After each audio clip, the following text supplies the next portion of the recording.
Together we are talking with famous people, and today I'm inviting you, me, Rachel, everybody to discuss all the topics. All the topics? All the topics. Wow. Yeah. So, as you know, we have a variety of topics we talk about around here. Today, maybe for the first time ever, we're going to talk about all of the topics, not just that we talk about here, but all of the topics in the entire world. So, I guess we'll just do it alphabetically. We'll start with aardvarks. I think in primal astrology where they take your uh sun sign in Western astrology and your Chinese zodiac sign and they mix it and I think I'm an aardvark. Really? Yeah. Well, as you see, we've already covered one topic. Yep. However, briefly, we've now talked about aardvarks. I got a question for everybody. That's me and Rachel and nobody else who's here. I have a question for you. Is an aardvark the same thing as an anteater? No, they're not. I used to think they were, but they're not. They're You not. can look it up, but check it out. I think I will. I'll Google it. Yeah, let me just grind some weed Because here. an aardvark is what Arthur is. Arthur from those books. I'm not familiar with It's those a books. '90s kids thing Okay. from Penguins.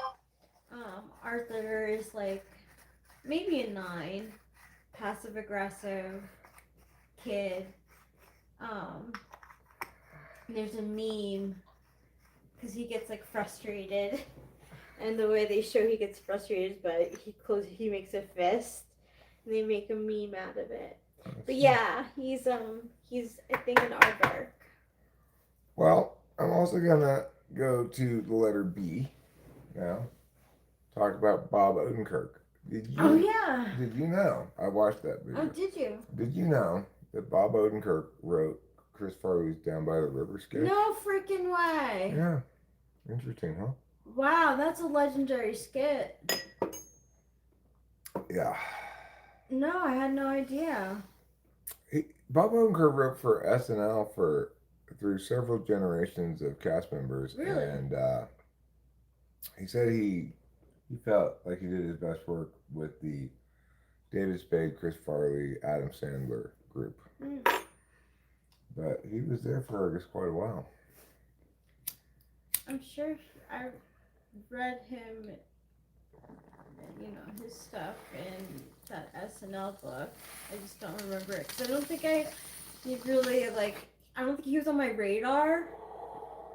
So like he probably said stuff and I didn't realize it was him. Well, here's something else I know about Bob Odenkirk. He had a son who was really good at debate. He was a Oh, big time debater. wow, Traveled to all the big competitions cross country and stuff. wow. Yep.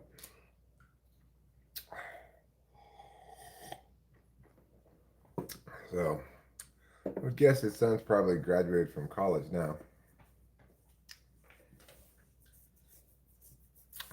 based Yeah. on when that was. Hello. Hello, Irish boy 44. Remember Friar Tuck's and Wine Flare? I do remember Friar Tuck's if you're talking about the place where you went to rent your tuxedo for the prom. I do remember that place. There was one in Arcadia, and that's where everybody always rented their stuff for the prom, their tuxedos. I wonder whatever happened to Friar Tuck's. Did they go out of business? Seems like there's still a market for renting tuxedos, possibly. Although there's not that many events where people wear a tuxedo too. But there are still some, I guess.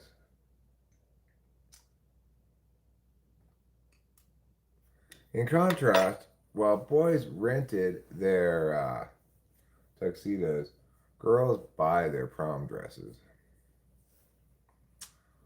That's one difference. They should have a prom dress rental store as well. Yeah, they should. I wore my cousin's dress. Luckily, I fit into it. Oh yeah. Yeah. It's a restaurant in Northern Ireland, huh? I said it to the Northern Irish guy last time here. Did he go there? It's so hard nowadays to get a girlfriend. I wouldn't know about that, but Rachel was saying to me yesterday or the day before that people are struggling more than before with finding a good relationship, and that there's more people than before who are sort of swearing off relationships entirely. I don't I know. don't know. I don't know how true that is for America, but I do know that it's true for Japan.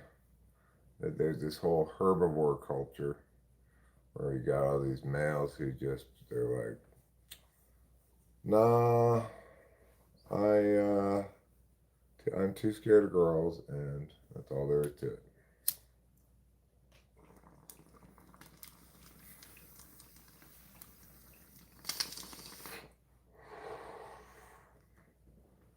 So I'm glad we got to discuss Friar Tuck's, both the restaurant and tuxedo rental shop, because we are discussing all the topics today. That's right. You won't bother anymore? Oh, you should still bother. You should still bother. How old are you?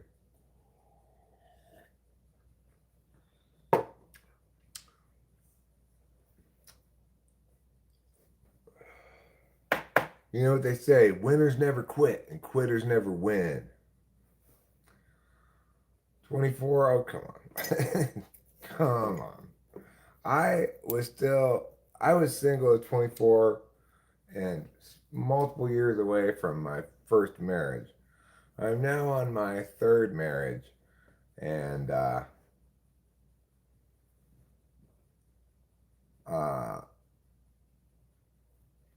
and I can tell you that even somebody who's super bad at girls like me eventually managed to. Took me till I was, in my late 40s to get it right, but eventually I did get it right. You give me the end pass, use it wisely. Well, okay, thanks. I already have that because of my fluidly transracial nature, but I'm not crass like that. So, That's good. yeah. Are you drunk again? No, I don't drink alcohol. I haven't had any alcohol for like 12 years, over 12 years. How about you? Woo. Are you drunk? Good amount of time.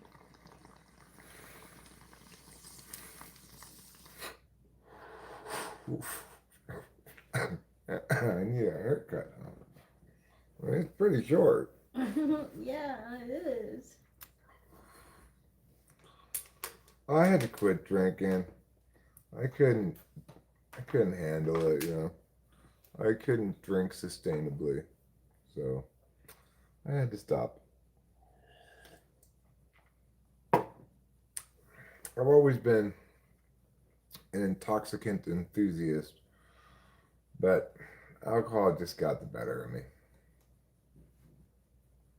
I look like Joe Biden. I actually don't look anything at all like Joe Biden. But Yeah, no. Diddy or Trump, I'll take neither. That's the fight you're in right now with alcohol? Well, you know, it probably won't do me any good or you any good for me to tell you this, but it's not going to get better. It's just going to get worse. You're not going to figure out how to moderate successfully. It's a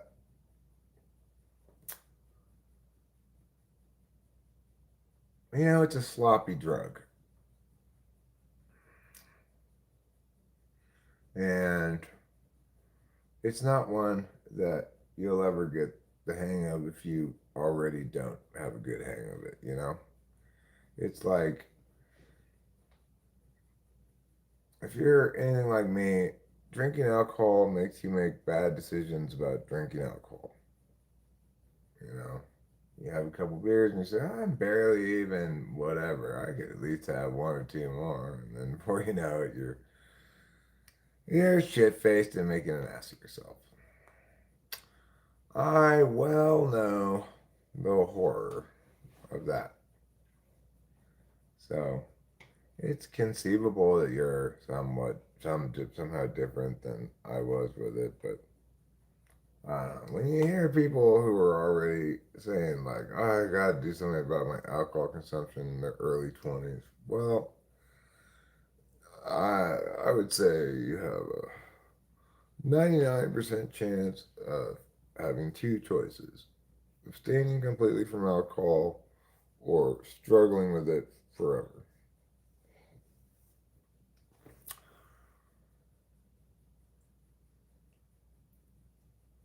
I don't like to. I, I'm not trying to scold you or anything, lecture you. I'm fully a believer that everybody's the captain of their own head.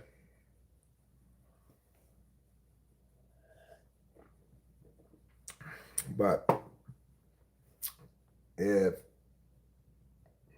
you want to have my experience, which was I went from having just endless struggles there to all of a sudden I could do drugs and have fun without disaster happening all the time. Well, then you're going to have to cut the drinking out. It's the kind of drug you don't take home to mother.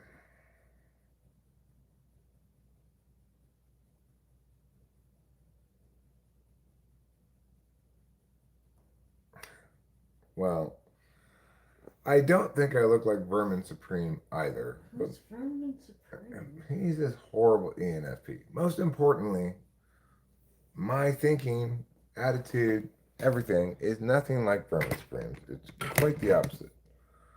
I'm an adult who takes things seriously when it comes to matters of public policy. And he is a silly child. Well said.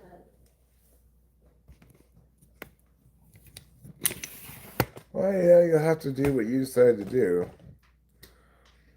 That's why I'm saying I'm sure whatever I say doesn't matter at all.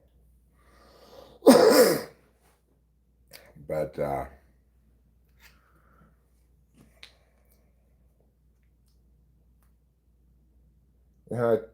there's this guy, Isaiah, and he's talked to me about his struggle with alcohol before as well, and told him much the same thing. Yeah, I'm sure he's very much at the bottom of the bottle right now. Well, that's an unfortunate reality then, because who would want to look like that idiot? Granted, I'm not saying he looks like an idiot. I keep grabbing this lighter. You feel it, but there's a foolishness like there. I think most people act a fool when they get drunk. They're definitely not. Oh, I was talking about Vermin Supreme. Oh. Which is a little bit different. I don't know. Yeah, he's a fool, but in a different way. Yeah. So we'll go outside here, have a cigarillo, then we'll see what little things we can do today while we're doing this live stream. Later on, the Athletics are coming on television. Always excited about that.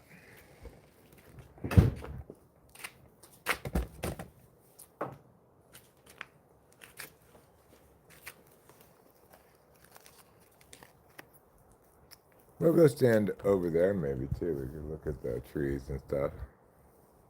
I want to stand in the sun because it's warmer. Oh, okay. You want to go stand in the sun over there? Sure. Oh yeah, this is fine. Okay. As long as I don't go all the way up to the street, it's fine. There's your sun patch. I'll stand right here and we'll look at Ooh. some scenery. Getting some vitamin D. Oh, scenery. You're so scenic. Yeah, it is.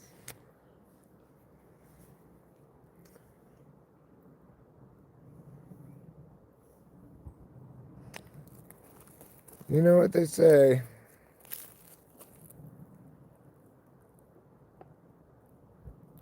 If you dare wear short shorts, nair for short shorts. And they say that for good reason. Because you don't want your pubic hair showing. That's why you should use nair.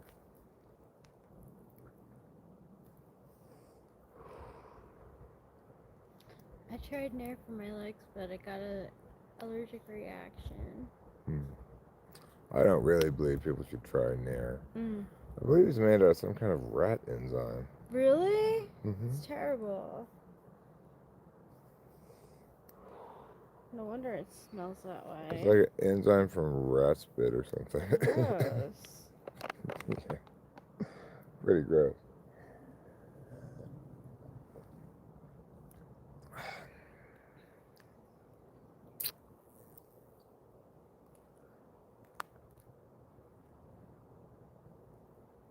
Certainly is a lovely day.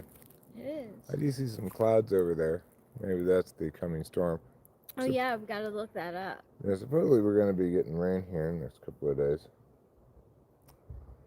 So once I'm done with this cigarette, we go back inside, we can check the weather forecast. And there are potentially a couple of things, little tasks I might like to do.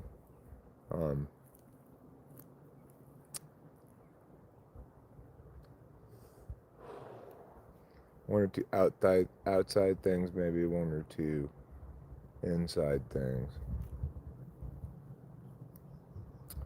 And, kill some time before the athletics come on. Do you like Newports? Cigarettes? No. In fact, Newports are illegal in California because they are menthol.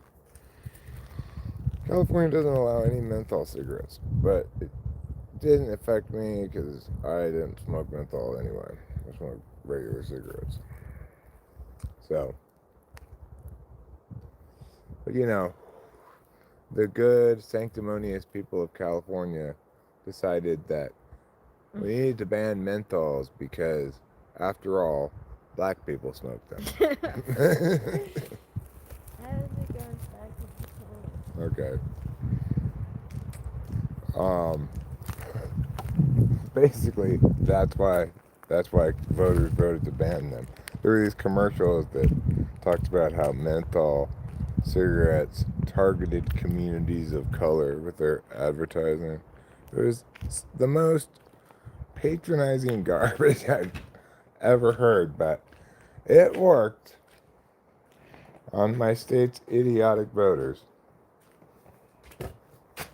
There, black people, you're welcome. There aren't that many black people in California. It's a pretty diverse state, but it doesn't have a large population of black people.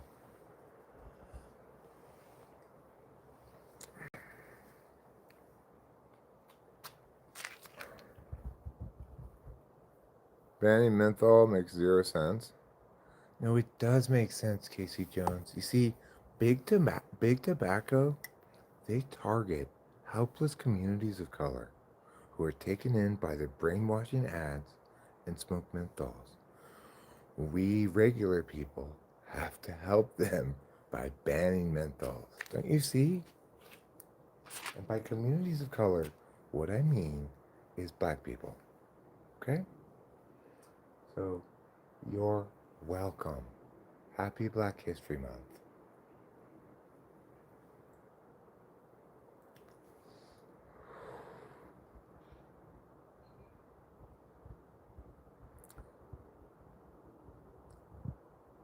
I'm not sure if they're still legal here now. I haven't smoked in years.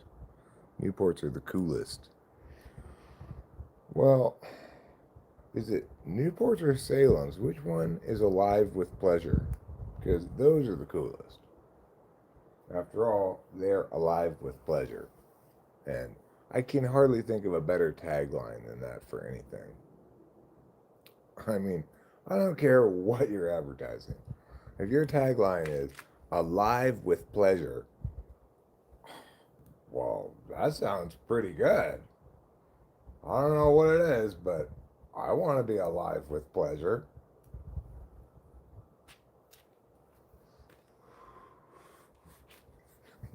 What an amazing tagline, right?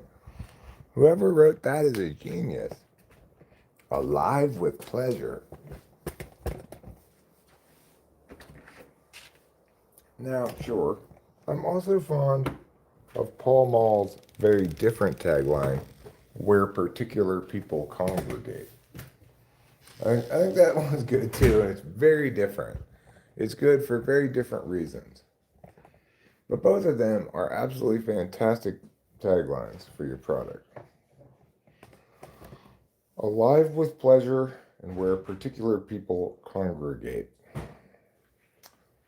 Aren't those great taglines? What? So it was either Newport or Salem, I don't remember which one. Their tagline is alive with pleasure. Mm. And then Paul Mall's, their tagline is where particular people congregate. Wow. Those are pretty fancy, huh? Yeah, they really are. But, as I was saying outside before it came in, alive with pleasure is a fantastic tagline for absolutely any product, it seems like. Doesn't matter what you're selling, everybody wants to be alive with pleasure. Yeah, it's true. Everyone does.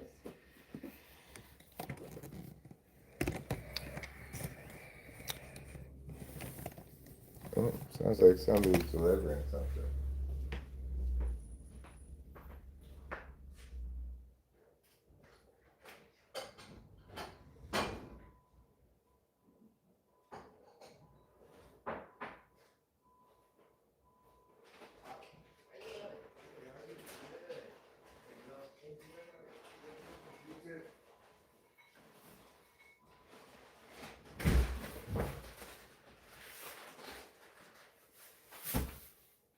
Eric Strauss, did you order something? No. Did I order something? Maybe. I don't think so. It says to Eric Strauss. It's not. I'm not sure. You had Winston Menthols? I don't know if I ordered something for you. I don't know. I don't think so. I've been waiting to know.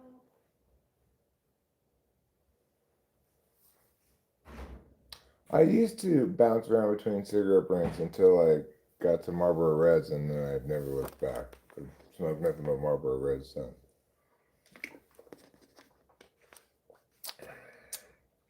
It was interesting yesterday, I think it was, talking with a variety of people about AI, a variety of smart people, like including Ruben, Rain, Skygear. Rain and Skygear are both studying math. I think they're both INTPs. And I got very different perspectives from all three of them. Ruben's was, by far the most bullish of the perspectives, saying that it's ultimately will always be just a tool to empower humans, basically his message. Skygear's message was it's basically all just Markov chains, and Skygear's perspective was that basically by whatever the definition of intelligence you want to have, AI will meet that definition unless it's an unfair definition. I mean, I'm adding my thoughts on the matter, but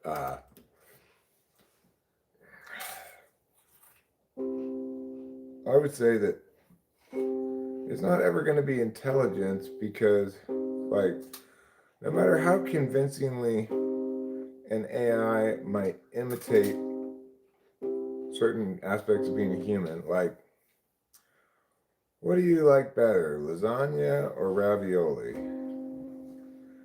An AI might very well be indistinguishable from a human being in its answering, right? But regardless, it doesn't actually want something. It doesn't actually like lasagna better than ravioli or vice versa because it doesn't eat things. But I was doing Rain's arguing for him a little bit when I was saying you have to have a definition of intelligence that it's possible for AI to meet, right? So you can't, it's not fair to say, like, well, actual intelligence involves this biological component because then you're just, you're begging the question basically. You're saying, well, it's not really intelligent like humans are intelligent. Well, why not? Because it's not human. Like, it's not doing anything at all argumentationally. So obviously, there's no point in making those kinds of statements.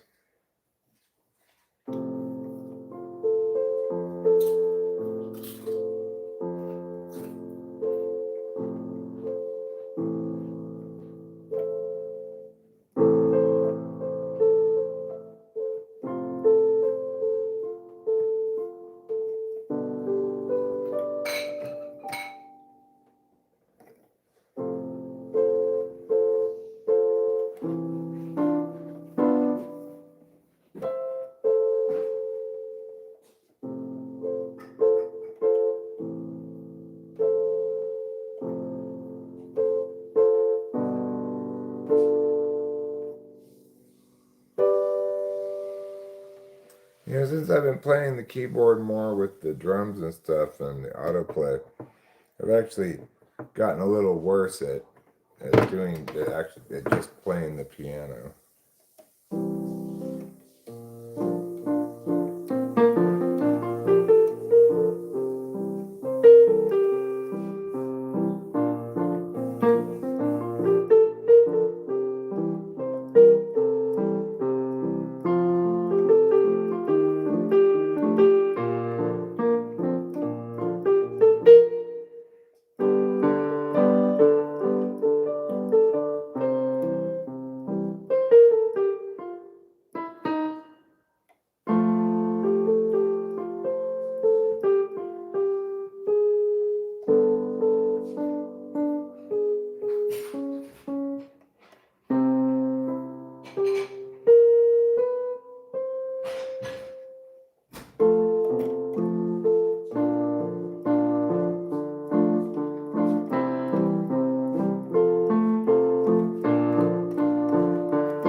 It's hard to play. Is Rachel eating chips? Yeah, why? Probably she is. I think he can hear you crunching. Oh, sorry. I don't think he's objecting to it. You know.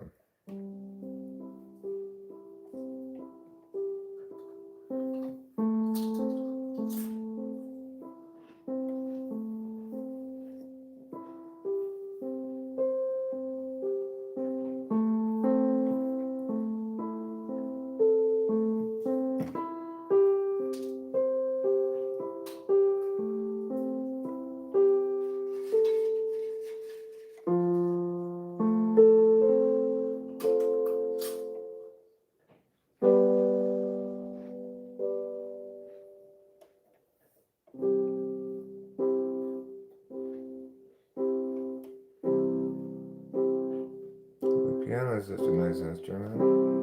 Sounds so nice and plays so nice.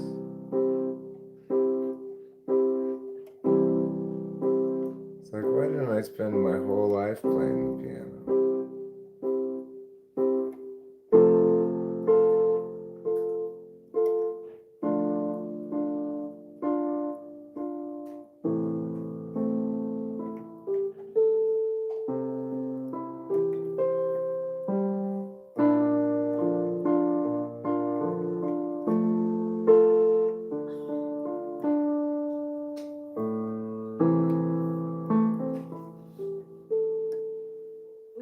Drinking water seems like a chore.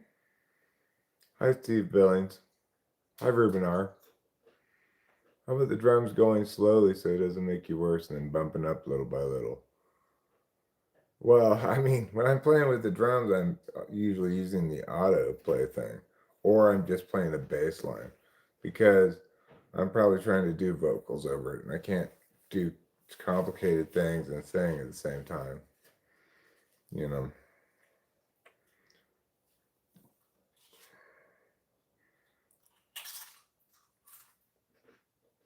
it's hard for me, like Durden McGee. You remember Durden McGee? Here's that guy.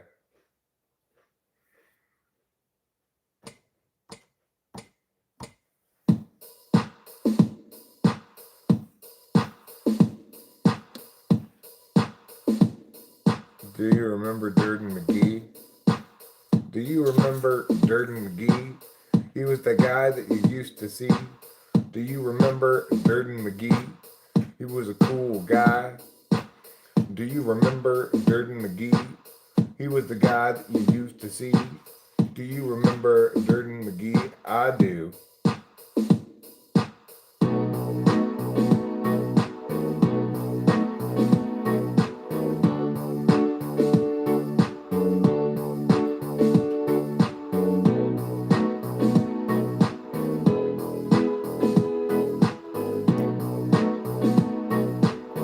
Do you remember Durden McGee? He was the guy that you used to see. I remember him down from by the depot a long time ago when I used to see him go on the bus. His name was Durden McGee, but his middle name was Gus, and he would see whatever he wanted to see in a day. He'd travel all around the whole city, and he'd look at the things that made it famous, the landmarks, museums, and also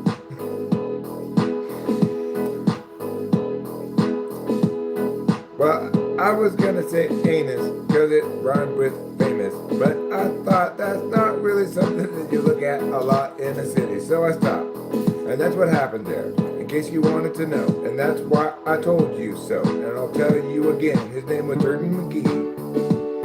And he would go out in the world and see whatever he could see, wherever he went. He wanted to go root and get great bent, and then he went and saw his grandma too. She lived in a different town, in a zoo, and she was working there full time Z, working in the panda exhibit with D.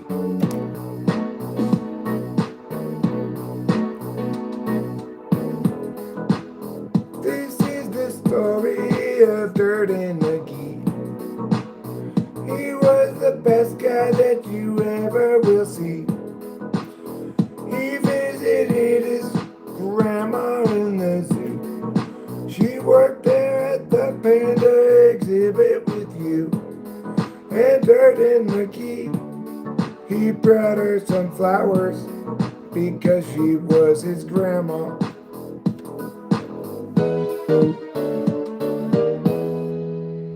That was really good. Thanks. So yeah, that's the story of Durden McGee. Not sure if anybody really remembers him. Can I give you a kiss on the cheek? Mm-hmm. I love you. I love you too, darling.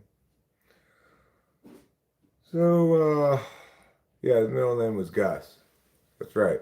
Durden Gus McGee. Durden Gus McGee. Mm-hmm. And he's actually famous for a lot of different things. He invented pepper.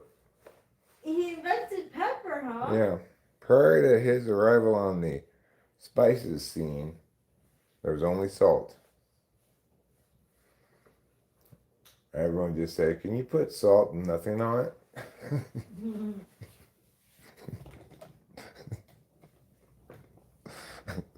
That's what people would say, naturally. We eat dinner at like 6 o'clock. Yeah. I'm not really very hungry, but what do you want to eat? I thought I was saying 6 o'clock. I said, what do you want to eat? I have no clue. Okay, well, Maybe hash browns and eggs. we don't have any potatoes. We have no potatoes.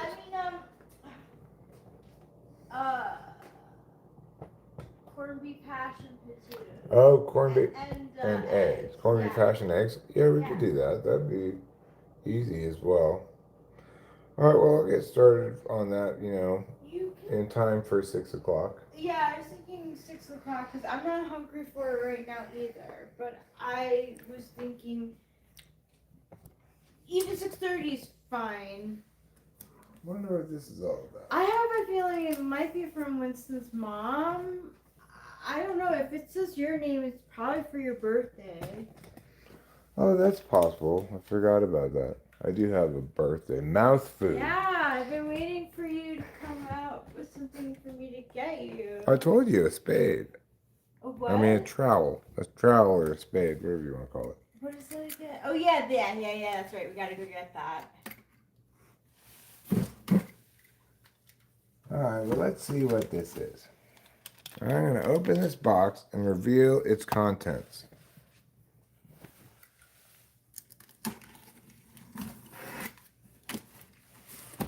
Sorry for not remembering. Thank you for reminding me. I'm such a bad memory. Oh, it is Winston's mom.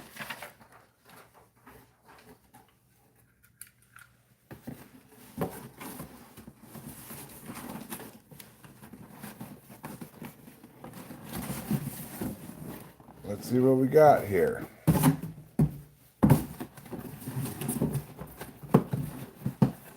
Let's see.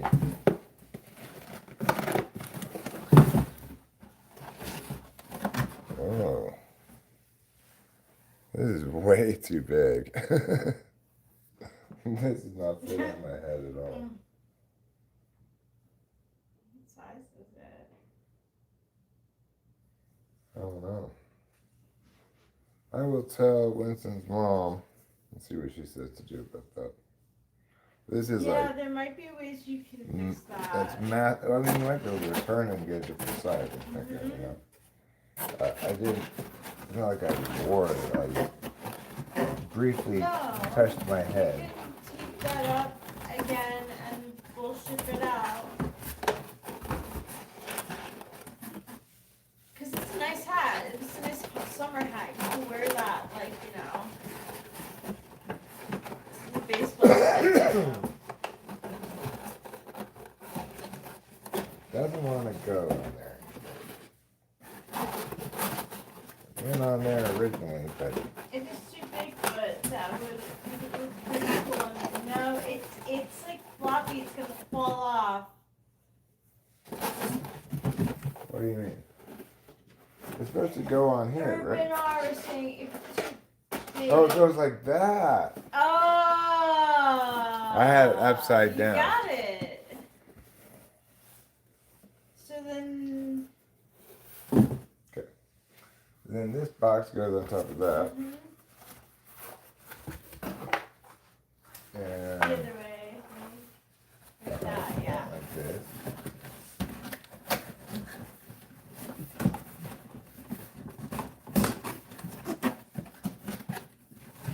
Like that. And then put this back in here. I wonder if you can use measurements for your head for those kind of hats. I mean, I'm not sure I could look at one of the hats that does fit and see what it says, True. But I do have It Plenty of is has to easy do enough to fit. measure your head too, if needed. Yeah, we could do that. We could measure my head. Yeah, it's easy. We could measure its circumference. Mhm. We could measure its length from the top to the bottom. Yeah. So. We could measure its width from back of ear to back of ear. We could measure its roundness with some roundness measuring device. And discover that, sorry, Eric, your head's not very round. I don't think heads are particularly round. You want me to watch you eat, Trouble? All right, I can do that. So, a couple of things I wanted to do outside, which I may undertake here in a second, at least one of them. Well, one of the things I want to do outside, something that's a bit overdue, we need to get rid of the waspatoria. Ah.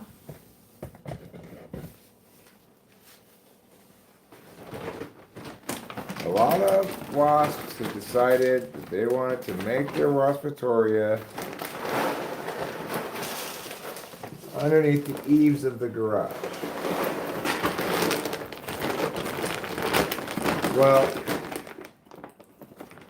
I've got a mission and a bad attitude. So I think those waspatoria are going to have to get used to the idea that they're no longer allowed there. Not that they ever were allowed, but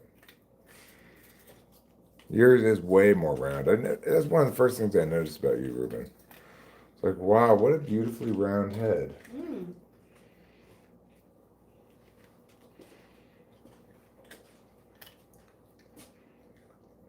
You know that in the olden days, people used to describe in various manuscripts 2 sleeps that they'd say that nighttime included first sleep, the watch, and second sleep. It means that people would sleep for like 4 hours, they'd get up for an hour or two, and then they'd go back to sleep for another 4 hours. Wow. Yeah, but people no longer sleep like that.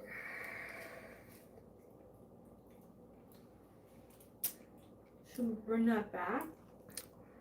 I don't know. I mean, it is the case that the human relationship with sleep was certainly altered significantly with the advent of uh, electric lights. Back in the Middle Ages, they had a certain time at night, what is called like cover fire, where everybody had to cover up their fires because, night was supposed to be dark. And by and large, people never went anywhere at night, didn't walk around. There wasn't any like street lights or anything. You were considered to be probably a thug or a criminal if you were walking around at night.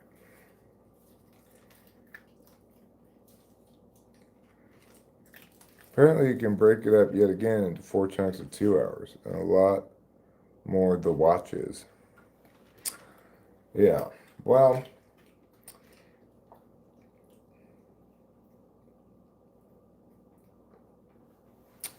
these days, it's like I'm far too empowered to make non-biological decisions about sleep. It'd be great if I did make biological decisions about sleep, but if I did do that, then that would mean that I'd probably be going to sleep every afternoon and every morning at like 4 in the morning for like 4 hours, 4 in the afternoon for like 4 hours, and be awake in the in-between times. Of course, reality normally dictates a great deal of your schedule to you because of work. And that's another way in which I've been, too empowered to ignore what I need to do sleep-wise. All right, fine. I'm going to put on my shoes. I'm going to go get the waspatoria down. I've been thinking about a couple possible ways to do this. One of them involves squirting them down with the hose. The other involves getting a ladder and mushing them down with a broom. I think I might try the latter approach because I know if I use the hose, I'm gonna get all wet. I don't really feel like it because the like power squirter thing on the end of the hose, it dribbles water down from the squirter thing down the hose down onto your arm as you're squirting the wasps. So I'm like, maybe I'll try the latter.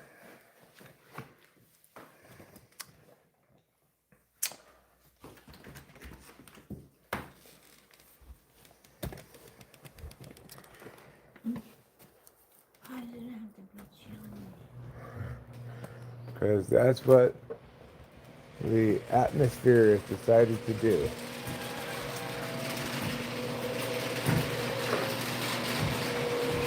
Alright. There actually aren't that many waspatoria, but there are a few. I do need to get them down. Do I have any other possible thing I could do? Well, this is kind of a long pole. I don't think it's that long.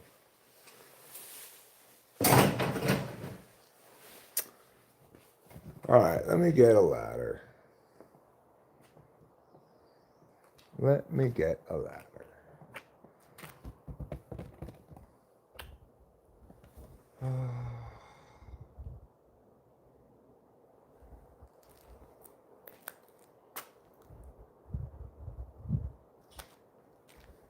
Alright.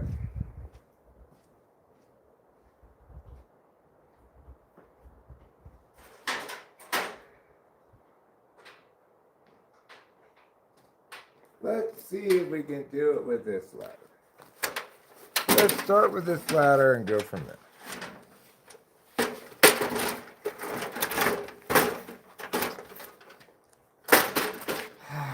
We're gonna have to use the leaning ladder. Because, yes. I'm gonna help you since there's like the ladder. There's no way they're gonna let you be on a ladder without me pulling the ladder. Okay. Intrepid. Alright, so let me get the leaning ladder.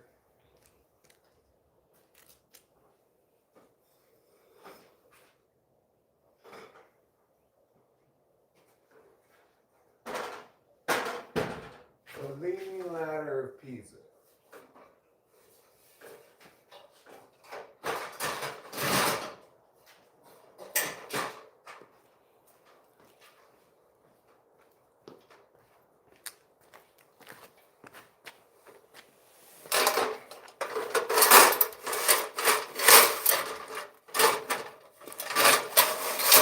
Watch your hands.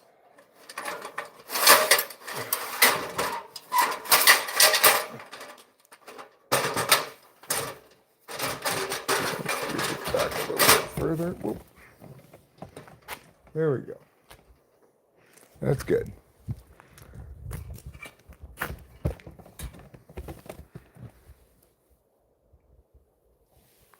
Now let's watch the excitement.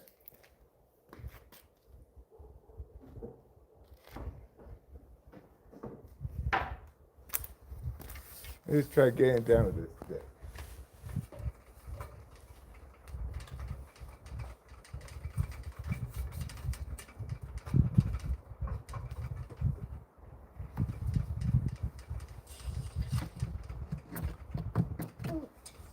I'm sorry. That's okay.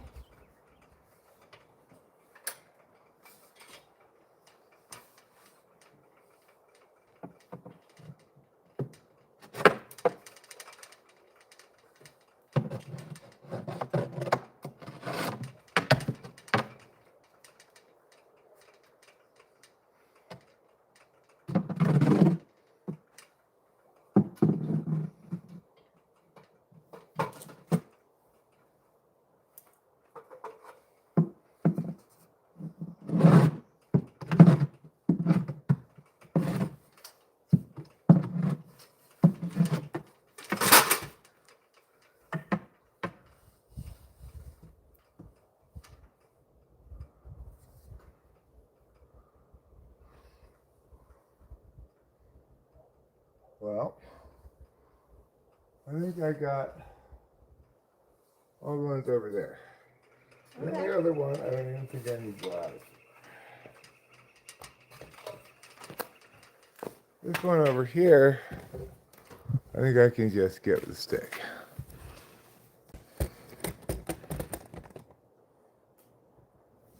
It's yours. Thanks, darling. You're a big help. I appreciate it. You're welcome.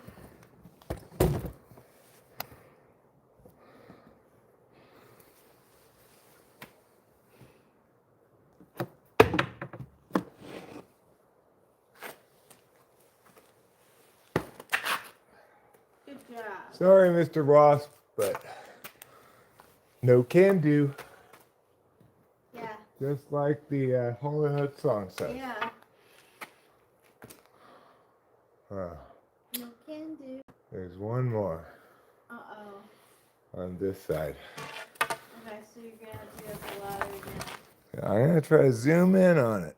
Right here, where you can see it. It's, oh wait, I zoomed in too far. It's right there in the corner. You can see it there, okay?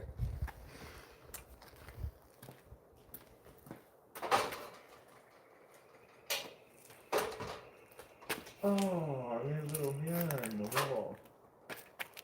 What? I made a little dent in the wall. Oh no.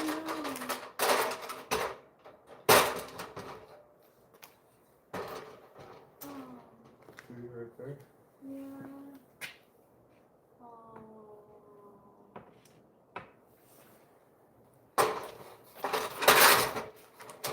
Alright, well, where are you going to do this time? I know you got that high up. This probably be good enough. Okay. I'm going to go one step higher.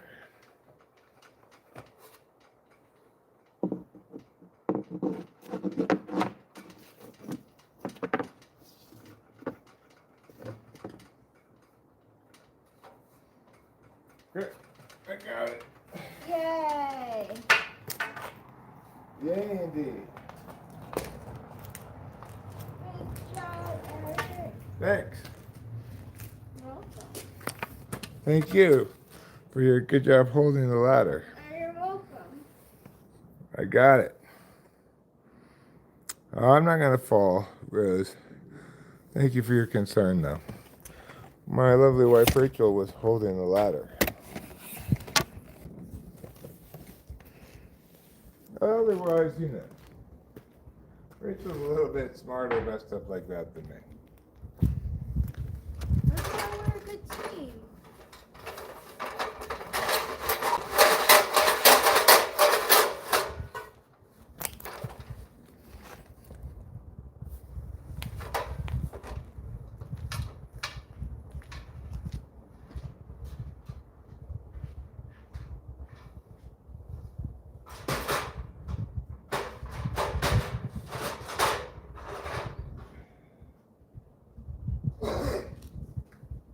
Alright, well that's good. That's one of those things that I've been meaning to do for a while. I'm glad I got it done.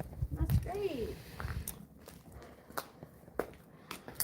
We won't be having any wasp parties over here this Good. spring and summer.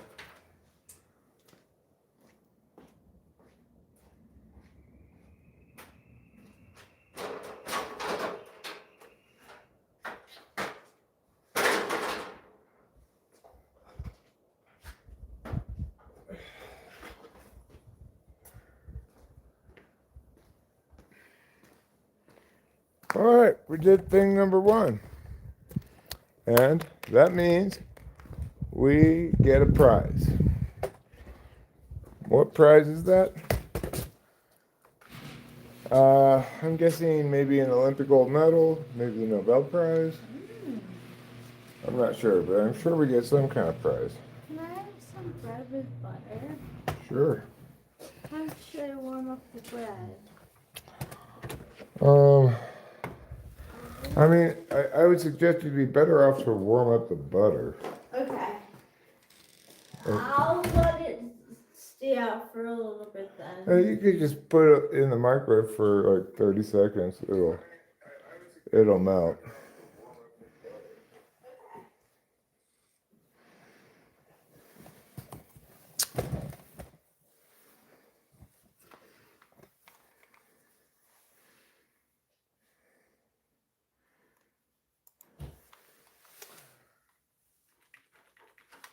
Rachel wants corned beef hash and eggs. I'm not hungry, but I'll make those for her in a little bit.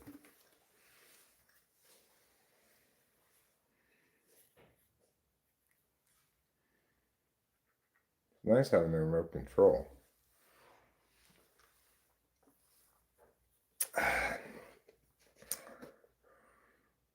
"30 seconds will liquefy." Casey Jones says 30 seconds might be a little bit too much. That's gonna turn it into just totally liquid. So, okay. It's 5:30. Richard wants her food at 6, so gives me plenty of time to go outside and do a little bit of work on the soil, which is another thing that's kind of long overdue. That last loaf of bread came out pretty damn good. Yeah, it did. Pretty damn good. Yeah, really, really good. You know, after I've been struggling with it for multiple attempts, it really came together last time. And it cut into nice pieces. It didn't fall apart when I tried to cut it. Like, it kind of had it all going on, but I do believe I could let it rise a little bit more in the second rise before I put it in the oven, and that would be a good thing to do. I do believe that. So it's not perfect yet, but it's pretty good. It really made serious progress last time.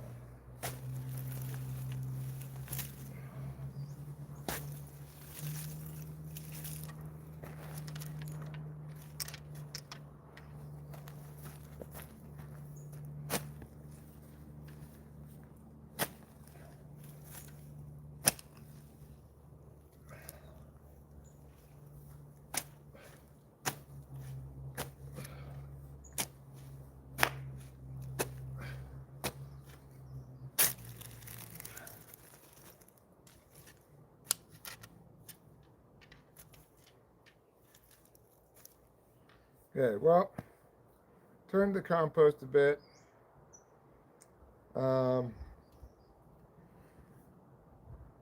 That's good. You know, could turn it more in theory.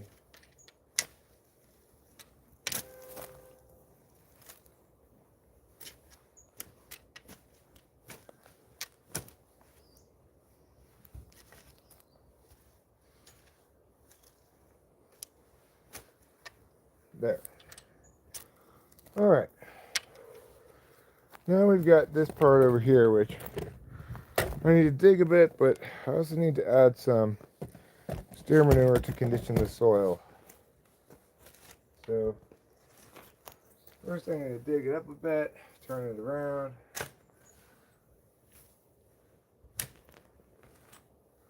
Try to get down there on the deeper side so I get the deeper roots. Make sure the soil's loose for when I put the weight in, you know. Get rid of this big rock.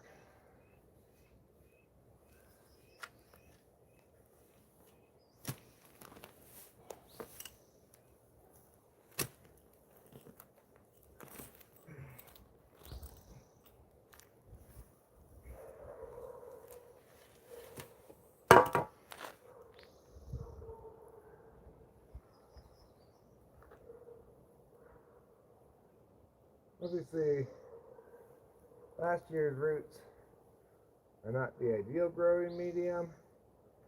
Not the end of the world, but I'd like to get some of them out of here.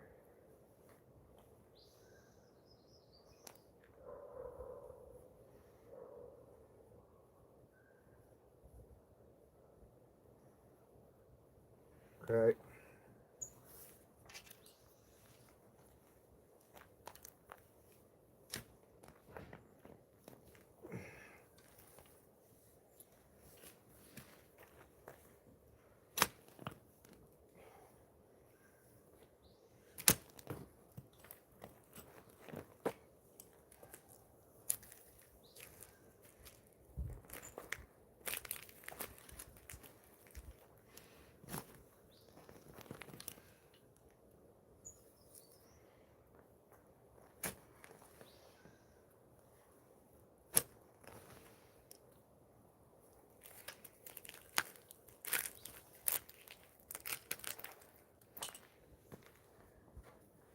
It's nice soil.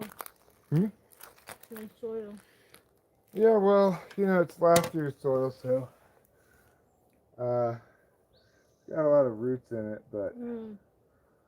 that's okay. Get rid of this clay too.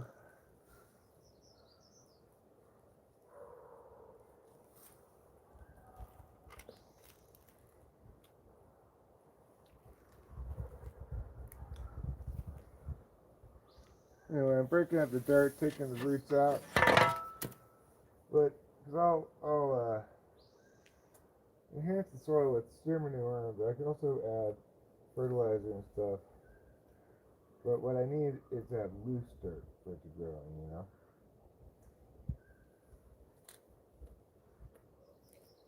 What do you need? Loose dirt. Loose dirt. That's why I'm digging it all up so that Ah. it's loose. It's um it's fine that it's like last year's dirt, so it's used up nutrients and stuff. That's okay, because I can replace this.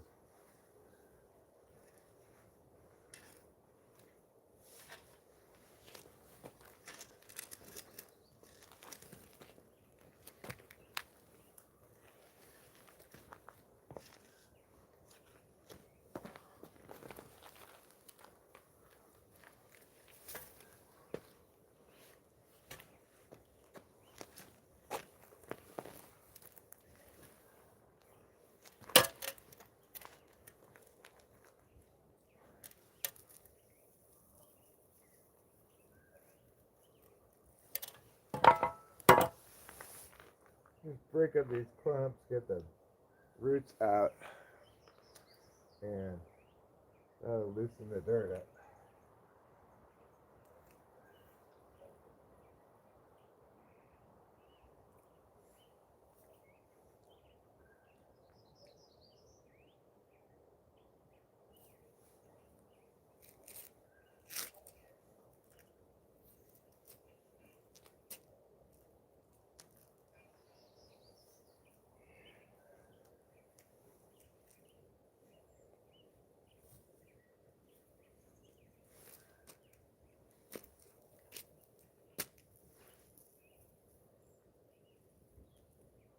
These roots out, these roots,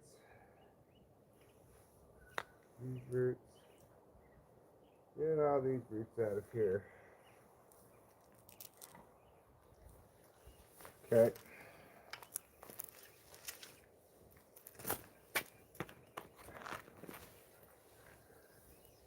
This is actually my second time trying this soil. I didn't do a very good job of breaking stuff apart last time, but that's why it's not that difficult to dig into.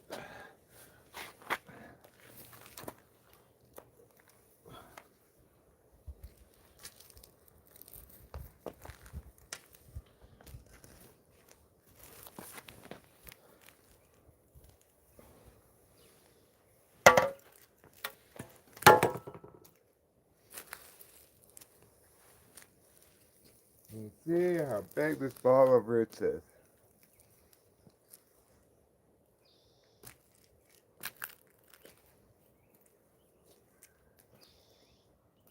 Okay, put that over there.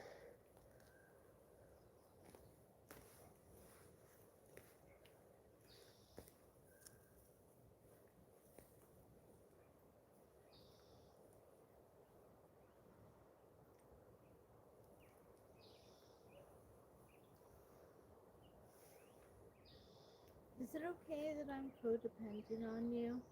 Sure, darling.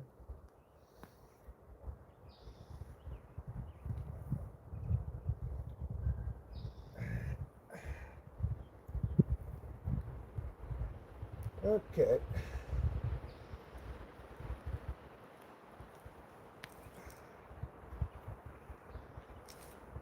Got this big clump over here.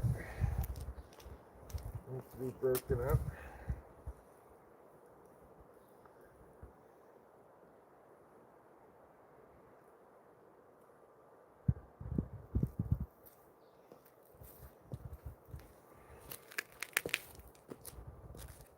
These roots out of here. All right.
I think you're cute and glad that we're married. I'm glad we're married. What are you singing? I said, I don't know what I said. What I say? I have no idea. I couldn't hear any of it. Oh. You sound like to me. Oh, it sounded like. Come on, Dirt. Oh, I think you're cute and I'm glad that we're married. Hey now, I'm glad we're married. Thanks, darling. You're welcome. I'm glad we're married too. I'm All right. glad.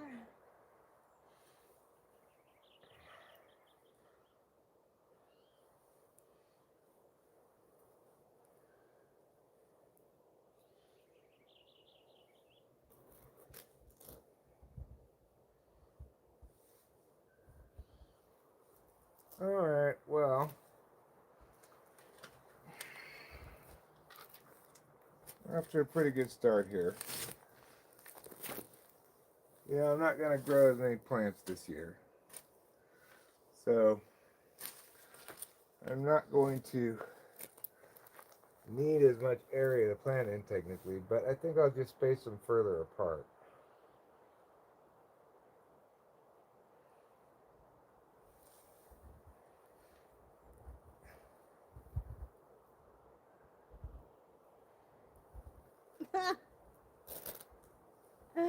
I just realized that that's the song you say before you sing you hate yourself. Yeah.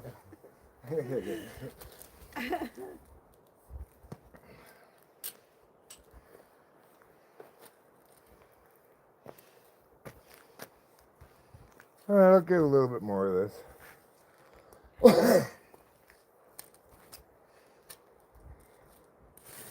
Not gonna get the whole thing right now.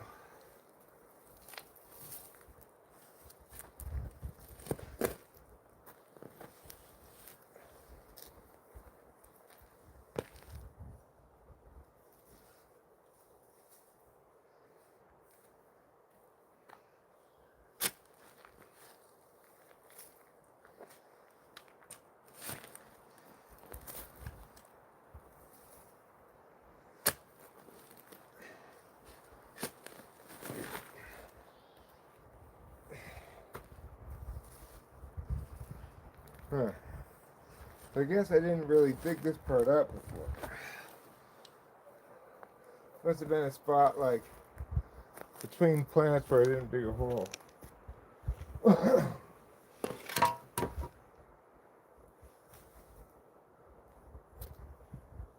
Gotta get rid of all of this stuff.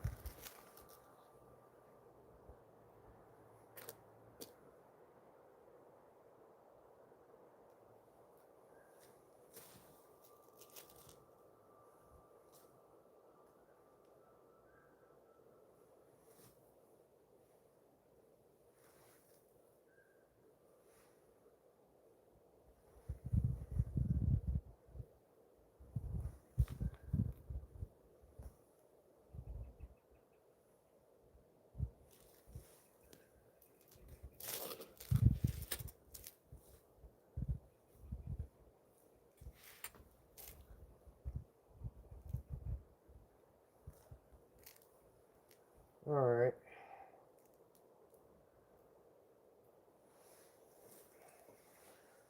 I think I'll stop there because I don't have that much further to go. But I wasn't anticipating digging into clay like that. There you go, Wormy. Go over there. Oh, this is another big piece of that stuff.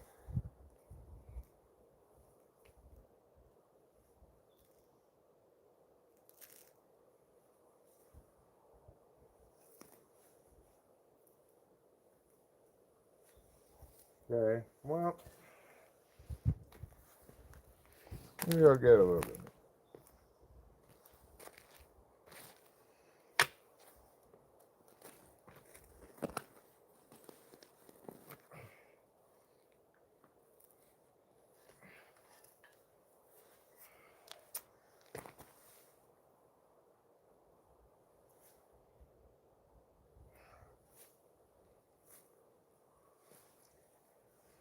Alright, well, where does this might all be undug channel here.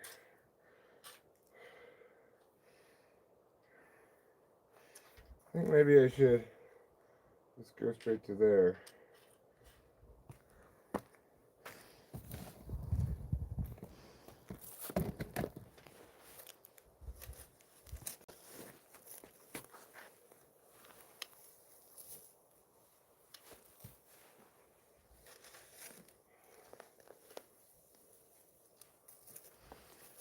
Yeah, alright, this is undug channel.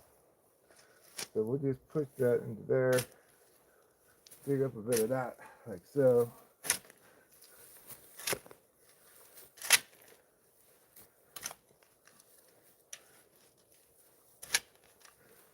Alright.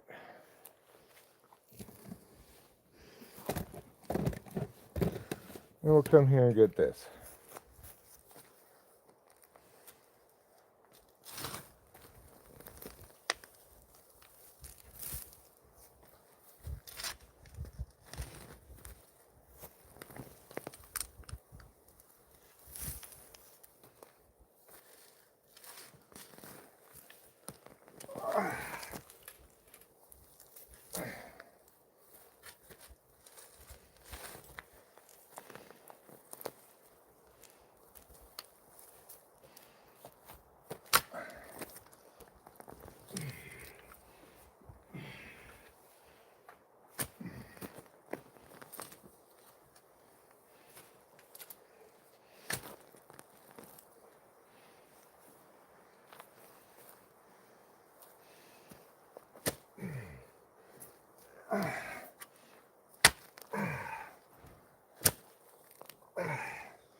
lot of roots in here.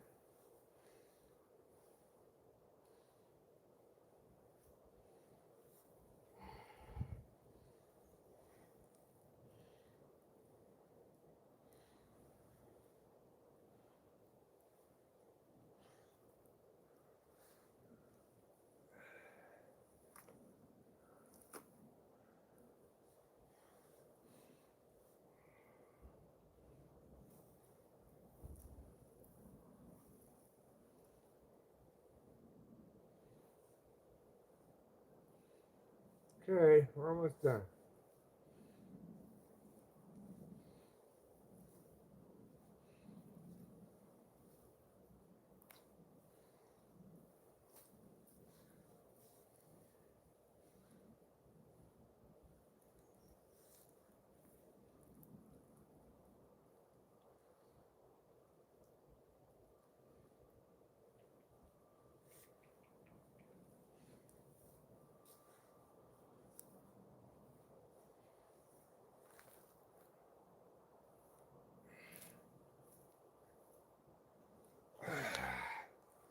Oh.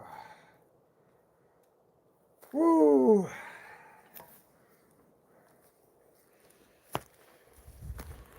Woo wah, what do you do wah?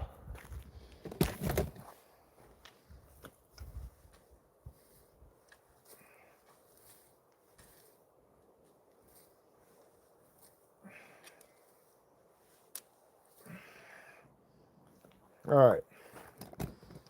So later on we'll amend that soil with compost and steer manure. Whew.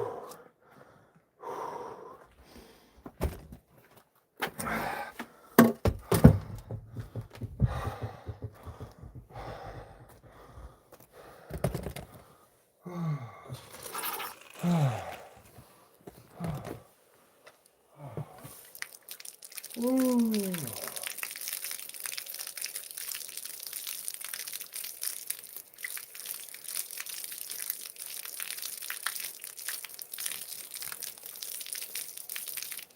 That was some labor manual.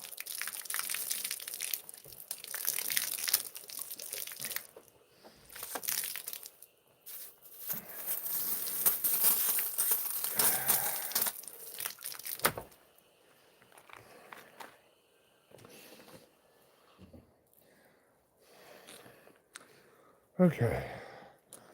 Whew.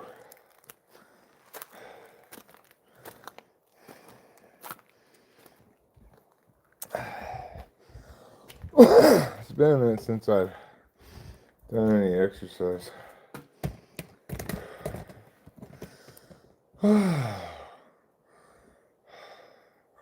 Oh, life, you so cray. Hi, Dallas. Hi, Johnny.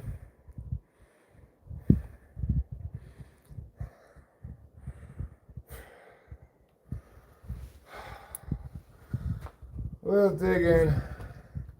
Definitely good for me. I see that the wind today has littered my walkway with more little things. Even though I cleaned up just the other day. So I'll sweep up a bit here.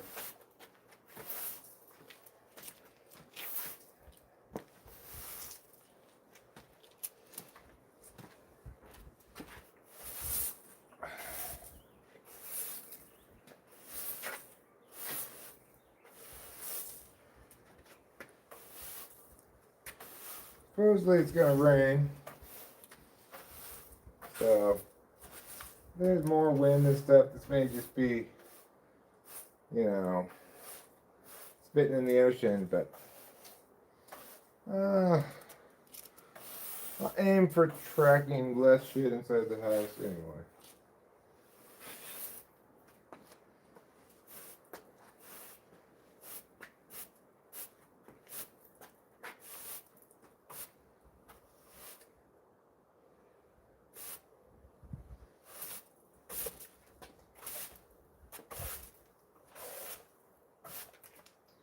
Alright.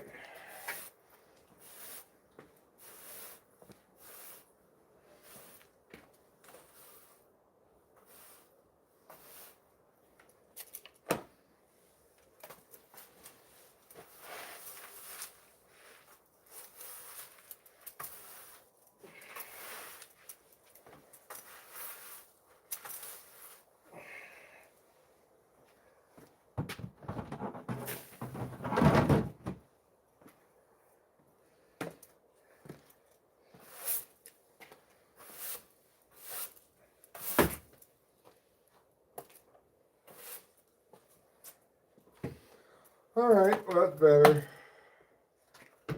Ah. Phew.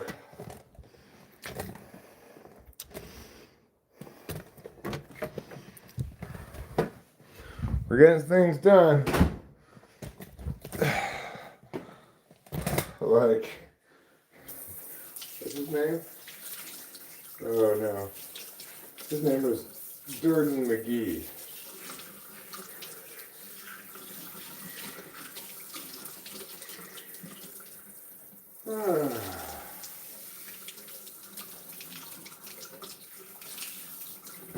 So far, of all the seeds I planted, only one appears to be sprouting.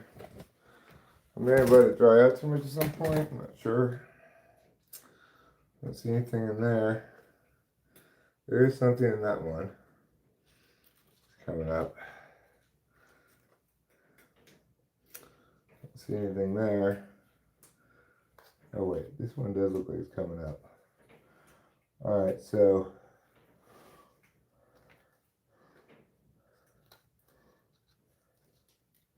we do have one there.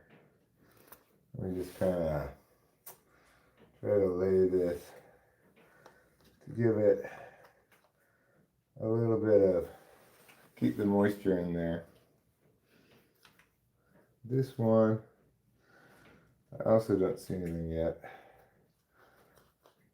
But, you know, I'm not going to give up hope this quickly.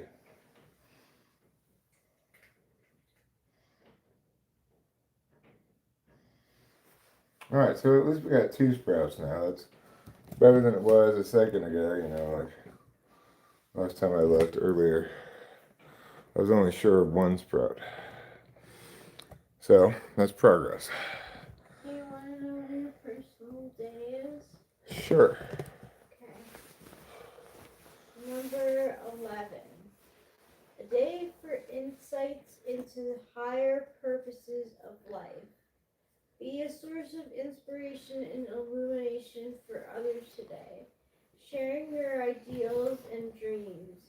It is not a day for yourself, but for working with other people for the common good.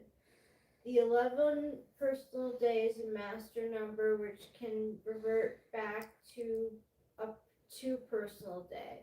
1 plus 1 equals 2.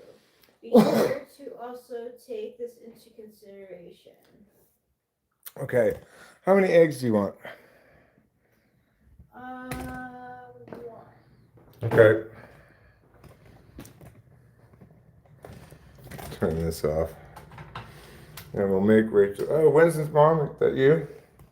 So here's the deal. The hat came today, and it's actually way too big for my head. So I don't know what you recommend.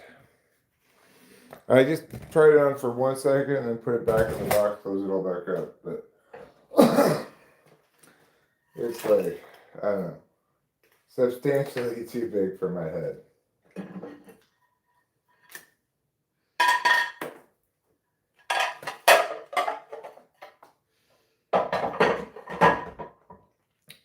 Whatever you think is totally fine. If you want to just chalk it up as an L, that's fine. If you want me to return it, that's fine. Whatever you think's best. Way too big? Oh geez. You can return it, question mark. The receipt should be in there. Yeah. Okay, I'll look for it. It's right there. Oh, it's that paper. Yeah, okay. All right, cool. So I heard a rumor that you guys wanted me to teach you how to make corned beef hash, and that you wanted me to do it wearing a wife beater. Well, there you go. I don't have a wife beater, but this is the equivalent. How could we get a size, like, how could we get his size hat? Like I said, Rachel, we could look on one of the hats that does fit. What? We could look on one of the hats that does fit, or you could measure my head, either way. Yeah, that's right. Or both. Yeah, because it says size of the hat to see. So I don't know what that means. So this is how you make corned beef hash.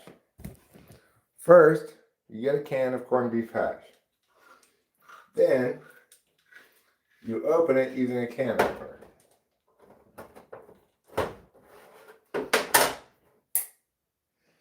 Next, you're going to scoop all the corned beef hash out into the pan.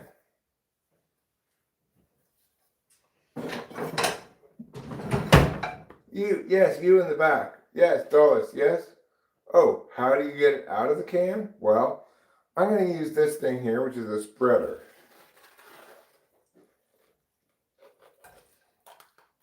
As you see, it's effective at getting corned beef hash out of the can, or refried beans, or anything else that's hard to get out of the can.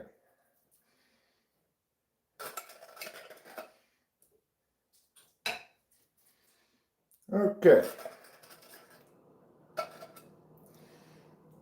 There we go. Now we're going to turn on the fire. This fire is made out of propane. You might make your fire out of something different, such as wood, coal, or electricity.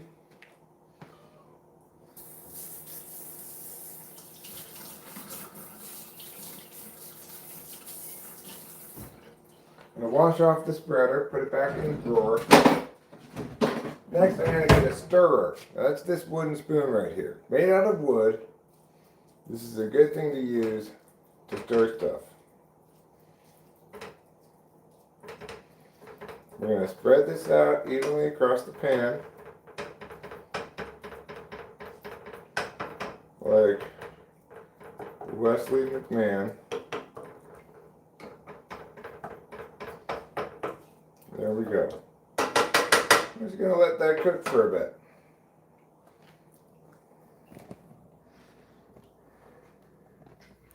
We're going to let that cook for a bit, just like Julia Child would let things cook. The gun show, by the way. Oh, thanks, darling. You're welcome.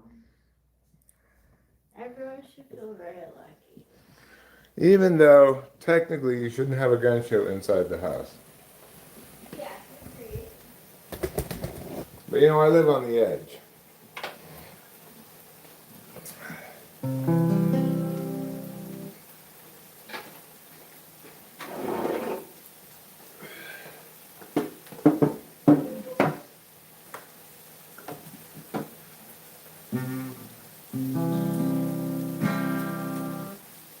Well, I'm standing in my kitchen in my white beater shirt, cooking corned beef hash, wondering if I'm a jerk, but thinking probably I'm not really that bad.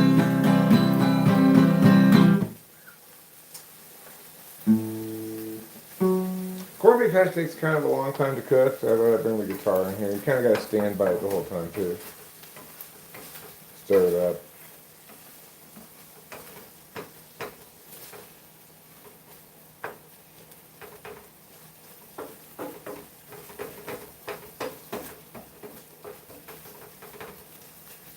So as I was mentioning earlier, I was struck by the fact that Ruben, Skygear, and Rain, all three of whom are smart people whose opinions I respect, they all had different thoughts about AI.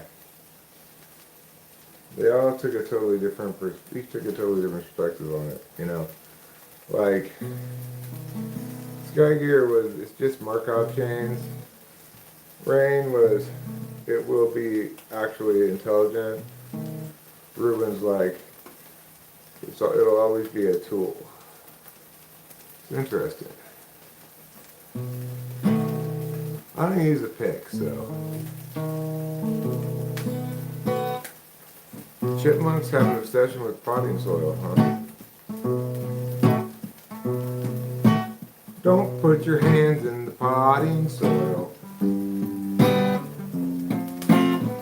You'll make it dirty with your filthy, encrusted hands.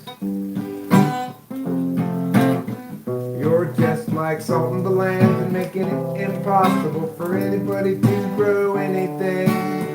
Yeah, making it impossible for anybody to grow anything. Don't put your hands in the potting soil. It's not a thing that spoils. Like a flush or a king, instead it's the thing that you will bring to a tea party at Tuesday, on Wednesday, on Thursday as well. Don't put your hands in the potting soil. Don't put your hands in my potting soil. Your hands are filthy, filthier than dirt.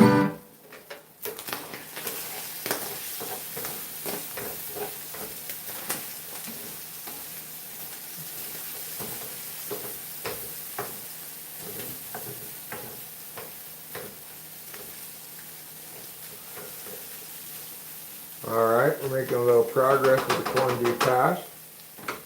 It's cooking up okay. Hi, Daniel Berry Sports Highlights. Please, you, Daniel Berry Sports Highlights, and everybody else, don't put your hands in my potting soil.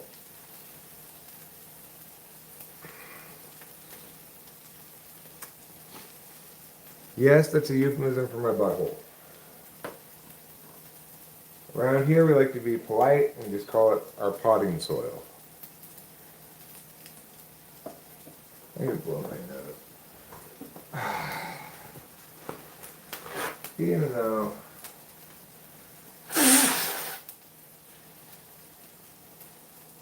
I've had this conversation with my nose many times, I'm done with the whole blowing my nose thing, runny nose thing. I'm just done with it.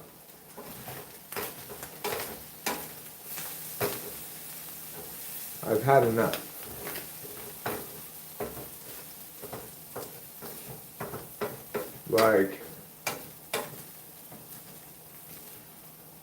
Like that tall lady on Golden Girls. She's had enough of Betty White's dim-wittedness. She's had enough of that other lady's sluttiness. She's had enough of her mother's mothering. She's had enough. Yes, darling? So there's this like tarot card that I do, you do, and then we both do as a couple. Okay. That's you. I will tap to draw. Yeah. Oh, more than one? Oh, okay, that's it. And then should we do the both of us? I'll spin it, you pick it. Okay.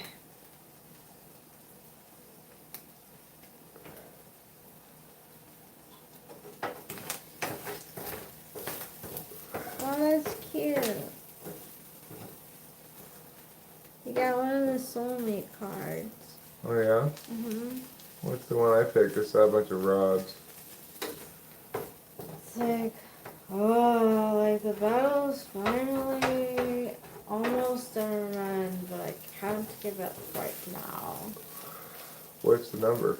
9. 9 of rods, huh? I'll give you some words that go along with it. Okay.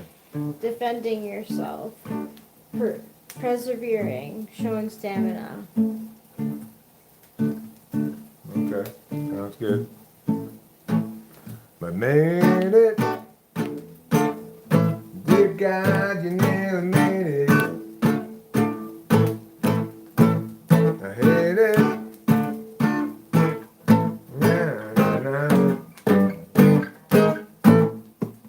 It took 16 hours to dawn.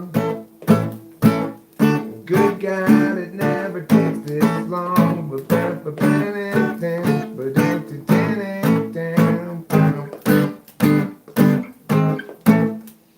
So our relationship card is experiencing goodwill, enjoying innocence, focusing on childhood.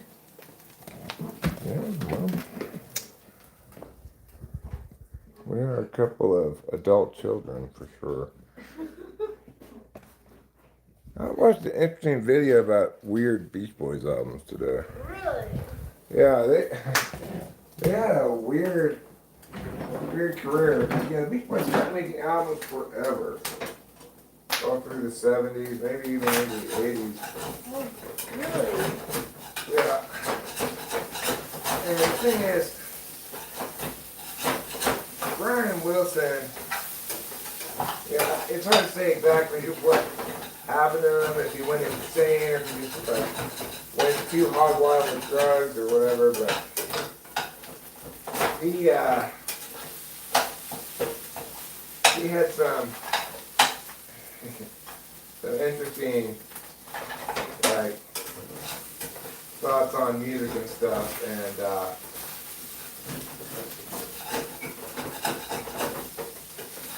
the Beatles, I didn't have the Beatles, the Beach Boys, after Pet Sound, Brian Wilson kind of moved out of the picture more after a couple more albums.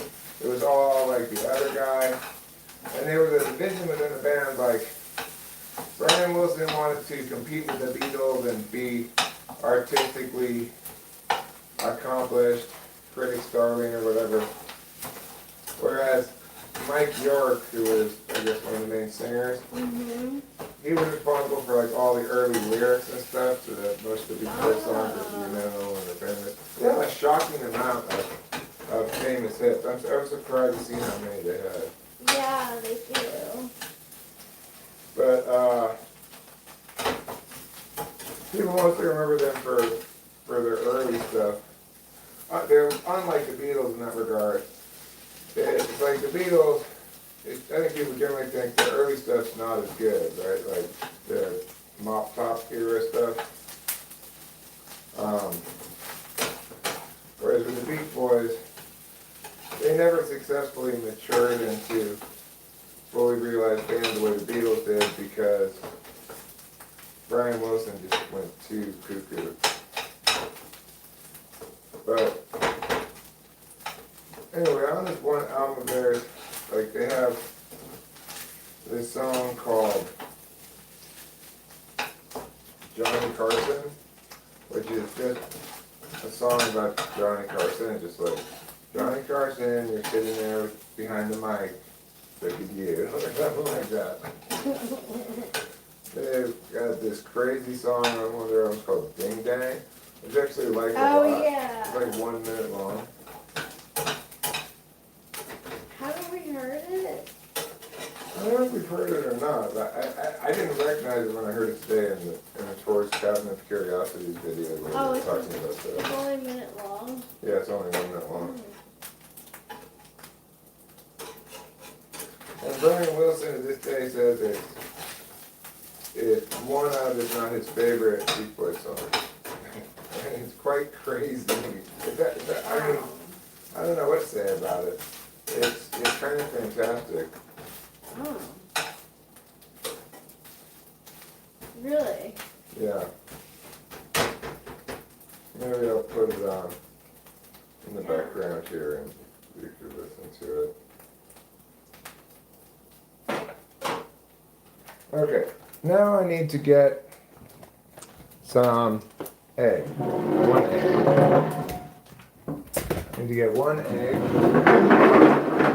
Oh, you're not eating? No, I'm not hungry right now. Oh my gosh, I'm so sorry. I'm sorry, it's fine.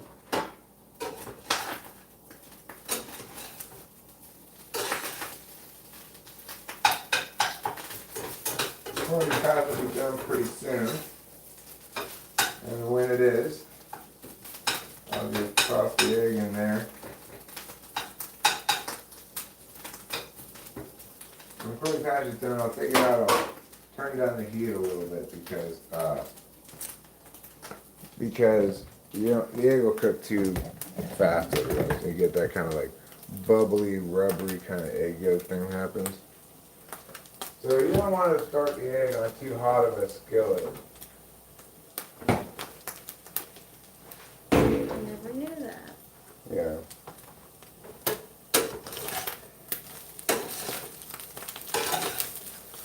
getting nice and crispy.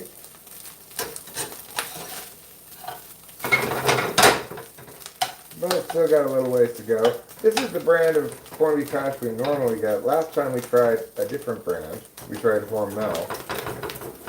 This is Libby. Libby? Yeah.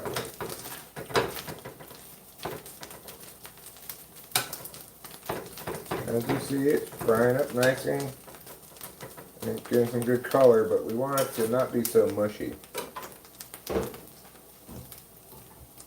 We'll get a bowl out for when it's done. Here's the bowl.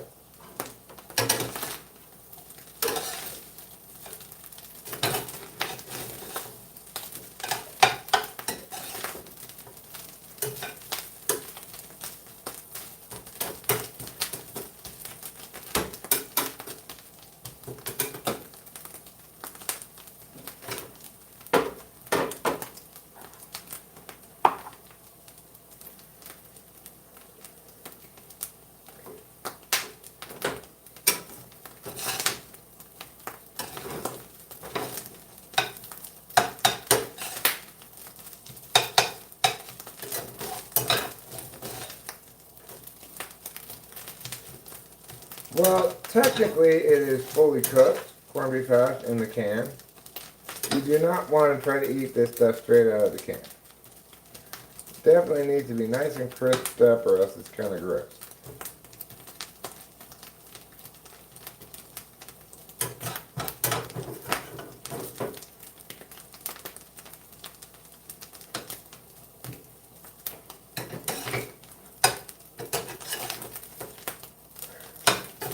And you can see the change of color here.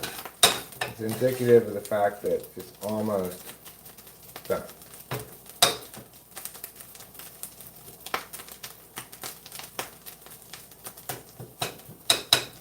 It is possible to get it too crispy, as I believe I did last time. I'm going to try to avoid that this time by getting it just the right amount of crispy.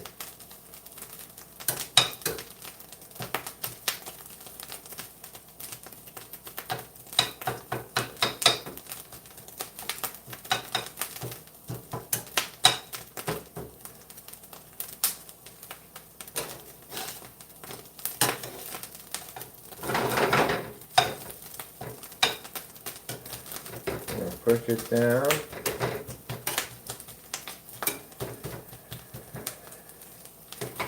Let it fry for another second. Flip it over.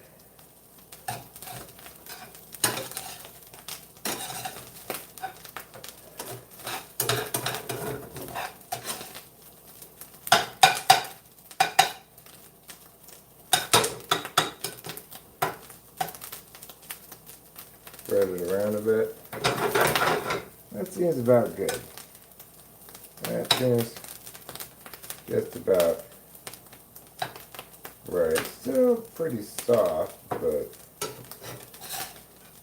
I think it'll. That's just the potatoes naturally being a little bit soft, and I'd say that's good. What do you think, Rachel? Does that look crispy enough for you? Yeah, that looks good. Okay.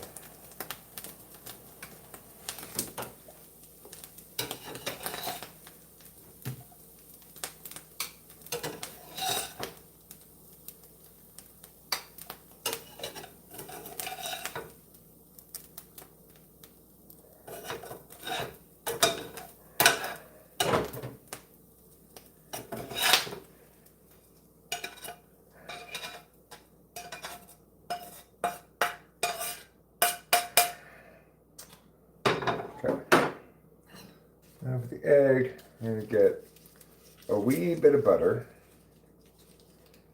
in the pan. This is partially just kind of cool the pan down a bit.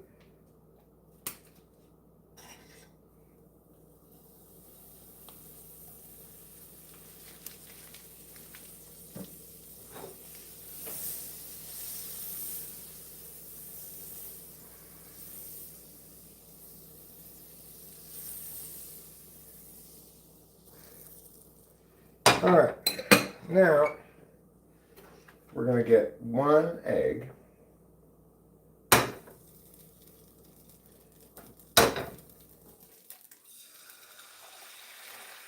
right there. You see, it's still too hot. Oh well. It's okay. It'll still be good. We're just gonna let that sizzle away on this hot pan for a bit. You don't want these bubbles, but you don't want. But this isn't too bad as far as bubbling whites go. Could be worse.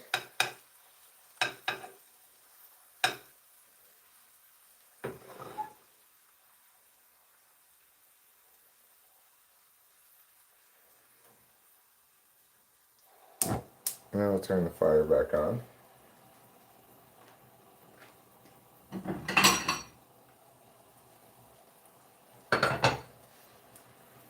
Get some pepper.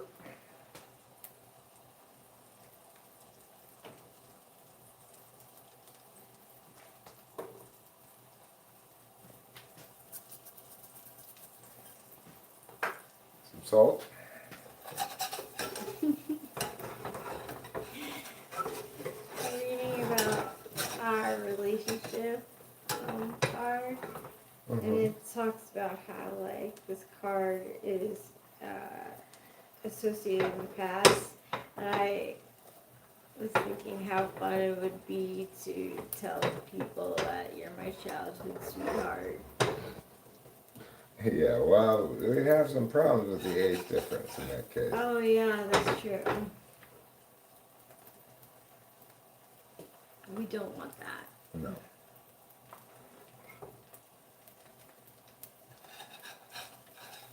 Oh, it's like recapturing your innocence, it says. That makes sense. Mm.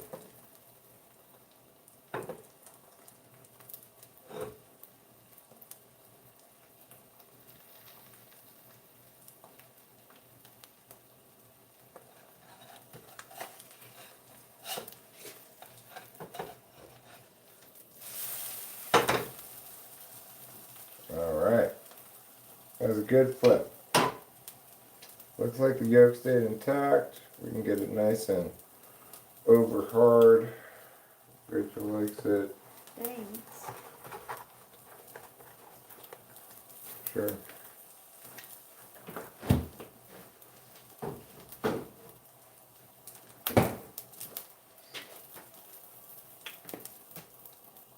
Oops, a little bit more pepper on it. Maybe a little bit more salt.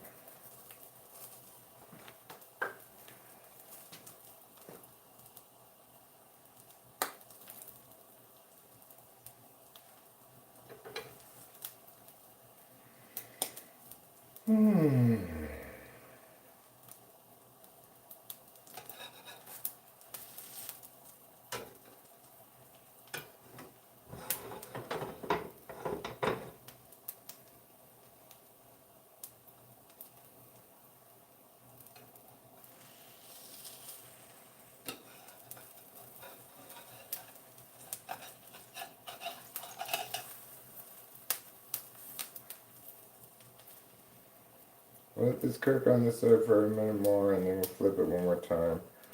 Rachel doesn't like her yolk to be runny at all. Not really.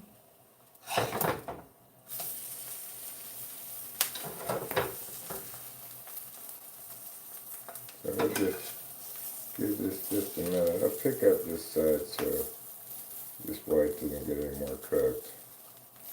Does not make me a wuss. No. I think how you like your eggs is a matter of bravery. Unless Right. you're eating some horrible spoiled egg. Well, like, what's his name? Schwarzenegger used to brag about, like, I think, downing raw eggs for protein. Well, Rachel, there's one thing I've always thought that I've been afraid to tell you is that I wish you were more like Arnold Schwarzenegger.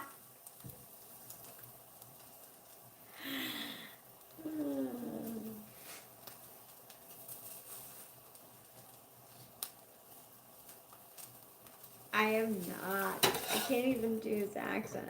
All right. There. Here you go. Thank Put those you. right there for you. I think I'll have last bite or two of your chicken leftovers. Yeah, please. If you want some of my food. No, I don't. I thought it would be good for me to eat something, probably. What are we? Oh, is this the background thing or what? Oh, maybe. That's strange. Commercials? You've got ads on the TV screensaver? Crazy.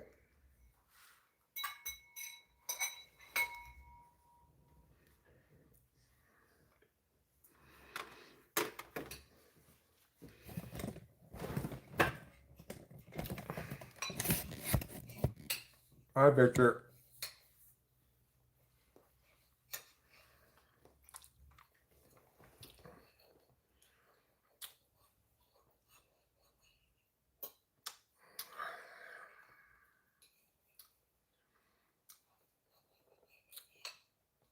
Corned beef hash and egg is right.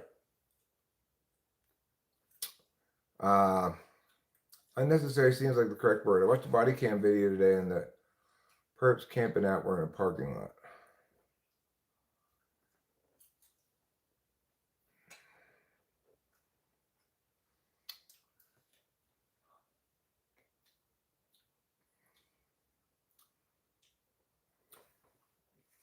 When I was young, I liked camping a lot.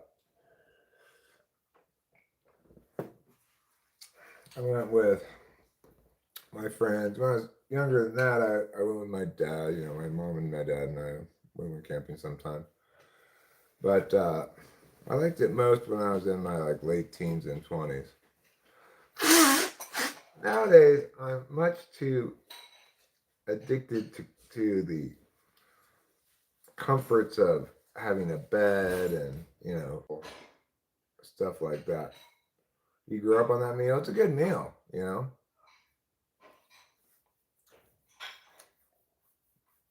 What makes eating animals fine but not humans? Well, morally, there's nothing wrong with eating humans if you don't kill them to eat them. And what makes it wrong to kill humans instead of animals is humans have rights.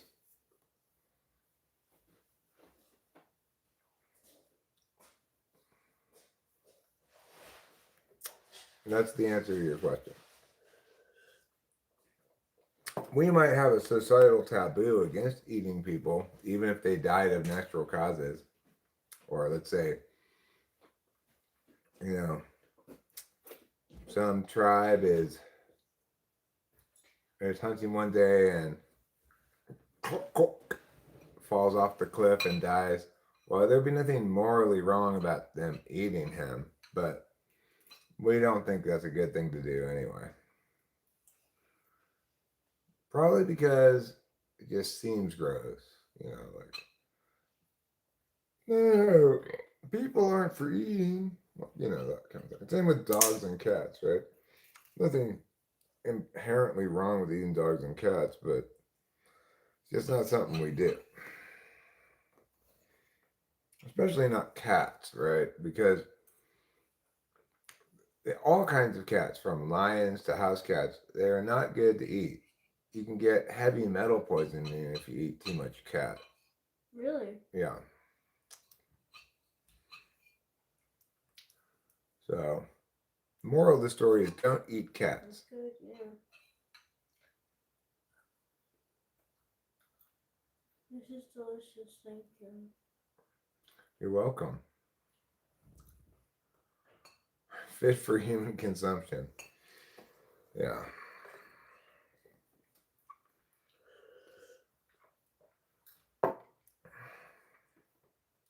Sometimes it's called long pork, human flesh. call them pork A. Yeah. Apparently, people taste like pork.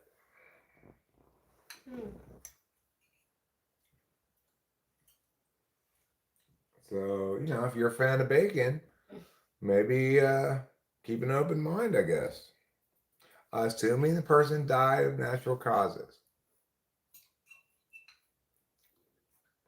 I live in China with my Chinese wife. We eat lots of dogs here, not so much cats. Well, that's too bad. Too bad for the dogs.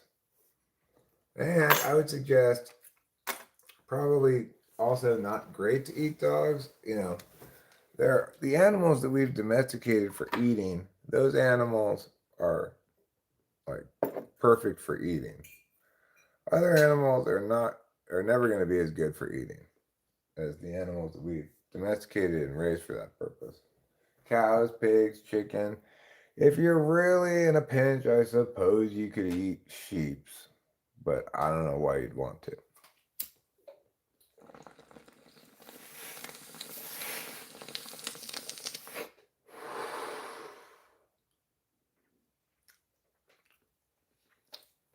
It's like humans been on the world for a long time. They could have domesticated any number of possible animals or tried to domesticate them. But you know what? There is a reason why we domesticated pigs, cows, and chickens, and sheep. Well, it's because they're good to eat. We also domesticated horses, but not so much to eat them. But yeah, people do eat horses sometimes. People eat horses, eat camels. People eat all kinds of different animals. Deers, bears. But I think they should leave the wild animals alone and just eat the animals that we raised for that purpose.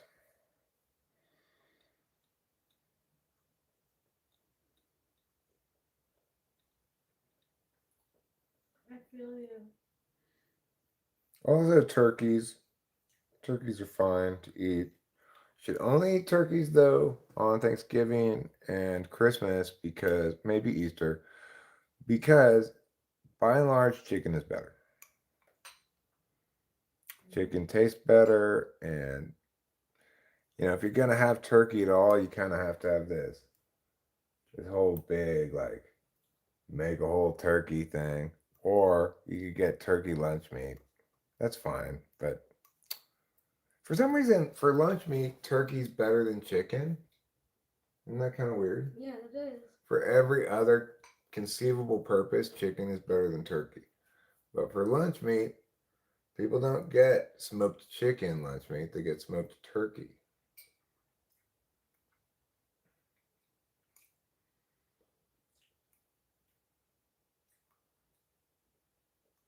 All the time. Yeah. Staple is like a turkey sandwich with like lettuce and tomato. Yeah. So turkey lunch meat, that's fine. I personally probably go roast beef if I'm going lunch meat as a first choice. Good first choice. Yeah. I like dry salami. Although right now with my dental situation, it's kind of hard for me to eat. All right, is it time for the game yet? It should be very soon. Like a minute, right? Like right this second, maybe. Whoa. Wow. What good timing. Yeah.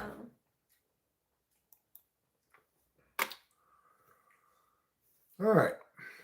So we will bring up the chat in half the screen and the in half the screen. Hi, Gyalt. How are you? I hope your day is going swimmingly, as they say.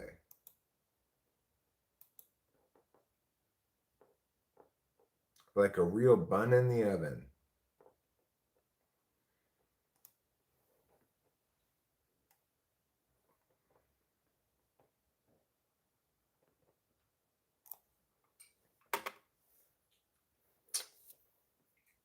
I think that's a good expression for somebody who's pregnant. bun in the oven. She's got a bun in the oven. Mm-hmm. I think it's a funny expression. You went to the store, took a walk in light rain. And when you got to the store, you said, "What am I doing here?" And turned right around and went home. It's an interesting story, Gil.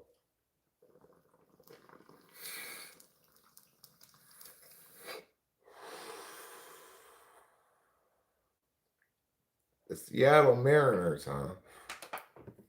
They had quite a good team last year. I think they're projected to do well this year as well. So we'll see how we do against them. You know, we've done well against some good teams and we've done poorly against some bad teams. So who knows? You got kefir and a sugar-free Red Bull. Well, I'm glad you got some kefir. That's a good choice of you to get. Makes me want to get some kefir. Me too. Fortunately, I think kefir has a lot of sugar in it, but we could get some anyway. I could have a little bit of it. They may have like unflavored kefir that doesn't, but that's probably not that delicious. No. Nick Kurtz gets a hold of that one. Oh, but it's caught. But it's caught. The outfielder overran the ball and then had to jump back to grab it, falling on the ground in the process. I'm waiting for the seasonal watermelon flavor to come back.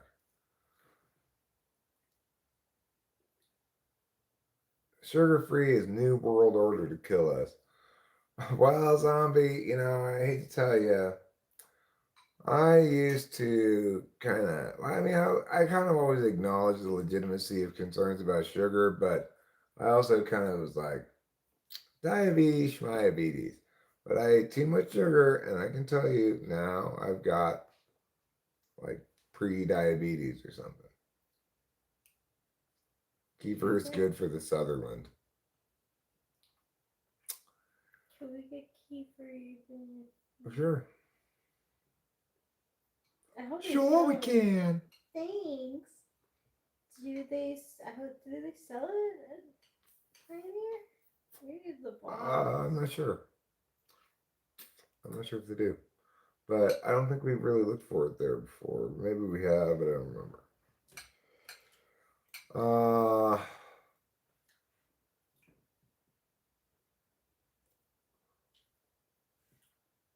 Sugar-free ain't the best. I'm not even buying it to lose weight. Sugar just makes me tired, and that defeats the point of an energy drink. And also, I'm watching my weight, but mostly the first reason. Well, I like to get beverages that don't have sugar in them, but I'd never get sugar-free beverages. Like, if I want to go off my diet and go crazy one day, maybe I have a Coke. But if I'm gonna have a Coke, I'm certainly not gonna have a sugar-free Coke. That's gross. I do like some naturally occurring sugar-free drinks like iced tea is good, and coffee, and non-alcoholic beer.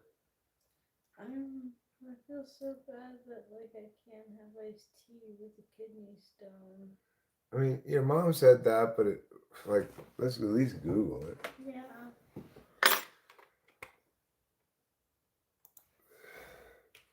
Is it bad to drink tea with a kidney stone?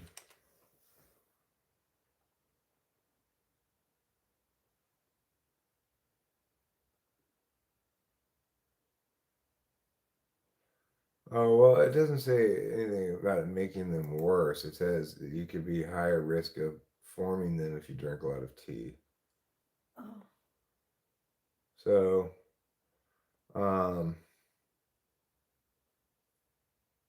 also adding milk to your tea could help, it says. Should I be adding milk to these? Sure you could. Okay. It's like milk tea, you know? I made milk tea the other day. I like milk tea. That's pretty good.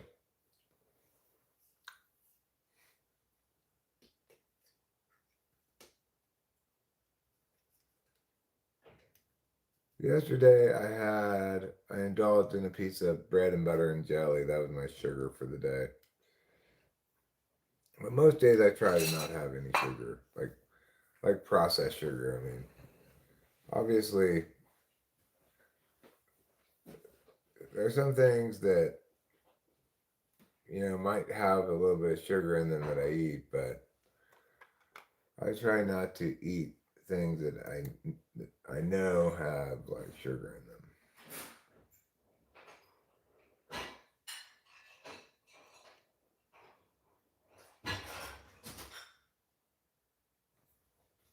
I drink soda just for soda's sake. Soda's good. It's delicious. What could be better with a burger and fries than an ice cold Coke? Perhaps some things, but not many. Well, Seattle gets Sacramento out in the first inning, and we are heading to the bottom of the first inning.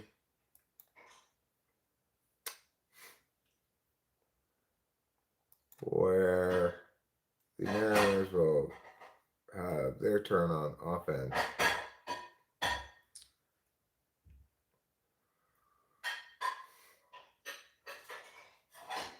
I don't like milk tea, but tapioca pearls are fun, which are often milk tea. I don't like those things. I never liked those. It's like, what is the point of this mushy ball?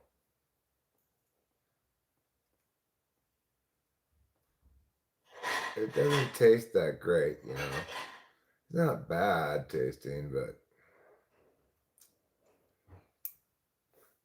it just feels kind of like a for no reason gimmick. It's not like it's a good idea or things are good or anything. They just make drinking your drink all of a sudden this exercise and having to chew some chewy thing.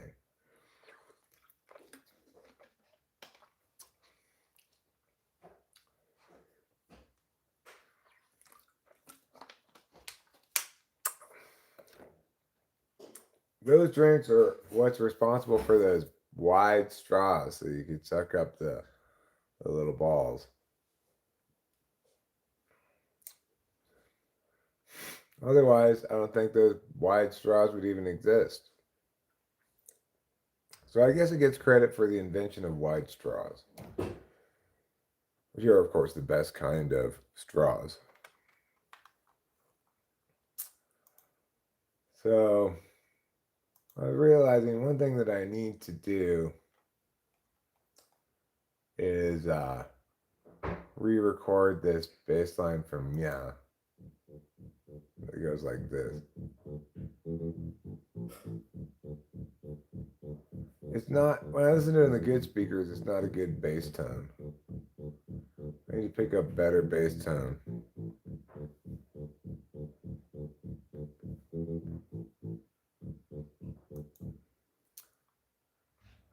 So,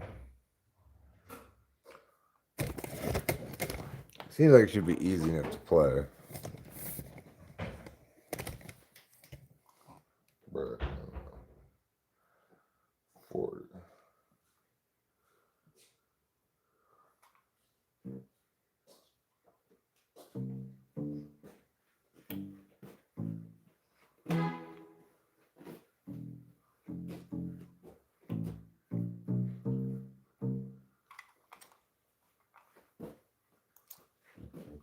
I think you're telling Savalas.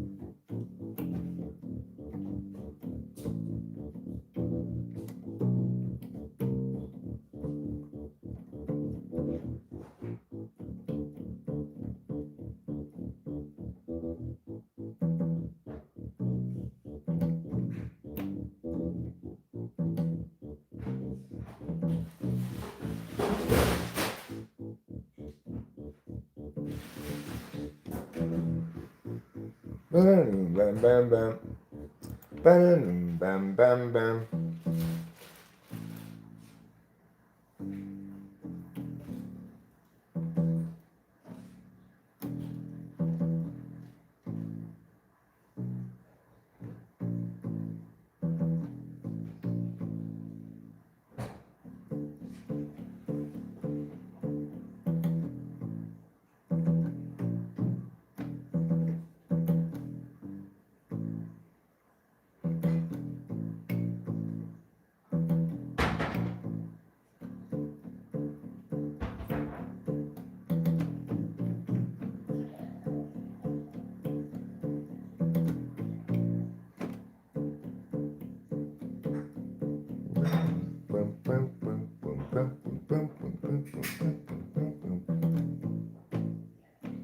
It's like that. Okay.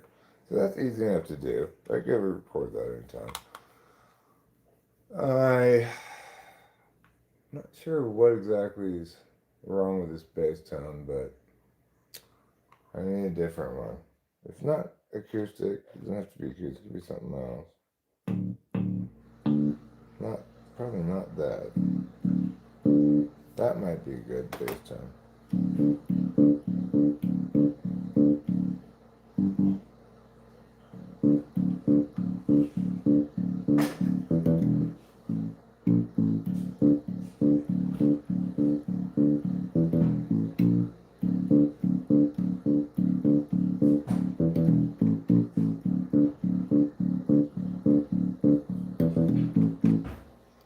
That might be a good bass. I could try a couple different ones. See what works. I'm not really sure what. It sounds fine when I listen to this on the TV speakers, but when I listen to it on the good speakers, it does not.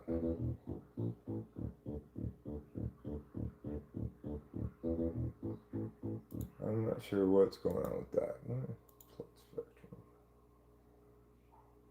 Well, it's got this peak up here like 3,000 or something.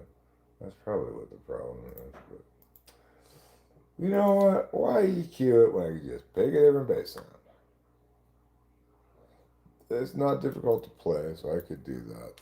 You've been more sober lately, huh? Well, good for you. I like the straws that have a triangle thing, a little. Oh, maybe I don't know what you mean. Seattle's up 1-0 already. Are you serious? Already? Come on, Athletics. That's again. This is not how the Athletics are supposed to be. Supposed to be winning this game right now. It's all right. It's still early. We're only down by 1 run. But seriously, though, come on. There's another hit. Well, JT Ginn, you're going to need to do a little bit better than that, mister. A little bit better than that.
Well, we're down 2-0 now.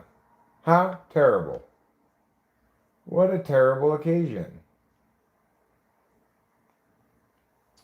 JT Ginn not doing a good job. Nope. Displeasing me with his failure.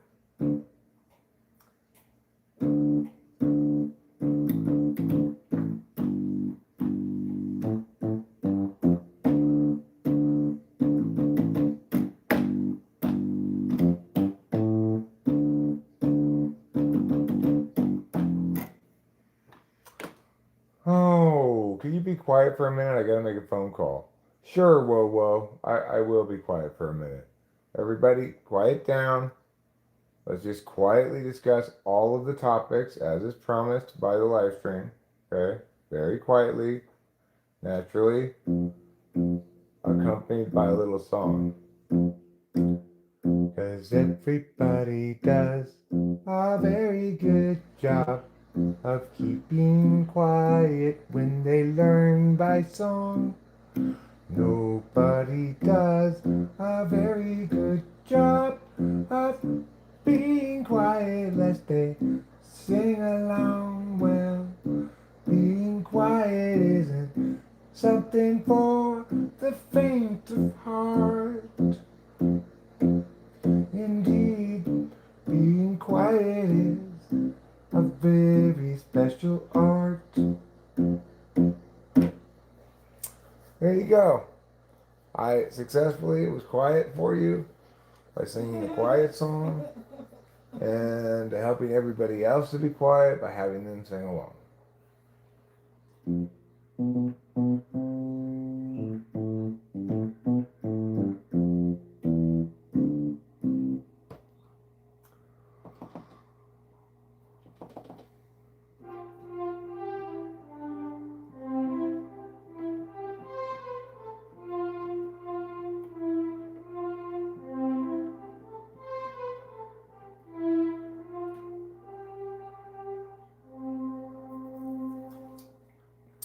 Doesn't that sound like a real orchestra? That's just me. That's not even a real orchestra.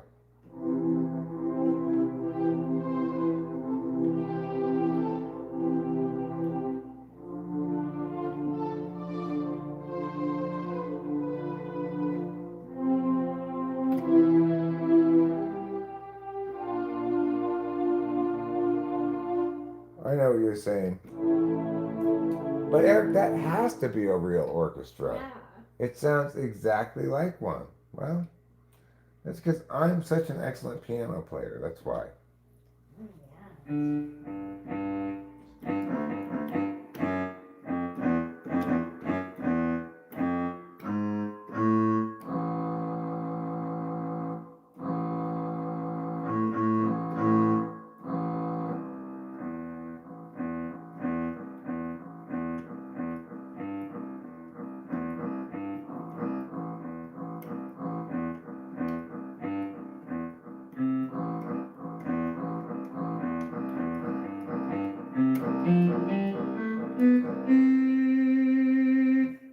That's called cello. That's my imitation of Yo-Yo Ma. Doesn't it sound exactly like her? I always thought Yo-Yo Ma was a guy. Oh, is it? Again? I thought so. Let's ask the people. Is Yo-Yo Ma a male or female?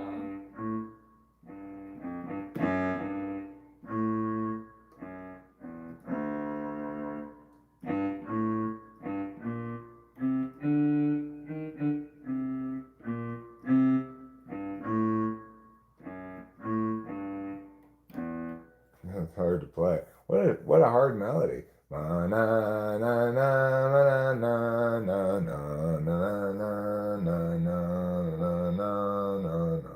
It's a weird melody on the piano. I've never tried to play it before, but trying right there it was a challenge. It's called contrabs.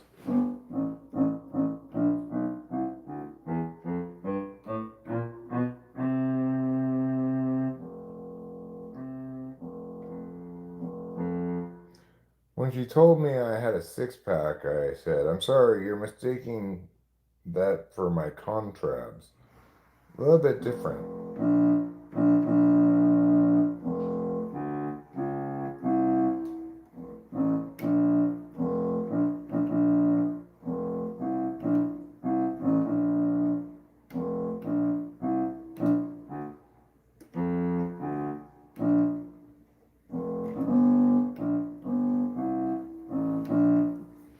Here Comes the Bride, yet another famous song that I have now played on the piano. You've done so much. Thanks. You're welcome. That's where they call me the Bard of New Orleans.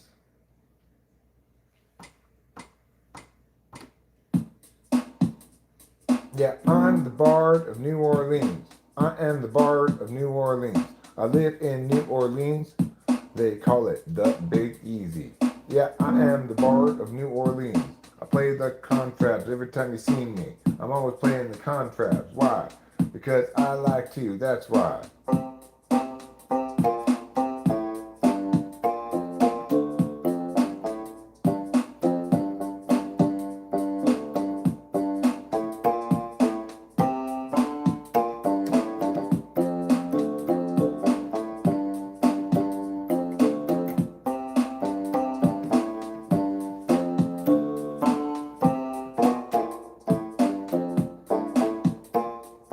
People sometimes say to me, hey, you the Bard of New Orleans. If you the Bard of New Orleans, then why can't you play the piano?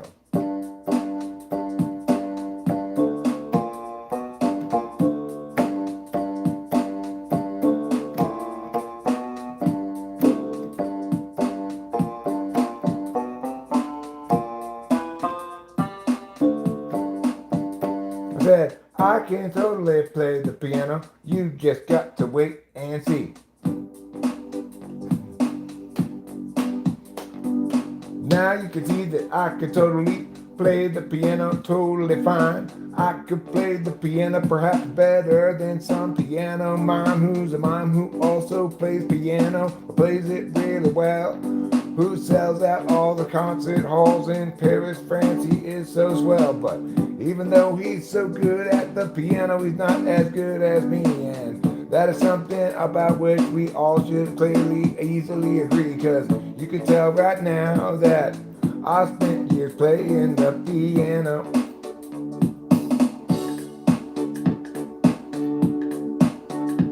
Seriously though, don't look at me with those sad, sad eyes. Don't look at me, I can tell your eyes are full of lies. Yeah.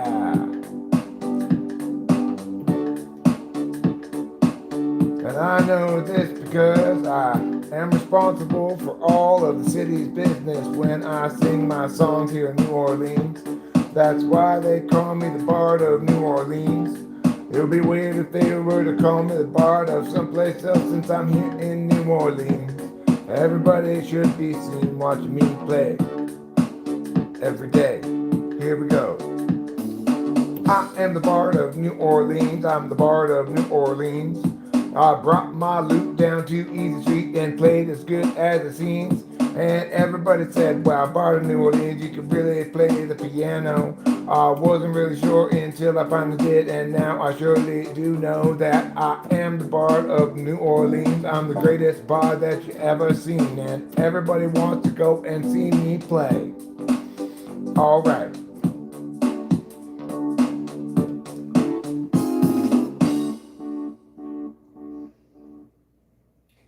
Yo-Yo Ma is a male.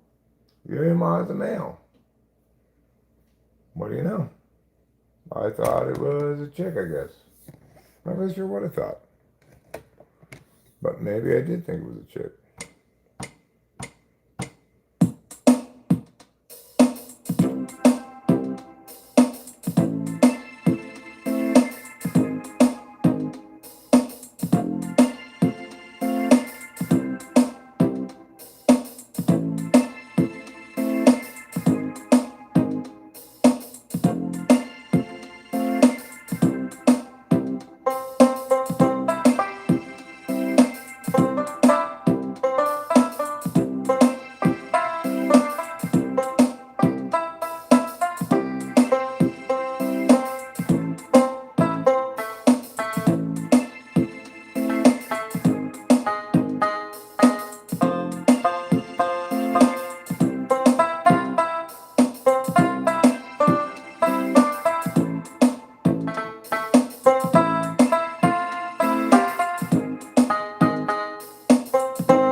very strange beat. This one is a little bit normal, unlike the last part of it, which was a bit abnormal, but this is a pretty fine beat. I suppose if you like this kind of thing, I'm not sure I do, but that's not what we're here to talk about today. So Sue, go ahead and bring up some topics. I said I'd talk about them all, and I wasn't lying about that bit. In fact, I talked about them all. I talked about aardvarks, I talked about anteaters, and other things that begin with A. I talked about aardvarks, I talked about anteaters, and I think you know that you've got to go see a movie in theaters. Otherwise, you're not getting the real experience. Or so they say when all those Hollywood people want to talk to the regular people today. They say go ahead and go to the movie theater still. Even though there's no reason to, will you please still go to the theater though? Because I want everyone to surely know that the best place to see a movie is inside a movie theater. Business is booming, hopefully, but it's not. Oh no, what are we gonna do? Stop. We gotta make movies. Nevertheless, I think we got to make a lot more of it. And indeed, in fact, I see now that the movie theater is dead.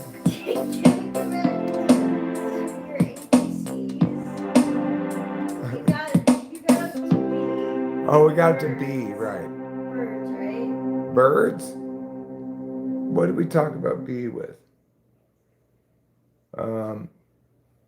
Oh, I remember Bob Odenkirk. Oh, Bob Odenkirk. We also talked about C, which was Chris Filey. We're furry. Oh, I was gonna say my clogs. Oh, your clogs. Let's talk Clogs. about your clogs.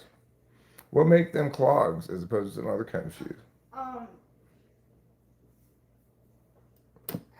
We have to ask a computer. What determines whether or not a pair of shoes qualifies as clogs? I'm pretty sure these are clogs, though. That's the question we'd have to ask. Okay, I believe you. I wasn't doubting that they were clogs. Okay. I was just wondering. Yeah, okay, we'll ask Gemini. What's the determining Because, you know. attribute of clogs? You only know him as Saul Goodman, huh? Well, you should know him from Mr. Show with Bob and Dave. Mr. Show was like, it was the genius comedy show of its time. Yeah. How do we know a shoe is a clog? Well, typically a clog is a shoe with a rigid, thick sole, usually made of wood or something like it. They're often open back. That lady's always talking about my pole as being rigid and wooden. Let's have to talk about yours. Mm-hmm. I say, hey, phone lady, you're getting a little personal there. Yeah, it's a little bit personal for me, too.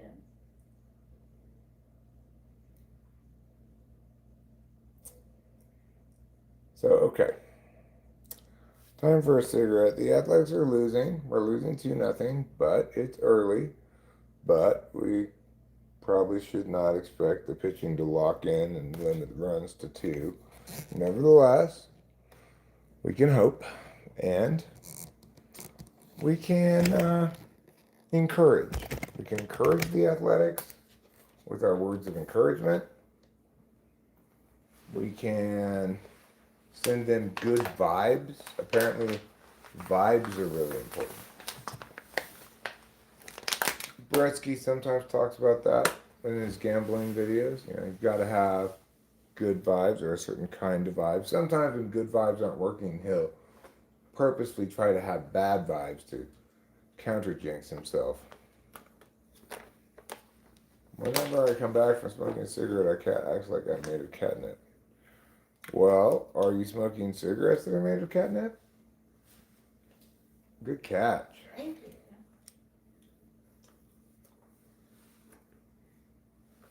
Okay, got cigarettes, got this, which I do not need, and I will put over here. Where are you going? I'm gonna go smoke a cigarette. First, I'm gonna get a beer from the fridge. Get me a beer out of the sack. Telephone books up my sleeves. I quit my job blowing leaves. Telephone books up my sleeves. If I see a ladder, I'm walking under it. Oh, is that your explanation, Gil? That your cat was a heavy smoker in a previous life, then got reincarnated into a cat? So was that like, is that a step down? Like, for example, if if you do a great job being human, do you get to reincarnate as a human again, or is it actually an improvement because cat, you don't have to deal with all the existential terror and whatnot. Get out of here! Oh no, that's them. God damn it! I thought that was us. It's now 3-0. If I see a ladder, I'm walking under it. If I see a mirror, I'm breaking it. If I see a 4-leaf clover, I'm tearing one of the leaves off. Well, you do have to have your, you get fixed though, so you don't have to get to have a sex life, but you probably don't miss it if you're a cat.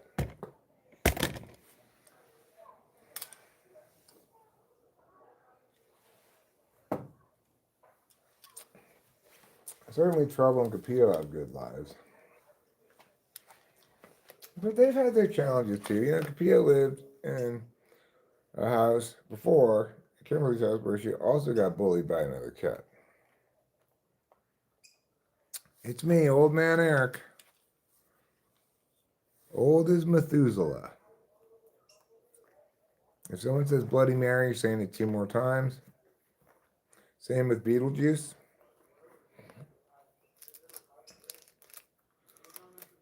Also, you like to say death flag statements like, well, we're in the clear now. At this point, nothing else could go wrong. Say things like that. Or you say things like, well, with this large lead, there's no way I can't win.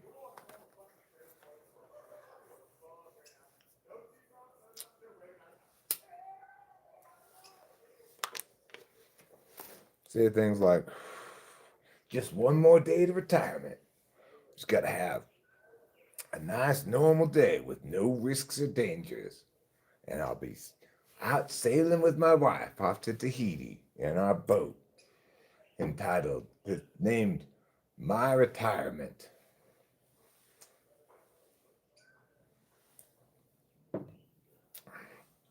Room is always saying things like that. It's been quiet tonight.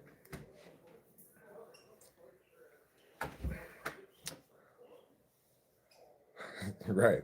It says it's been quiet tonight in the hospital. Yeah. That's gonna get you for sure a flood of patients.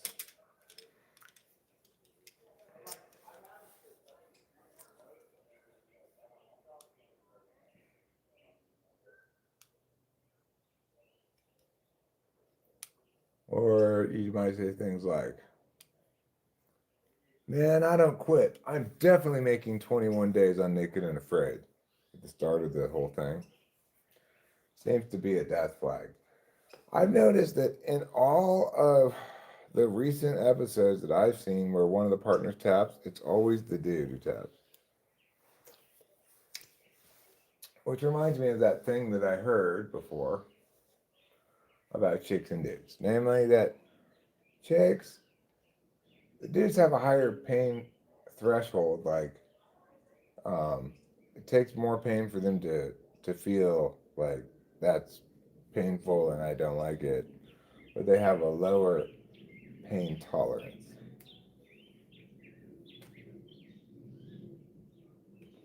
I don't know if it's true, but that's what somebody said one time. You got a piece of wood to knock on? Good for you.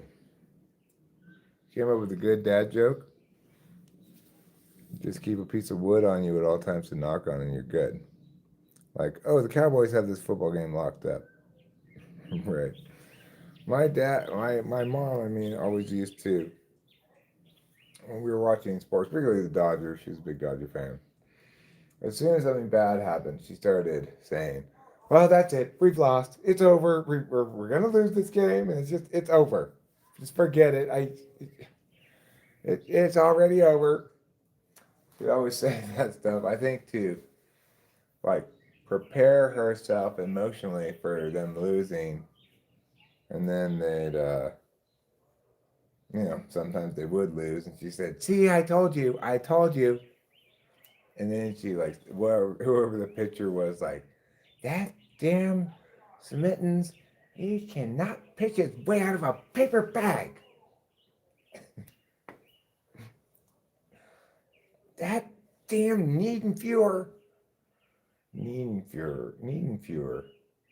There's some pitcher for the Dodgers. It was named something like Niedenfuer. He gave up a home run in the playoffs one year that knocked us out of the playoffs. And my mom, she was really like, "Don't put in Niedenfuer." Niedenfuer? Was that his name? It seems weird that his name Fuhrer in his name, but maybe.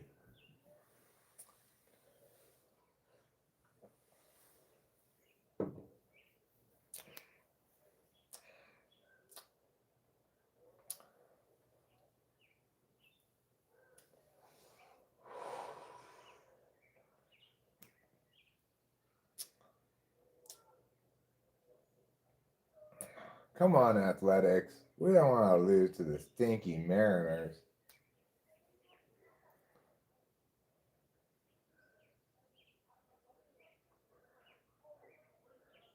They're named after people who go on boats. How lame could you be? Tell me we can't beat people who go on boats? Boats are dumb. If we were meant to cross water, it would be solid like the land.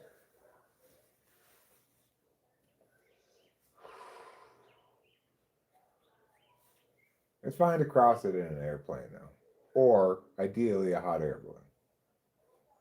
Obviously, the best way to travel, if you can manage it, is hot air balloon. You just have to wait for exactly the right day where wherever it is you're going is just slightly is downwind from and a slight breeze exactly from where you are. Then you can travel by hot air balloon.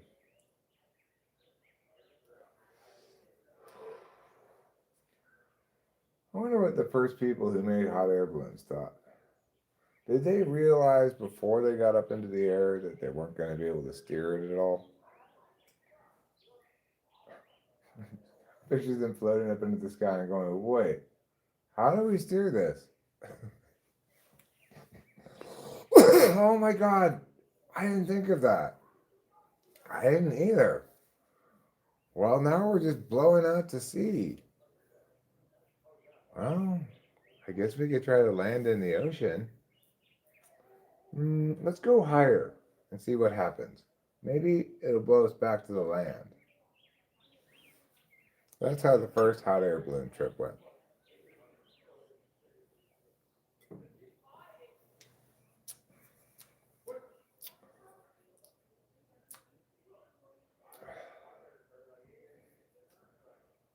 Later, someone tried putting a rudder on a hot air balloon like they would on a boat. Obviously, it didn't work. You know, there was balloon pioneers number 2 and 4. They also disappeared, never to be seen again.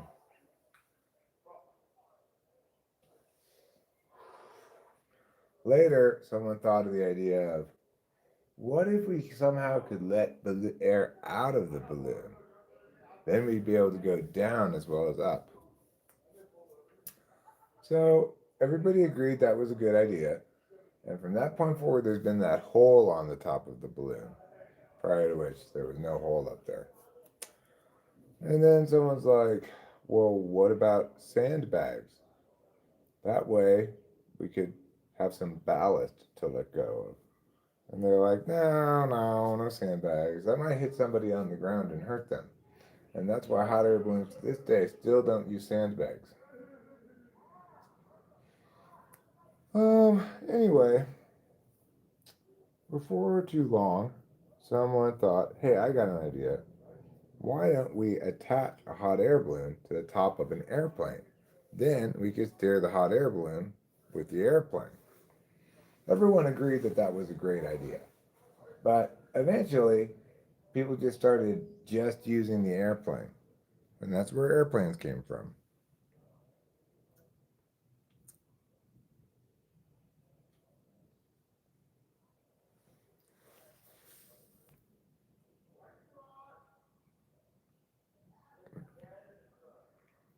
What did you think of the appendix joke? I thought it was clever. you know, not the sort of joke that makes you exactly laugh out loud. I thought it was silly too. Like it's a silly pun that you gotta be somewhat book minded to begin with to even get it. But pretty good joke.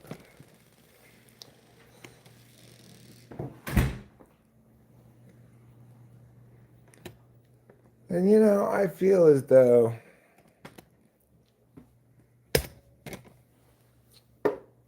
I've really missed my opportunity in life. That in some level I should have been a comedy writer for some show or Saturday Night Live or something. That would have been a good job for me. But life's what happens when you're busy making other plans. You ever heard that before? It's true.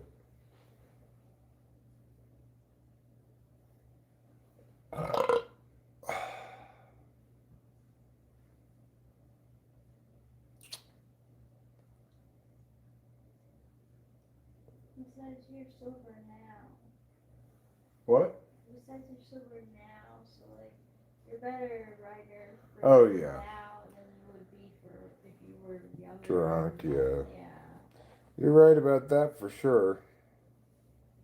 I also just didn't have as good instincts when I was younger. My art instincts across the board are just better than they have ever been, really.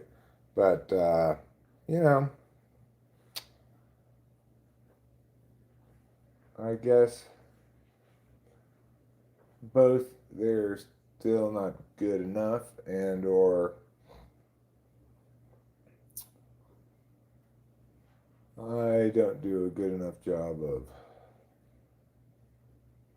giving my ideas a real shot, I guess. Like, I should publish all my best songs via CD Baby. I'm always slow to pull the trigger on SE things like that, though. It's just not my native way of being. I think, yeah, but am I sure I want to do yet? I might still want to think more about this. Maybe I want them yet. Maybe I want them yet. Like, I think I could certainly do a better job of recording Cloudy Day. That probably wouldn't even be particularly a great deal of challenge to record it. Is thinking that is one of the reasons why I've not published it. I probably should just publish Gregory. I'm not sure. I did a pretty good job of producing that, so might as well just publish it.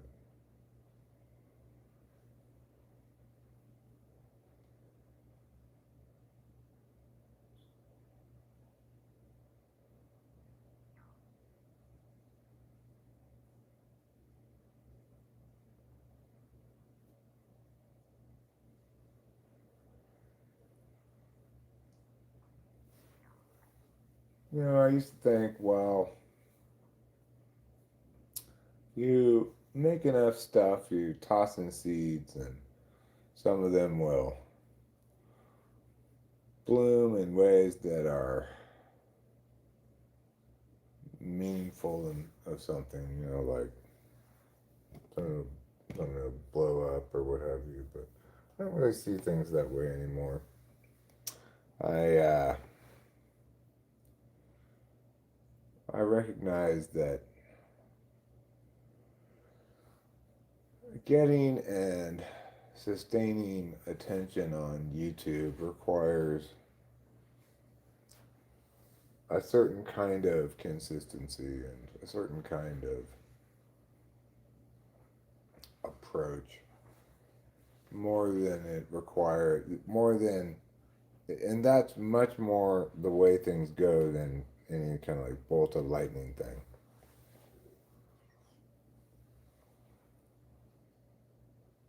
Thanks, y'all. It is. It's a good song, you know, and kind of whenever I play it, I think to myself, wow, it's quite a composition. Mostly, I think that in terms of the rhythm on the guitar and the singing, which is a little bit unusual for me to have, such a distinct rhythm that's kind of hard to play while singing because I typically write songs while I'm singing and playing at the same time, you know. So most of my songs don't really have any particularly unusual or difficult strumming pattern, but that one does. You need to practice guitar more, especially singing plus guitar. Yeah, well, the thing is, I never practiced guitar really without singing. Like, maybe sometimes I'd strum the guitar with some guitar rhythms just for the kicks, but I've kind of always sung and played at the same time, so in some sense that was handicapping because if you learn how to play, like, say, someone else's song by learning the guitar part first and how you're supposed to strum it and whatnot, and then trying to sing on top of that, then you'll expand your ability to play and sing a lot better and faster than what I did, which was like, if I wanted to play a cover, I just strummed it however it was comfortable and easy for me to sing over. But eventually, I got so that I could sing over fairly complicated things, you know.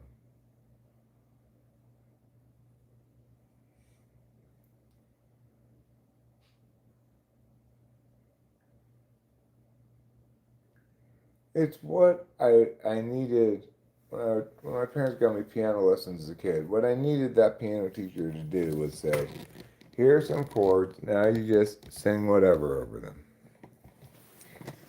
Just go ahead and try it." Yeah, that's probably all I would have needed the piano teacher to say, and I would have gotten into piano. But instead, they're like, "You're gonna read music and learn to play Camptown races with your hands in the proper position and stuff." And I just like, I fucking hate this.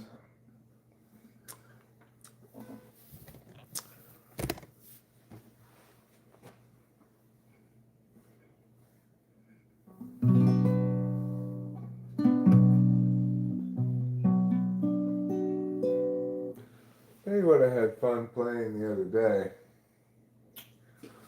is Enemy Ground.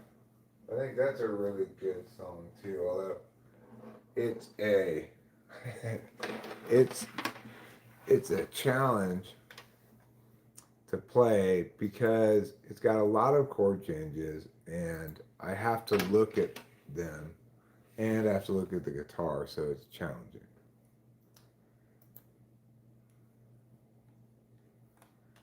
But I really like the song. I don't. It's not like I love the lyrics or anything. Although I don't hate them, but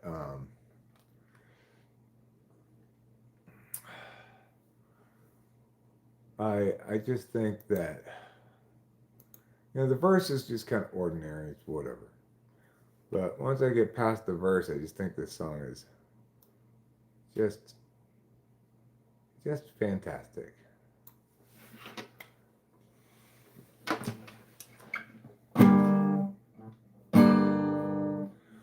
It was 100,000 million years ago. Time ran slow. Nobody yet to show. Place the slabs below. Let them go. They will start to grow. More years ensue and tears gnashing through. A hole in slabs come to view. Unchangingly true. Eternally new. For when the slope appears in charge today, options at large show other ways. Take a chance now, once quick to check, but don't get caught standing on deck. The slope presents a fork. It's not easy stopping short, too far along to turn around. Perhaps the better course was headed ever north. Now there's a fitter force. Enemy ground, enemy ground.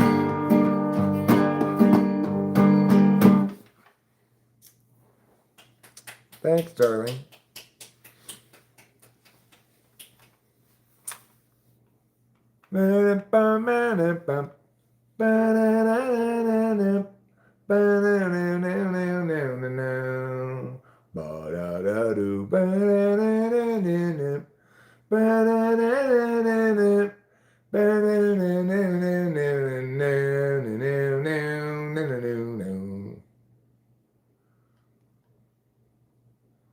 I mean, that's just hooky as heck,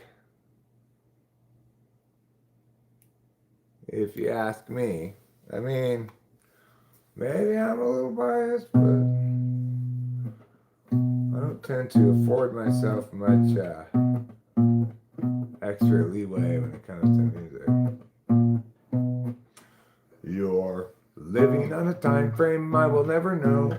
Alienation and humanity's soul. Imagine you a future after the collapse, returning to the urgency of isolated past. Picturing community free of metaphysics, hunting buffalo while you're picking red delicious. Knowledge of the seasons, wisdoms of old. Fires blazing in the night to keep away the cold. Hostility is kept at bay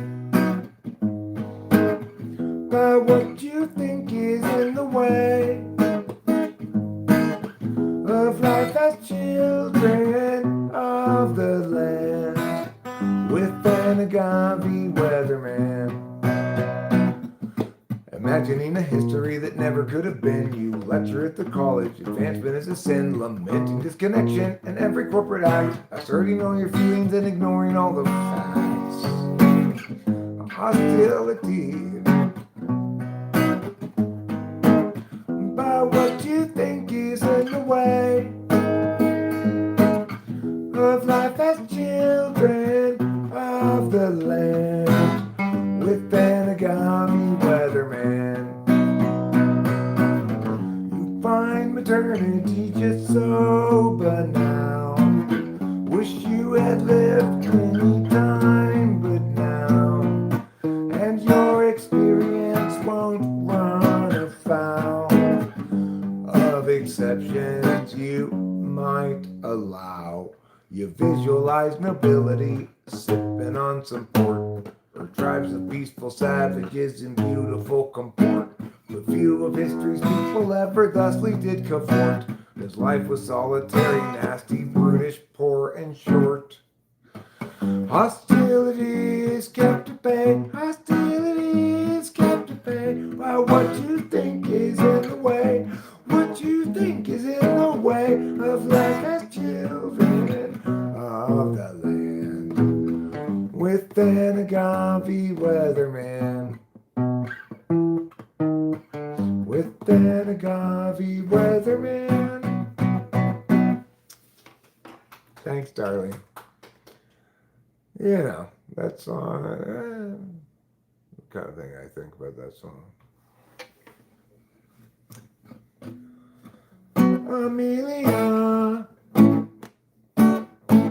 go from that place, take unto you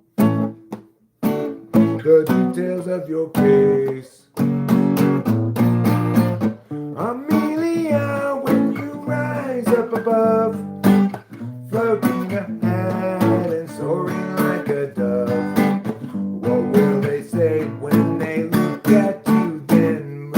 sideways into space you're in. Staring sidelong with that thirsty grin. Amelia, can't you see that you and I will never be? Amelia, yet you're still free. With too much opportunity to leave out in the rain. Amelia, Amelia, we're watching you. Fell for sure. No matter what we do. Amelia, when you rise up above, floating ahead and soaring like a dove, what will they say when they look at you then, moving sideways in the space you're in, staring sidelong with your thirsty grin? Amelia, can't you see, you and I will never be? Amelia, yet you're still free. With too much opportunity to leave out in the rain. Amelia. Oh God, thank you. The guitar is so much more difficult than the piano. So much more difficult. It's crazy.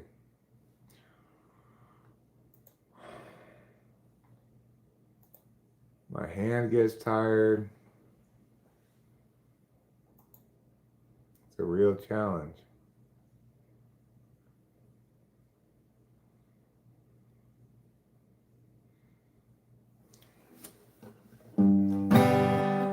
Well, Sammy has a story that need be told, and this is a song for an open road, and such a thing must always do its job.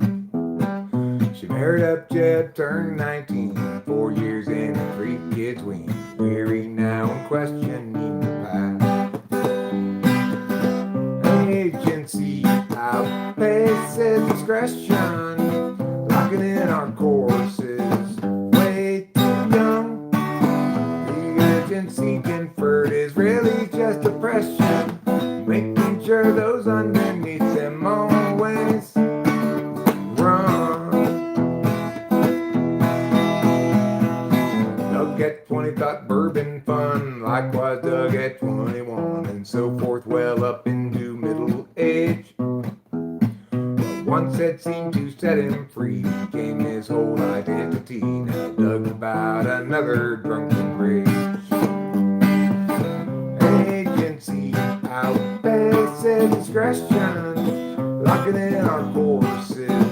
Way too young. The urgency conferred is really just depression. To offer you incentives, but you haven't got a thing that's fun. Everybody's panicked about the kids. Ooh, ah, talk them up with extra dexedrine. Ooh, ah, mathematics to produce success, or impose more unjust duress. Agency outpaces discretion, locking in our courses. Way too young. The urgency conferred is really just depression, making sure those underneath them always run. Without consent, it's really just depression. By parasites surviving on their wages earned by lying while they feed their fear of dying. Yeah, let's feed upon the futures of the young.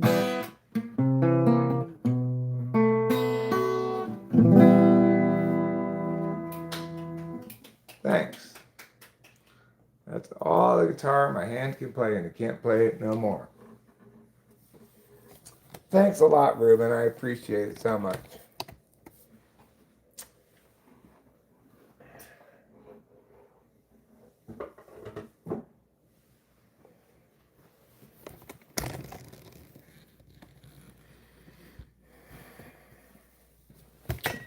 I spent a lot of time trying to write songs. And I have some pretty not too bad successes. That looks like an ace home run. Yes, it is an ace home run. 3-1. Oh, good. G'day. Welcome to America, Australia. Please don't bring any of your poisonous snakes with you.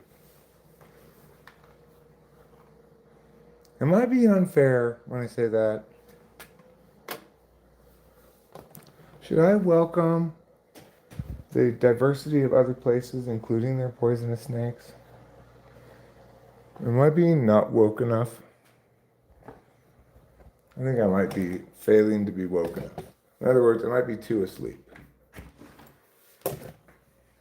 So it's 3-1. The A's have a man on first. I don't know how exactly we got that run, but we have a man on first. Nobody out here in the top of the fourth.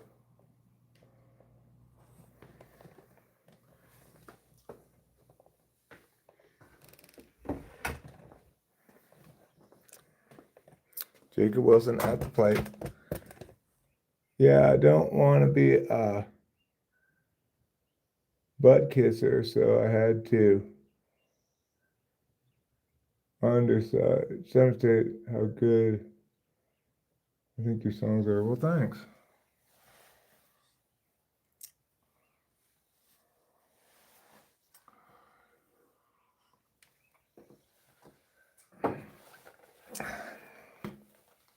Appreciate it. Sometimes I feel the same way, like, oh, I've got some good songs. I should. What, Eric? You should what? I don't know. Go play gigs or something. Really though? Are you though? And if so, like, how exactly am I gonna get a band together or something? Well, I don't know. It would seem that if I was ever gonna do anything with music, that I was Carlos Cortez. That's great. I put him in today in the outfield because my first starting outfielder is not playing today. They have the day off. You know, it would be one of those things where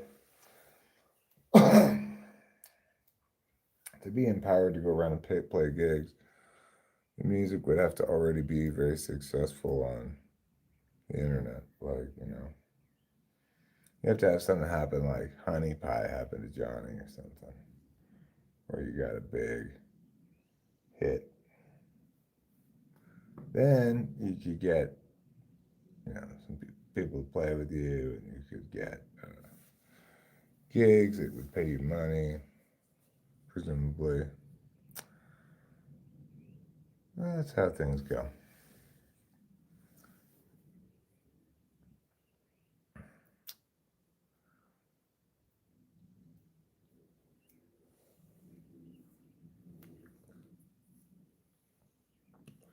I appreciate your positive regard as well, Mrs. Mom.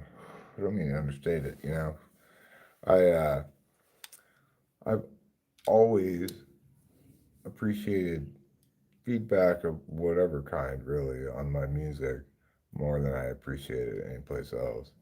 Like, when I put up some video explaining something, I probably do not appreciate the feedback because with a video where I'm explaining something, I already know that I'm correct and why I'm correct. And I get these comments, people just talking out of their ass. It just makes me mad at them. And the funny thing is, they're probably not even often trying to annoy me. And, could be like people who maybe would subscribe to the channel. But then I comment back to them like, you dumb fuck. I don't say that, but the general vibe of my response is probably like that.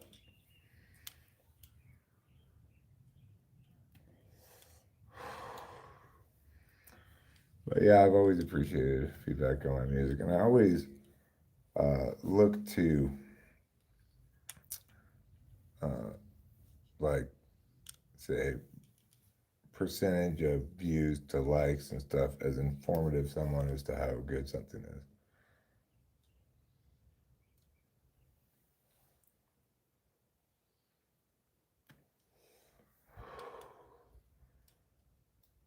Sometimes I think there's something that I like a lot that doesn't get any kind of real positive response, and I just think, well, in this instance,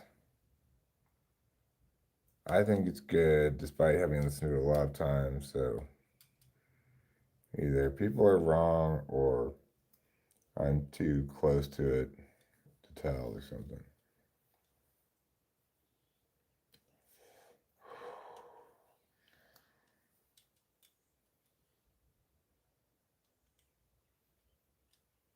Of course, the thing is, you have to not just have good songs, you have to have good tracks. That's a little bit, it's always hard for me to know whether my sub professional level production is holding something back or not.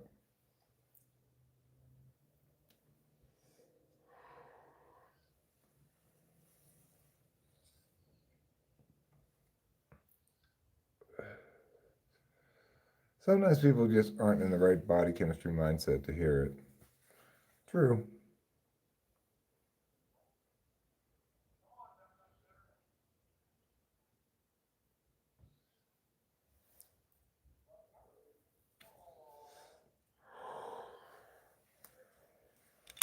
Well, you have heard my songs a lot of times, Winston Swan, so if they didn't stick a little bit, they'd be truly awful. And then they'd be like that horrible Rush song that somebody got me to listen to the other day. Like, there's no way that song could possibly stick in anybody's head.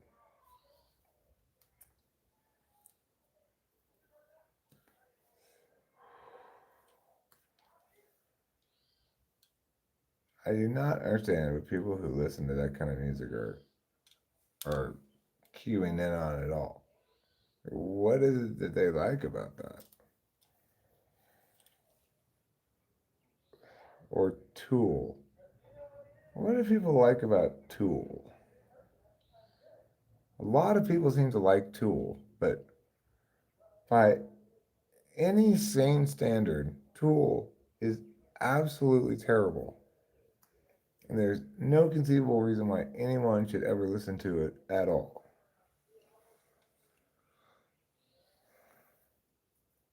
I mean, that's not the one I listened to the other day. It was a different one, and it was like super terrible. It had like weird time signature changes and all kinds of fancy musicianship stuff, and nothing good about it.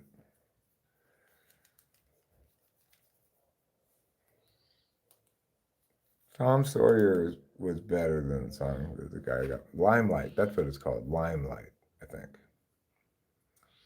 Terrible, terrible, terrible song. Renault, Renault, Rosetta Stoned is fun. I don't know what Rosetta Stoned is. Is that a Rush song? Tool seems to appeal to the ISTP males. Like dudes who are obsessed with dudes in the band because their technical prowess and by osmosis want those same feelings associated with them.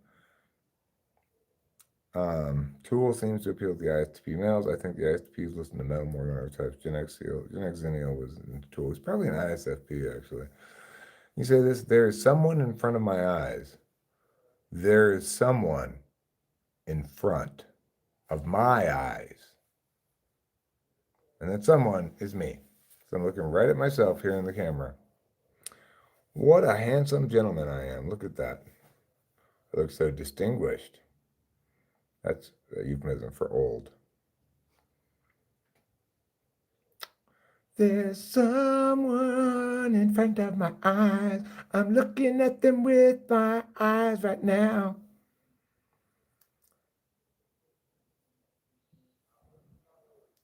Well, I mean, Tool, there's like nothing to like about it at all. They don't have any good melodies. The instrumentation and stuff is just like stupid rock sounding, just like the bad kind of rock sounding stuff. And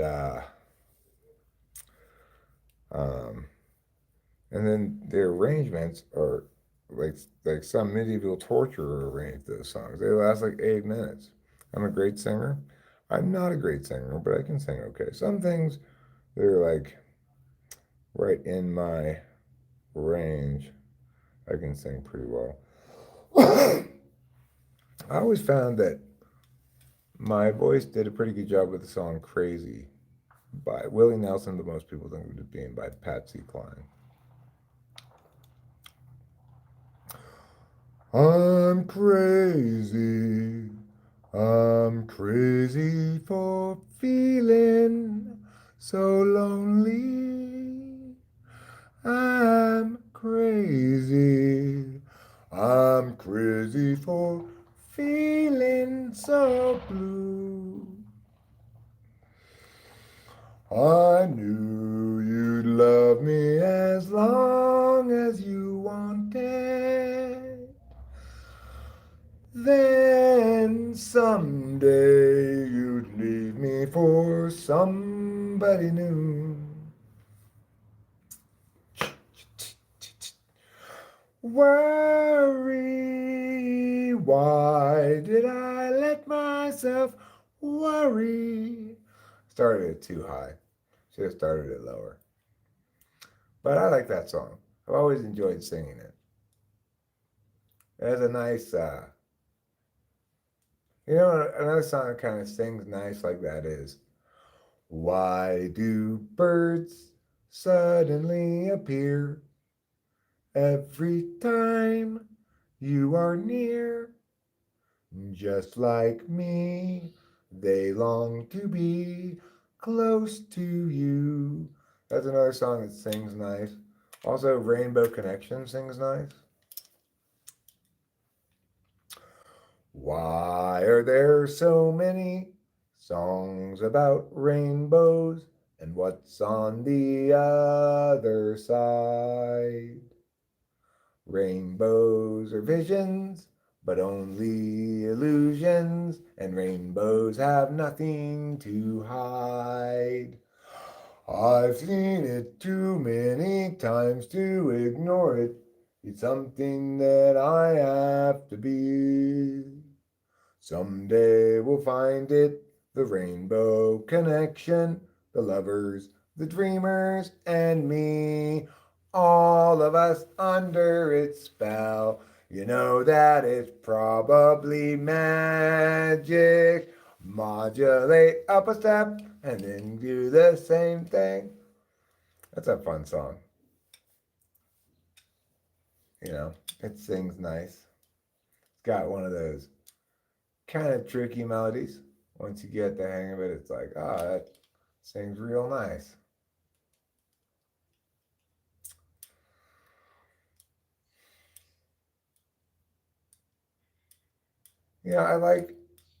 I like songs that are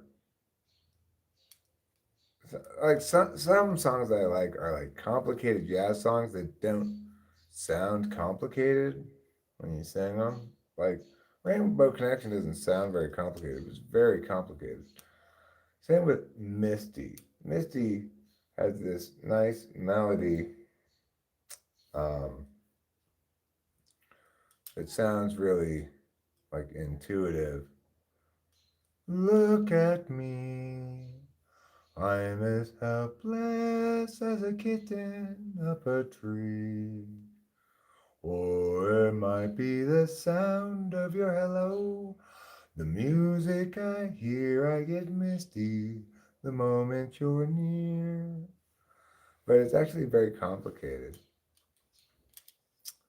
That's something that is is an accomplishment because it's not like complicated is a good thing in music usually. It's generally not. I tend to make complicated songs, and sometimes I wish I didn't make such complicated songs. Like when Jared and Kate come over and I bring up like one of our songs to play, they obviously have trouble following along because it's got so many chord changes.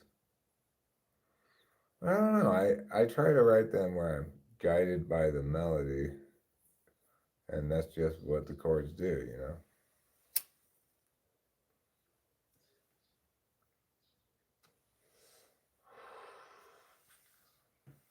Misty and Chances Are, both are beautiful songs. I took my mother to the Johnny Mathis concert. Such a voice. Oh, well, Misty was actually written by a jazz pianist named Earl Garner. I don't think it even had words and lyrics at first. Lawrence Butler, did you get thrown out again? No, he didn't. He did not get thrown out this time, thank God. He seems to get caught stealing a lot. Not this time.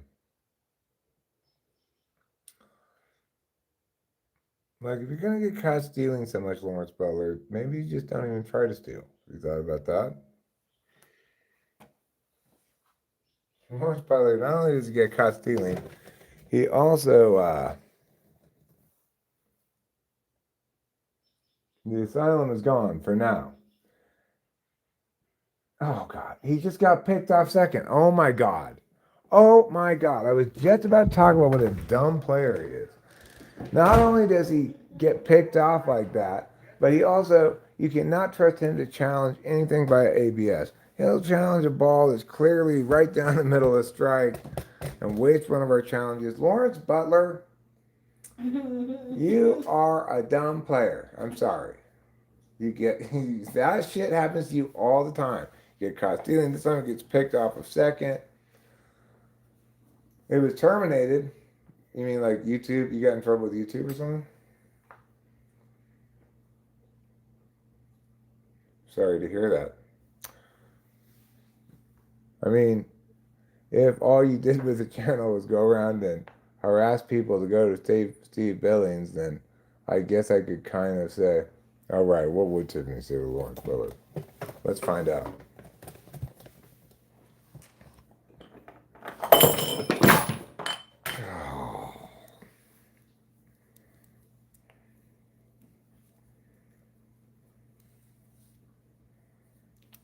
What a lot of times bot y'all stuck. Oh! Thanks, Tiffany. Thanks for telling him. What did she call him? Low rinse butt. A little rinse, butt. Low rinse butt. Okay, I dropped this because I'm a big dummy. Now I have to pick it up. That's fine. That's fine. There wasn't that much stuff in it. It's fine. Oh, Lawrence Butler. You know, he means well. He wants to do well so much. You can see all of his emotions on his face all the time. Like, gets really frustrated at himself sometimes. But I'm sorry, Lawrence Butler. Just stop with the base dealing. You're just not cut out for it. He's proven himself to be an improved outfielder, though, this season, which I'm pleased to say. Steve's new channel. Steve has a new channel? Oh, so you mean that channel I went to last time, that was terminated? What was it terminated for?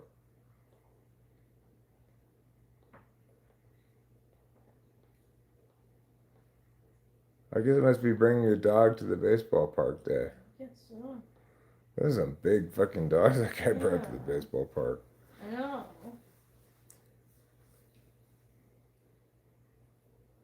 For bullying and harassment, huh?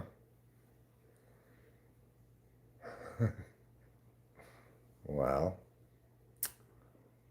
I don't know what to say about that. Seems like everybody on that panel is choosing to be there and engage in that environment, so I don't understand what the problem would be.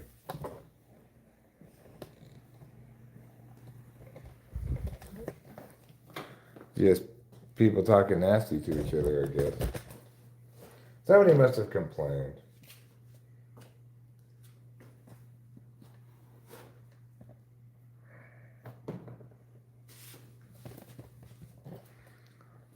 Yeah, well, one person's entertainment is another person, you're being mean to me. I once got a strike for bullying C.S. Joseph. It was on the channel for a long time. Finally, they let me take it off. Well, YouTube doesn't really want to be that kind of platform. Troll Town fan.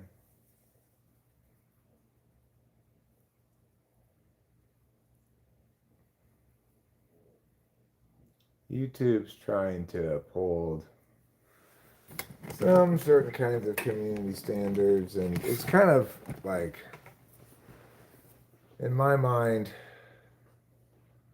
a little arbitrary where exactly the lines are, especially for something like bullying. This country's going downhill, huh? Well, I mean, I can assure you that more of that Steve Billings panel nonsense is not going to help, but I agree with you that, YouTube's trying to walk a tightrope here, The thing is, somebody almost certainly complained and said, I am being bullied by this channel. Without that, I don't think YouTube would have even begun to investigate something for bullying. So, YouTube decides the standards on YouTube. There are looser standards on other platforms. It's just that YouTube's the best platform in terms of having the most viewers. I guess TikTok's a good platform too for that, but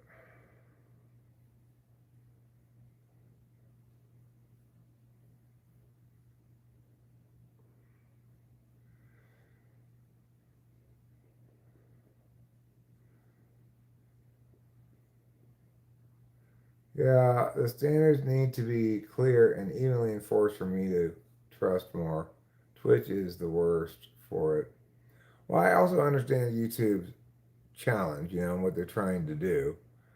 They're trying to police a platform that's got God knows how many uploads per day, and some percentage of them are stuff that I think we all agree should not be on YouTube, like hardcore pornography, because most people don't want to mix their regular viewing things with pornography, I don't think. And I think most people agree that they shouldn't have that, like beheading videos shouldn't pop up in your feed. In that sense, they're just enforcing community standards that the community in general of viewers wants. Viewers, the vast majority of viewers don't want certain kinds of videos popping up in their feed.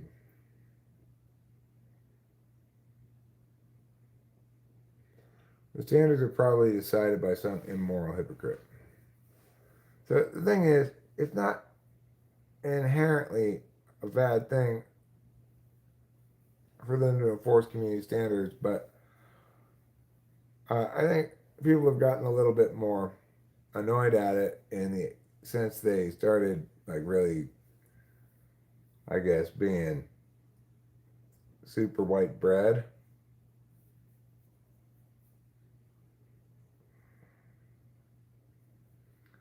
But for something like bullying and harassment, that's a really tricky one. Like, let's say somebody complains about it, they watch it. I could say the same thing in more civil words and the same thing in less civil words, and probably the latter would get struck and the former would not. Even though the functional meaning of like being saying mean things about somebody is the same.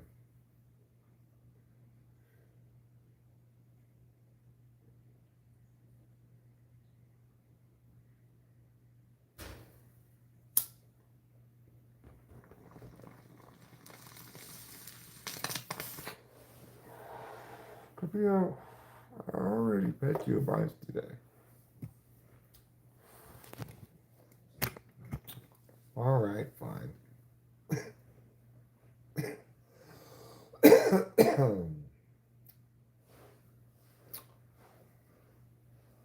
Well, like when I got a strike for bullying C.S. Joseph, I made a video calling him a coward and a piece of shit or whatever, various things like that, and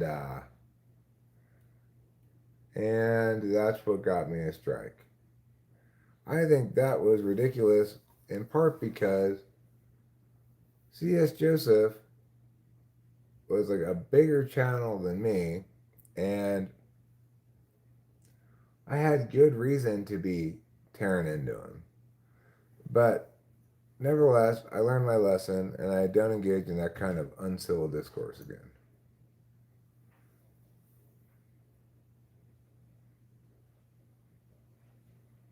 Right, I never incited people to go harass him on his channel at all, or anybody else. I've been accused of that multiple times. I've been accused of getting my viewers to go multiple times. I have never one time done that. Is that out of here? Get out of here. Get out of here. Nice job, Nick Kurtz. Nice job. 3-2. Athletics have cut it to a run.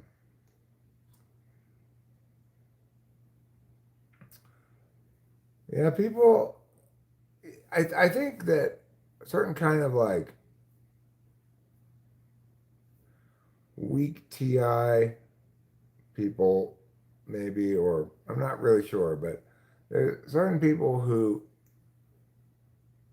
seem to think that everybody makes their determinations about typology things by listening to what experts say, that nobody makes their own determinations about things, which is of course ridiculous. Almost everybody makes their own determinations about things and picks and chooses whatever they feel like hearing rather than any kind of consistent uh, understanding of it.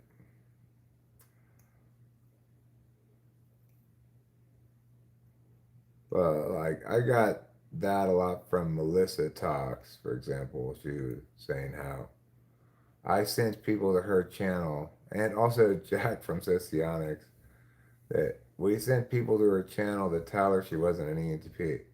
It's like, lady, they're doing that all on their own.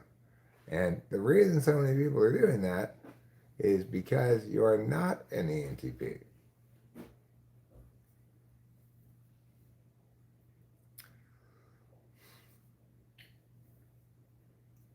But I guess they don't like that idea.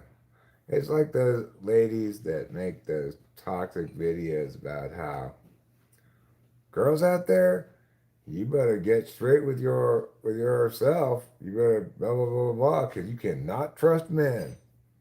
Like that kind of stuff. What they really mean is they got screwed over. They felt treated shabbily or betrayed or something. And rather than it being specific to them and that guy, being about them making a bad choice of guy or them being a bad partner and that's why the relationship broke apart or something, rather than anything like that, uh, they want it to be more universal so that theirs is the normal experience rather than the outlier or the anomaly or being specific to their particular stuff at all. They don't want to think that it informs about them as in terms of their desirability, viability as a partner, um, or other things specific to that relationship. Shea Langoliers gets a good chunk of that. Get out of here! Get out of here! It is gone. Back-to-back home runs. 3-3 is the score. We have tied it up. Yay! Nice job, Shea Langoliers. Yeah, good job, Shirley Cavaliers! Back-to-back jacks. So we've had 3 solo home runs in this game. Cortez, Langoliers, and Kurtz have all homered. Expert schmexpert. I understand that as a shortcut, listening to an expert, but falls apart when the expert is wrong or corrupt. Yeah, well, the thing is, I just think it's weird that like I thought that was weird with Melissa Talks that she was so committed to the idea that she was to blame, that she was an ET, and that I had wronged her terribly in some sense, right? She was so committed to that idea that no matter how many other people told her independently of me, I didn't even arrest her. I just said, well, I have my doubts, but I'll let you go, you know? And she was so committed to this narrative that no matter how many people independently told her that she was not an ENTP, she continued to blame me for it. Like, see, this is what happens when Eric unfairly and unreasonably attacks me by questioning my type. He convinces all these people to go over to my channel and comment on it.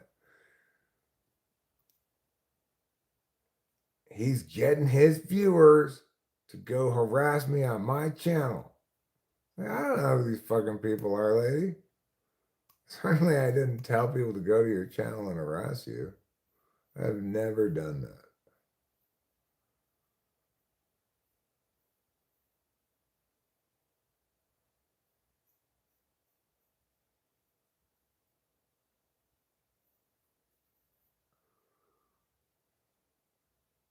What a debacle indeed.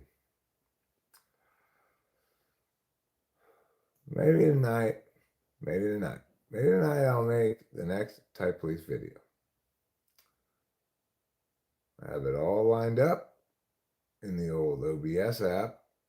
I just need to do the feedback on the clips part.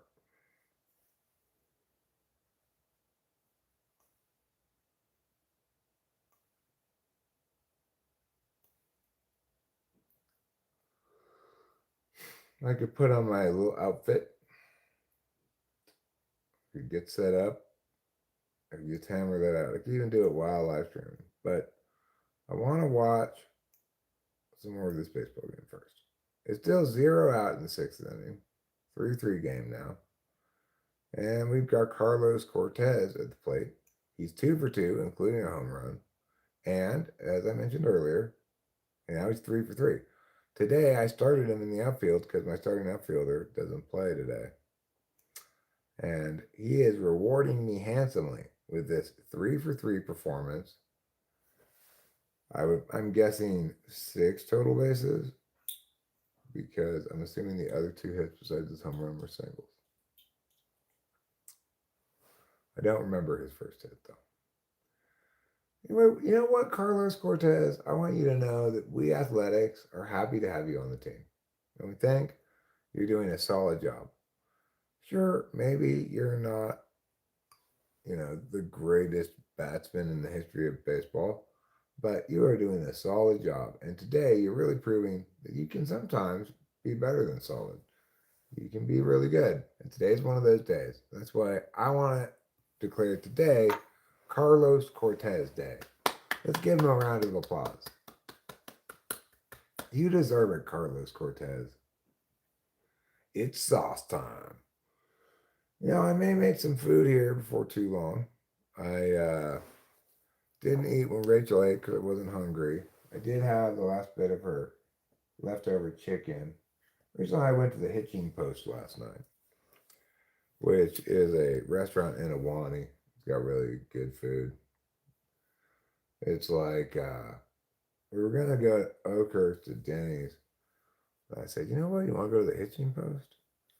And I realized that not only is it a great place because of the food, but I like how it's you don't have to go all the way to Oakhurst, and it's actually quite some distance from Oakhurst.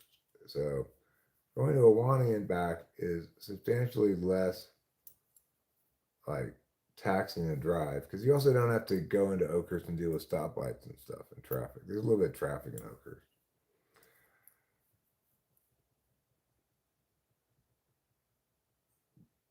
Food is merely a vessel for sauce. Jacob Wilson, 1 for 2 on the night with a single, is at the plate with 1 on and 1 out here in the 6th inning. An inning which has already seen the Athletics score 2 runs to tie the game. Jacob Wilson takes a first pitch strike. He's waggling his bat, waggling his body. He has this sort of little body waggle that he does with his hitting stance. Swings and misses on the second pitch. Now it's 0-2. But Jacob Wilson, he knows how to battle. He can fight his way from 0-2 to 3-2. Often does. He doesn't strike out often. Doesn't walk a lot either. But he is able to make contact with just about anything, as he did there, flying out to the outfielder. Well, now with 2 out, Carlos Cortez is still loitering on first base. But I've got another player on my fantasy team coming up right now. One of them, Jeff McNeil, sitting 258. He's got 4 RBIs, 0 home run. He is over 2 on the day with a fielder's choice and a ground out. The pitcher goes over to first. Cortez scampers back, not wanting to repeat Lawrence Butler's earlier mistake. And McNeil now taps the plate, waggles his bat over his shoulder, leans forward, swings, and fouls it back. The count now 0-1. Here from T-Mobile Park in Seattle. Sauce. I think that's not true. Most food that I eat that's not sauce never becomes sauce because instead it becomes poop. And you don't want to put that on anything. McNeil, now 0-2, the count. He scrunches his face up in a quizzical expression, looks at the pitcher, prepares himself, swings and fouls it back. The pitcher is like, oh, I wish he hadn't got a piece of that. Oh well, let me try to get him with this pitch.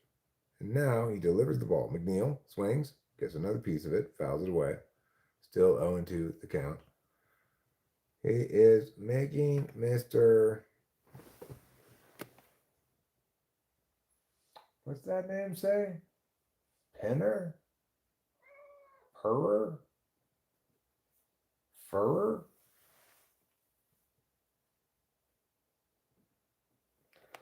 No, poop is not a kind of sauce. All right, McNeil flares a little ground ball into the infield, and legs it out for an infield single. Good job, McNeil. That helps my fantasy team a little bit. Helps my fantasy team more than just getting an out, anyway. This is the wrong thing. I've got the wrong thing. It's the title of my one-woman play.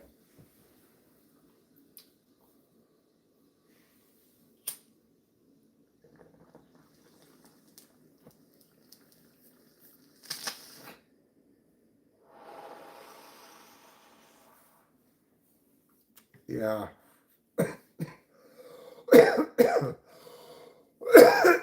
Well, I think you could also use it to mean to express something with a certain amount of sass. Like, well, you don't need to say that with so much sauce on it. Like that, for example. Or, It could also refer to alcohol, like he's off the sauce.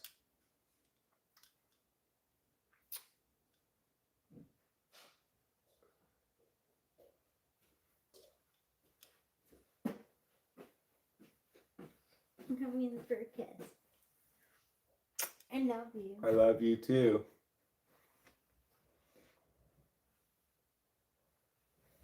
You could also put sauce at the end of anything to just turn an adjective into a noun, like that shit's mediocre sauce, like that.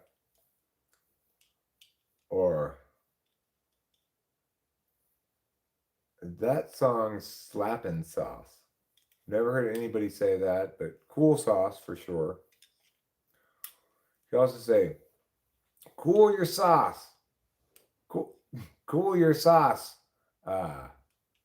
Comida Mexicana. That would be the same thing as like hold your horses or you know, don't get your panties in a bunch, maybe. Cool your jets. Slow your roll. Squeeze your titties. All expressions basically mean the same thing.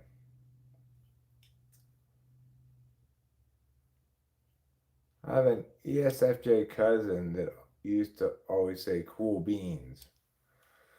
Well, a little known fact is that cool beans are just regular beans in cool sauce. That's how they become cool beans. And what is cool sauce? It's another word for Cool Whip. So if you get, say, a can of refried beans and mix it equal part beans and Cool Whip, that's how you get cool beans. And I can tell you, it's delicious. It's incredibly delicious. Lawrence Butler challenging a pitch. Okay, Oh my god. here we go. Lawrence Butler challenges the pitch. And of course, he was wrong. Really? Yeah, as far as I can tell, it's 0-1. Oh, Lawrence Butler.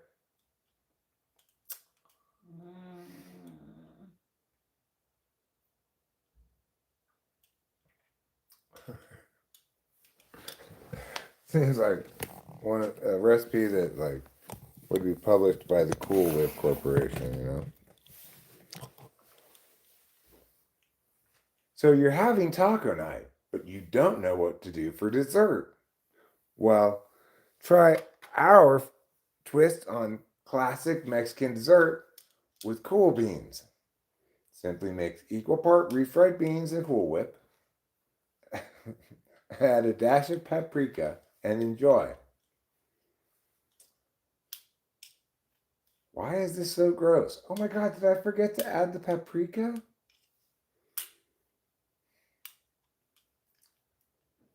Cool Whip is really good though. I would when I was a kid I really liked Cool Whip a lot. You're gonna crack open the first can of the night around 9 p.m., huh? Well, that's good. My dad always said that you should never drink before 6 p.m. or was it 5 p.m.? It's one of the two. He never did.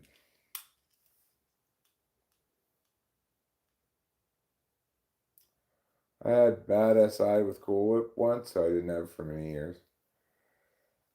That happened to me for a while with In-N-Out. One time I got food poisoning at In-N-Out, and I didn't eat there for a long time afterwards. Cart Montgomery says, hello, gay man. Well, I don't know. I assume you're talking to me, but I'm not a gay man. In fact, my beautiful and delightful wife, Rachel, is right there.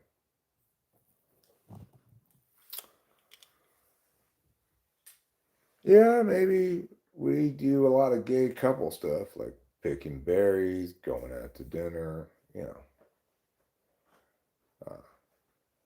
holding hands on the veranda, things like that.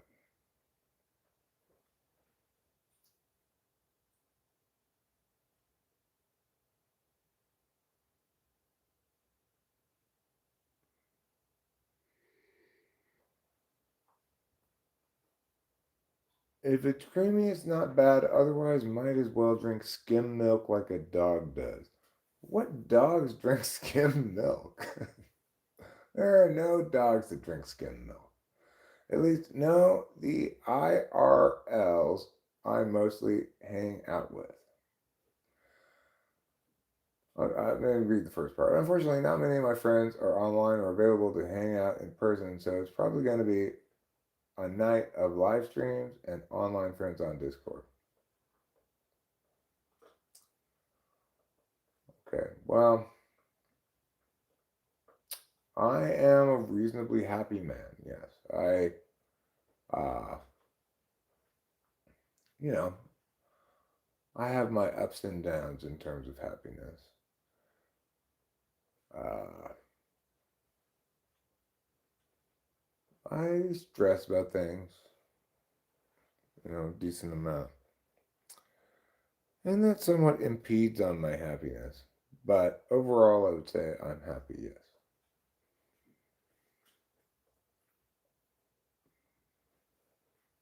I'm happy like the dwarf in Snow White and the Seven Dwarfs. Is that what it's called? Or is it called dwarves? Dwarves in Snow White. I know the actual word is dwarves. Yeah, but I don't know which one, like the. They could be like the maple leaves, Right.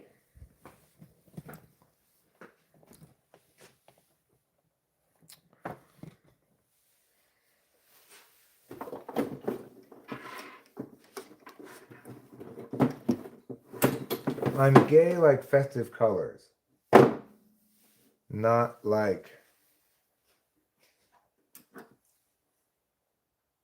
cock-loving men. I'm gay like festive colors, not like cock-loving men.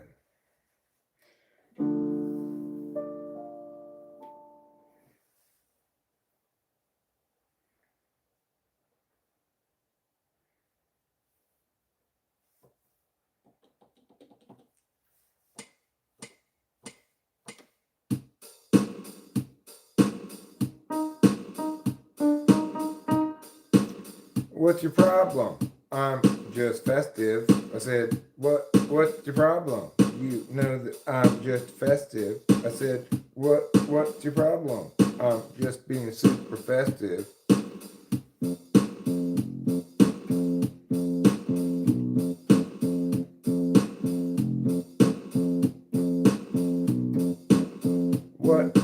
What is your problem?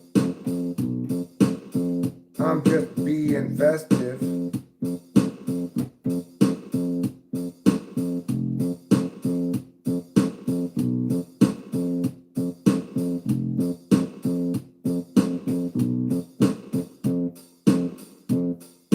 People always ask me, where did you get all the festive colors that you wear? I know that you're a festive guy, but I didn't know that you could wear such festive colors all the time, even in the spring and summertime. And if you like these festive colors, then are there other festive colors that you like? No, in fact, I don't like festive colors at all. I think that festive colors all fall into the homosexual range of colors, and I prefer black. Mama came to me one day when I was 3 years old. She said, would you like to wear this shirt with colors oh so bold? I said, nah, I don't think so. That seems like a gay shirt. She's like, don't be a homophobic, my son. You know, it's okay if you are a gay one. I'm like, no, Mom, I'm not. I don't want to wear that shirt. And she's like, come on now, son. Didn't you ask for an easy bake oven for Christmas last year? Didn't you want to bake little pies? pies inside it. I'm like, yeah, maybe, but listen, that doesn't mean that I am gay. It just means I want to bake little pies today. And who wouldn't want to do that? Cause it's so cool. Why should girls have all the fun? Little pies, easy bake oven. Why? You must be my homosexual son. I'm like, no, Mom, I'm not. Okay? I just like pies. I like the idea of being able to cook them in my room, you know? I wouldn't have to go into the kitchen and be like, can I have some food? I'd just be like, don't worry about it, Mom and Dude, Dad. I'm going to just go bake my own little pies in my room. And they're like, well, I just thought maybe we could introduce you to Marilyn's gay son and maybe you guys would hit it off. I'm like, no, Mom, I don't want to be set up on a gay date. I just want an easy bake oven, okay? My dad's like, he's displacing. He says he just wants to make little pies, but we know what that really means. He loves guys. Anyway, they still believed I was gay until the day I died. Okay, actually the day that they died.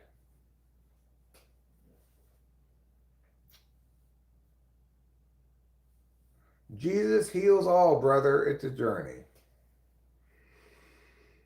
He heals all, huh? I mean, he heals all people or heals all ailments?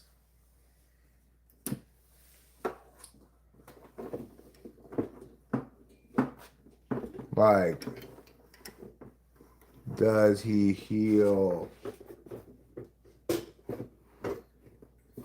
athlete's foot?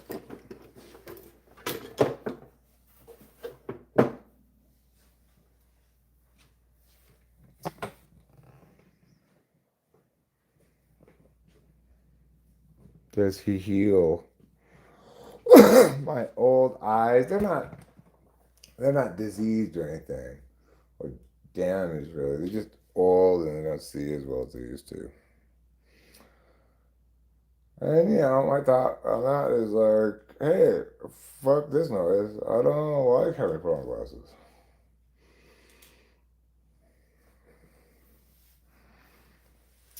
I think maybe the problem is I'm not praying to Jesus enough about it.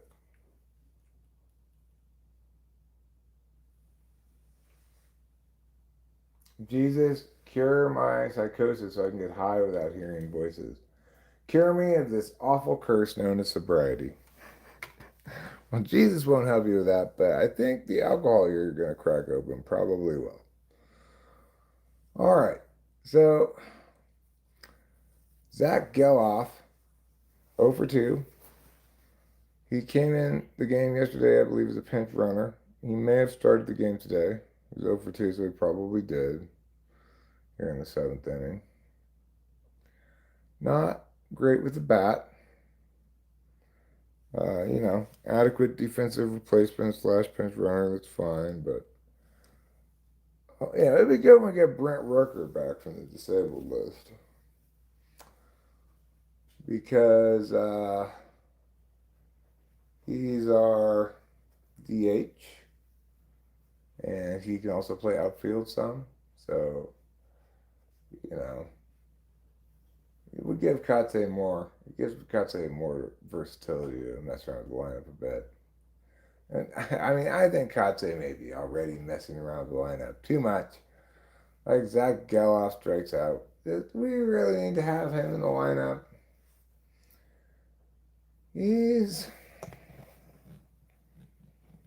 not ready. He's not ready to face big league pitching. We've seen him come up and go down, and I can tell by that strikeout right there that he's not ready. I don't know if he ever will be ready. I'm not saying whether yes he will or not, but he is not currently ready. Now, what do I want to eat for dinner now that I'm hungry?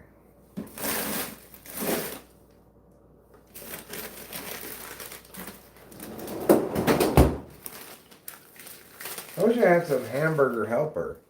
Do I have some hamburger?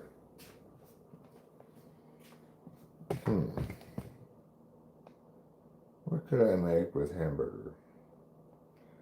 Could make pasta, you know.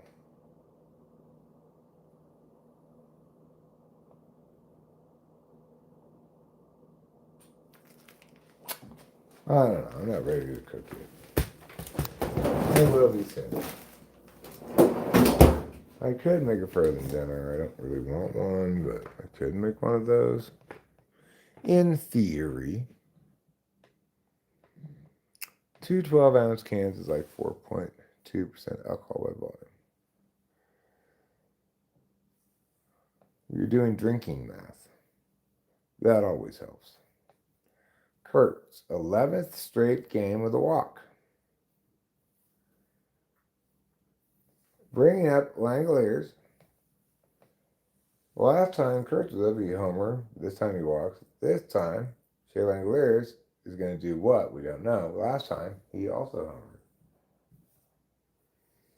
Pretty good. Pretty good indeed. So, maybe he can have an encore performance of his last home run. Ooh, that was your pitch, Shea. That was right down the strike zone. Right down Main Street. Looking at you like a fat disabled deer in front of a mountain lion.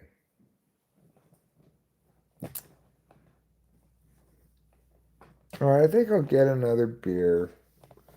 Go outside, smoke another cigarette, and then I'll come in and I think I will cook. I will cook myself something. What exactly? That is a very good question.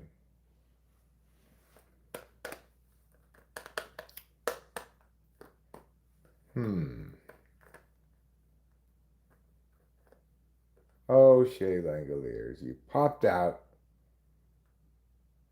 The second baseman comes over and catches it all the way over on the first baseline for some reason. I don't know why the first baseman didn't get back. But regardless, Shea Langoliers is out. Nick Kurtz looking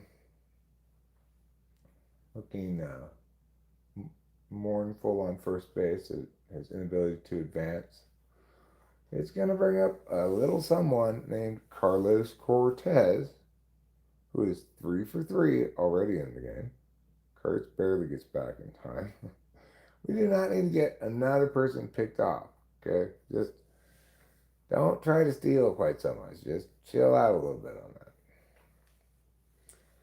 Carlos hitting .325 with 2 home runs on the season. He gets good wood on that. Unfortunately, not quite good enough. And that's caught shy of the warning track, just shy of the warning track. And Carlos Cortez jogs back to the dugout to get his defensive gear on, as the A's shall soon take their turn in the field.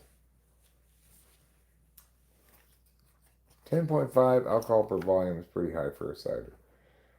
Yeah, that's 20 proof. That's quite high.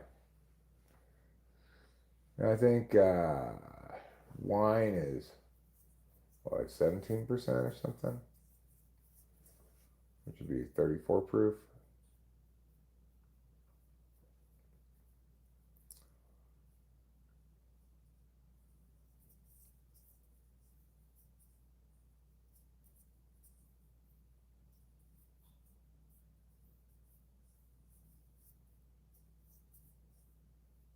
Oh, alcohol. You're so pervasive. Everyone's like, hey, maybe you should drink some alcohol. And I wish people were like that about other drugs.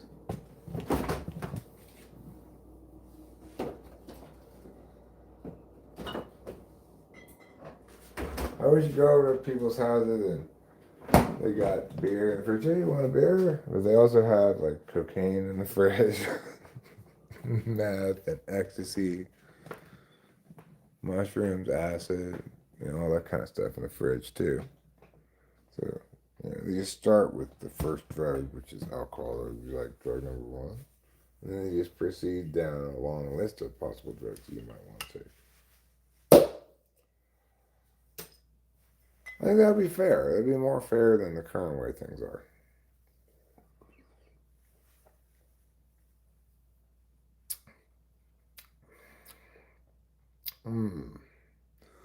Now that's a juicy fruit. Hogan Harris on the mound here in the bottom of the seventh inning. He's throwing to the Mariners batter, Mr. Young.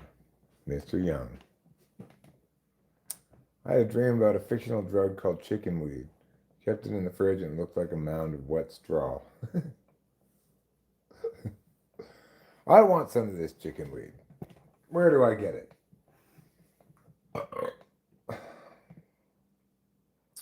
Chicken weed. It's a good name for a drug.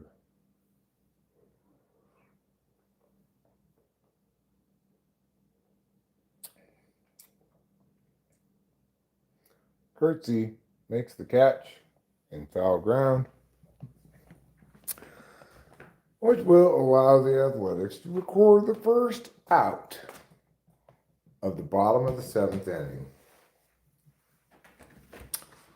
Hogan Harris, he licks his fingers.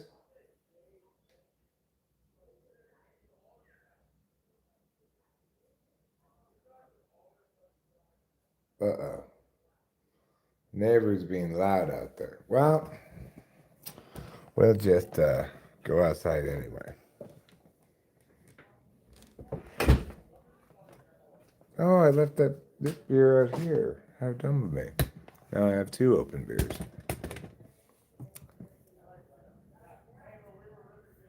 Families would use it to celebrate holidays.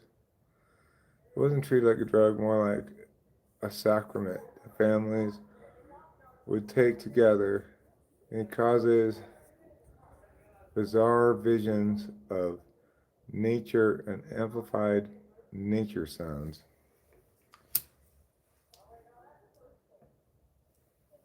Cool. I want to take the mushrooms that make you see little people. How did I get this?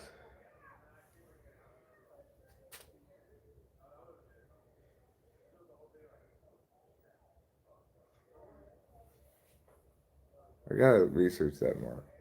I want to get this. How would I get this? Good question.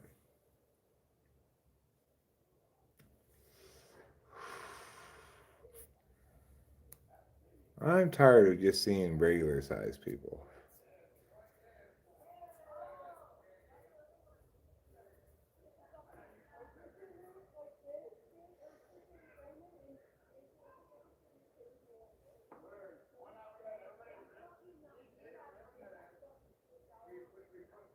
Apparently, it's pretty easy to make DMT.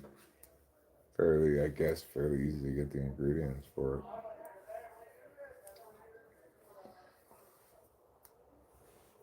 I could look into that a bit if I wanted to, but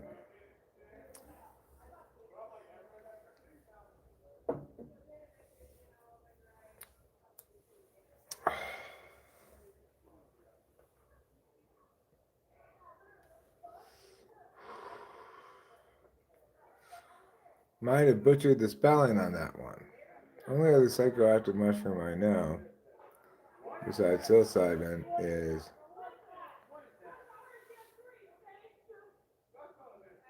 Emerita. Well, somebody came in and talked to me about it. I'll Google it. See if I can find what it's called again. These people across the street. You know what I have to say about all that? Get out of here with your loudness and your annoying ways, with your terrible music and your parties all the time. Just get out of here.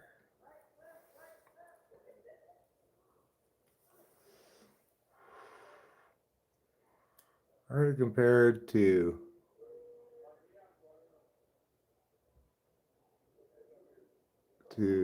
gala drugs as well as Ambien. I saw a new video by that guy Meta that was talking about somebody who overdosed on something. I was kind of curious to watch it, but I didn't click it. I forget what the guy's last name is. But I've enjoyed his content in the past. I learned about some, like African bark that you make powder of that you can snort to get you a little kind of high that's legal. I got some of it. I didn't like it.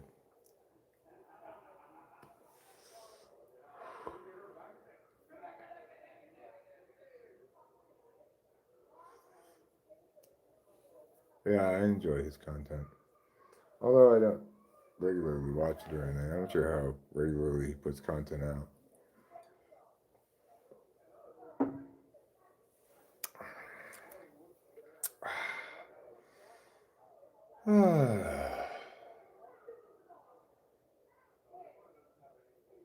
The Discord has good vibes. That's cool.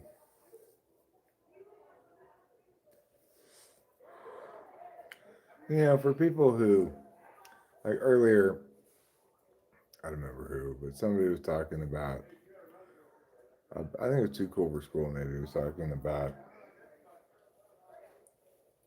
the, like, censorship, community standard. No, it was Steve Billings' guy. Steve Billings' channel got terminated for bullying and harassment. He's appealing the decision. But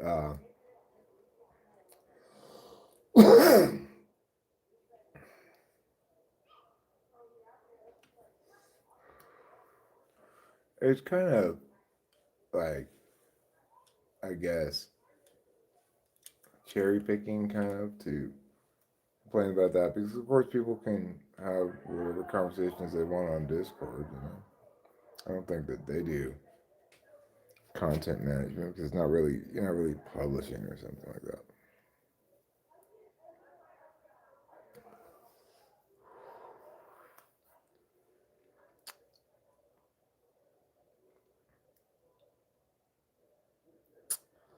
Tyler Soderstrom at the plate, count 1-2, top of the 8th inning.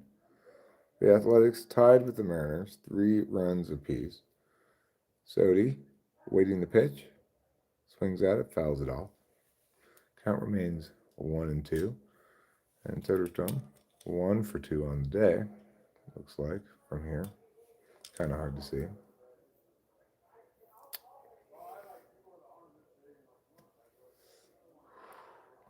He gets a good wood on that one, drives it into the gap. That's going to be held to a single, I think. Oh, he goes for 2 anyway. He gets there barely. Wow. The outfielder made a great play on that. It looked like a double leaving the bat when it hit the ground. It looked like a double, but the outfielder caught up really quick. Grabbed it, threw it in quick. So I figured Sodi was going to have to stop at first. No, he did not stop at first, and he barely made it into second. I don't want to see any more base running errors by the Athletic. So good job, Sodi, because you made it, but that was very iffy decision there to go for that one. Hydration makes the alcohol buzz better. Jacob Wilson, now 2 for 4 on the day as he hits a single that scores Soderstrom? No, gets him to third. Only gets him to third. It was a dinky kind of single off into right field. Kitty, can you just not, please?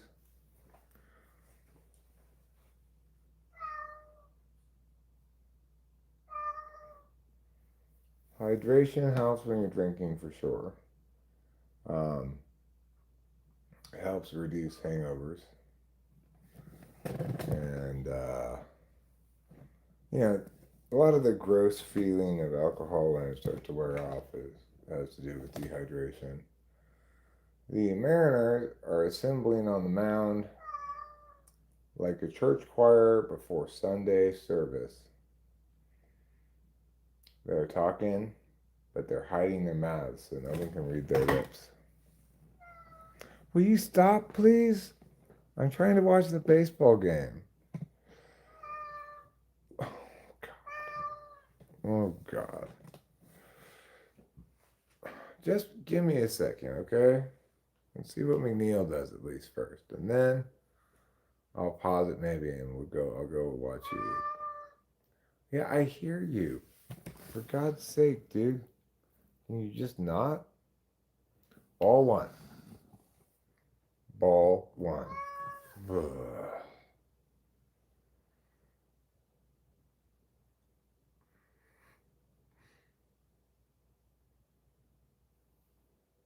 Can a man die of meow poisoning? If so, then my life is at risk. He's great at reading how close you are to giving in. Bastard takes advantage, too. Well, he sees me get up, and he's like, oh, you want to come watch me eat? And I'm like, I don't. But that's an interesting interpretation of things. McNeil, having worked a 3-0 count, takes that pitch, was going to take it no matter what. It's a strike, 3-1.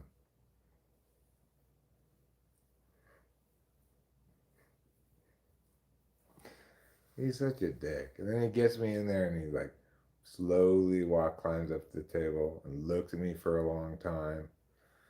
And before he starts eating, just to be like, yeah, just you better stay there too. And I'm like, you know what? Fuck you, dude.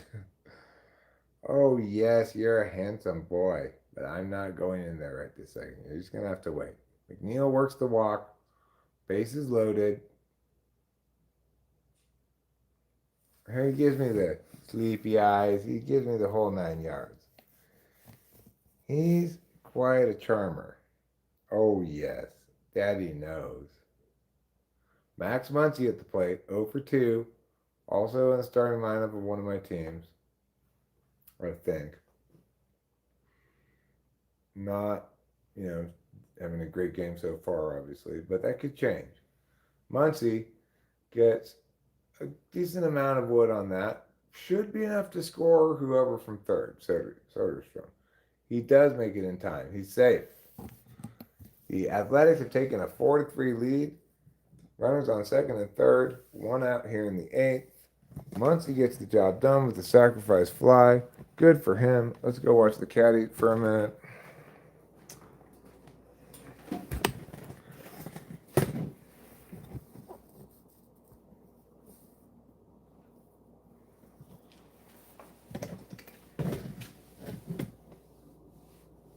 Yes, you're a silly boy.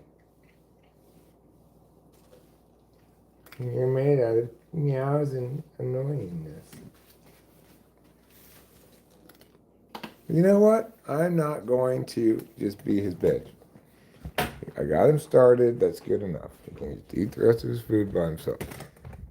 I want to see what's going on in this baseball game. All right. So, with Wilson on third. Good job, Sodi. Good job. Good job, Sodi. We got Wilson on third. We got McNeil on second. Lawrence Butler's at the plate. He's 1 for 3. He takes strike 1. Lawrence Butler. He's like that kid in class who tries really hard but keeps making dumb mistakes. You root for him. You appreciate that he's doing his best, but come on, Lawrence Butler. fouls that off. 1 and 2 is now the count. It's not looking great. He's hitting 197, 2 home runs, 7 RBI, 579 OPS. That's on base plus slugging. So it's essentially like an on base percentage that tells you how many bases you get total per at bat. So like doubles count as 2 bases instead of 1, you know. He gets 0.5 bases per at bat. That's not very good. Almost 0.6. It's not very good. He takes that ball, 2 and 2 now the count. Pushes his hat back down on his head. Says, "You stay on there, batting helmet." Now he's positioned himself, ready to swing the bat when the ball is delivered, and here it comes. He does swing it, and he singles into right field. Yay! That's going to stretch the lead to 5-3, maybe 6-3. I'm not sure if the guy from second was going to make it home. Yes, he did. 6-3. Yay! Great job, Athletics. Great job. Let's go, Athletics. Let's go, Athletics. And let's go, Athletics. Let's go. Great job, Lawrence Butler. I am proud of you. I hope you're proud of yourself. Now, you just need to get caught stealing second. Or picked off leading out from first. One of the two. At the plate now. Everyone go to sleep. He's not going to get a hit. His name's Zach Geloff, and he never gets a hit. So, meanwhile, Lawrence Butler gets picked off again. Oh my God. He tried to go to second. He got picked off. Yeah, he again? got picked off again. He tried to go to second on the pickoff move from the pitcher. The pitcher threw behind him. He was dead to rights. He was dead to rights. What did I just say to you? I mean, are you serious? I've been complaining about his That's really dumb, bad. fucking dumbassery all game long. He goes and does it again. Oh, Lawrence Butler, just don't try to steal, okay? You're not good at it. Don't challenge pitches. Don't try to steal. Just try to get some hits and make good plays on defense to the best of your ability, and just leave it at that.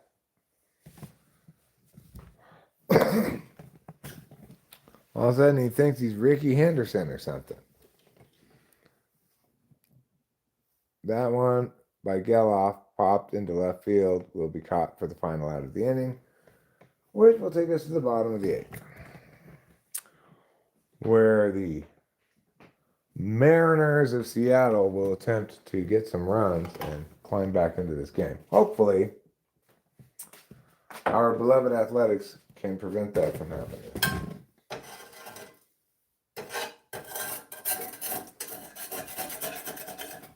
So, okay, let's say I wanted to make something in a pan.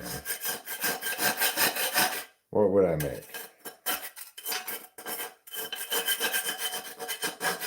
And I was thinking about making ground beef,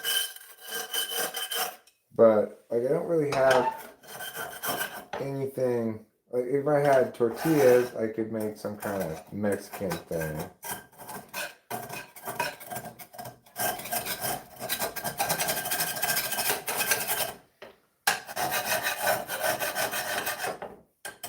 I could do a pasta with meat sauce like I did the other day. That came out quite good.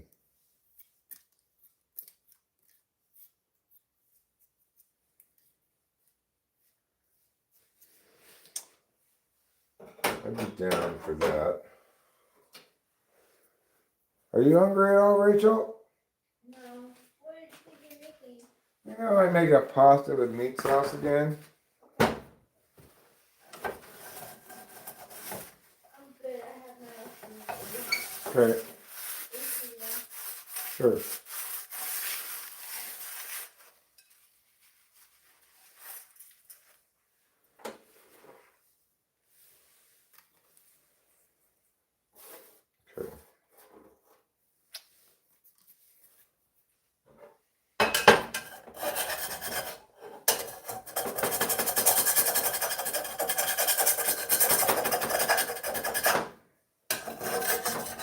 What's happening in the game?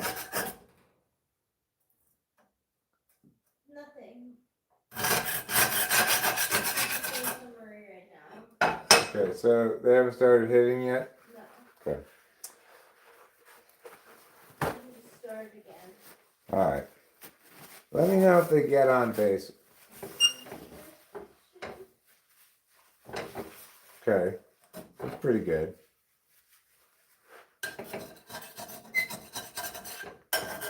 Logan Harris did a good job. I mean, so far the pitching staff's done a good job. We've only given up 3 runs. That's great for us. So.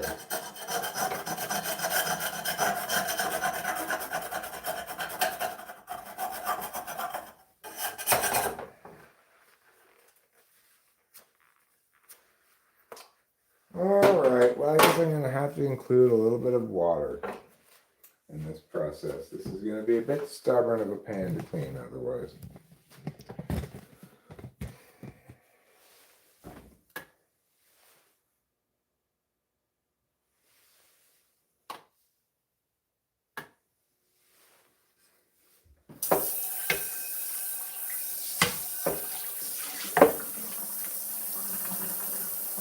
So here's how you clean the pan.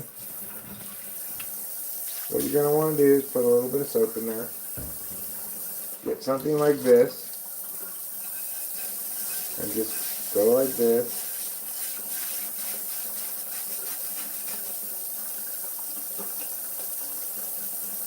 And use your fingernail for some stubborn spots if you have any.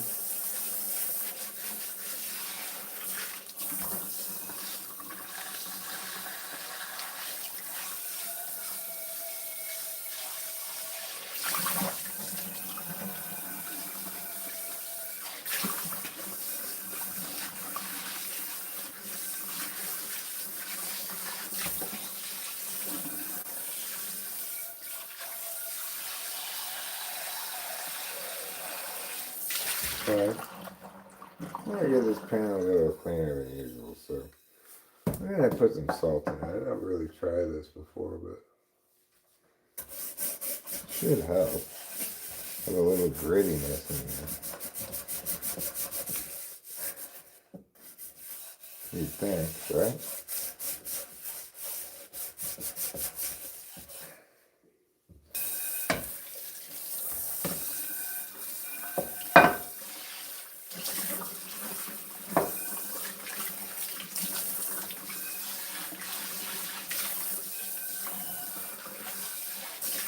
Alright, good enough.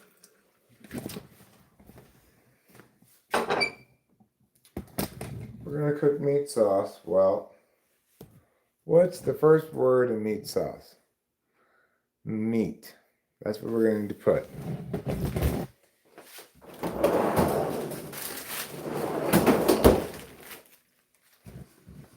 This particular meat is ground beef. We're going to just put it right in here. And we'll just start it on low heat. We're going to have to defrost this, you know. I'll start it on low heat. Actually, I'll put a little bit of liquid in there. Put some water.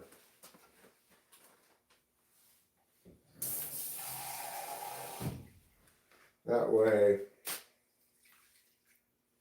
it can kind of steam a bit. I'll put it on higher heat.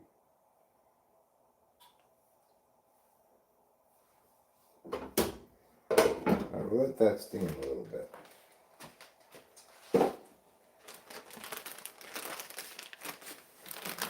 And we can do something very useful right now.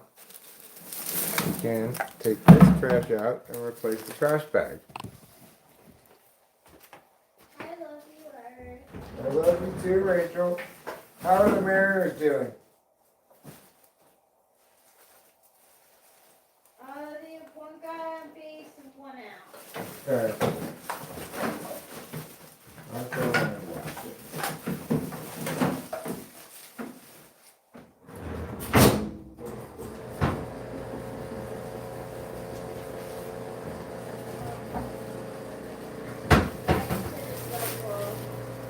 Oh, God. Rachel, you ate all my no sugar added applesauces. Okay. Are there any left? Oh, I'm sorry. I didn't see them. I thought it was empty. My bad. I mean, I thought you a lot of them. I'm sorry about that. It's okay. It's just I have a limited amount of things I can have as treats, you know. I know. I should have pushed to get a second. thing of that. They're really good. Unfortunately. They are. So whatever, we just let that continue to steam right there. This is going along fine. We will need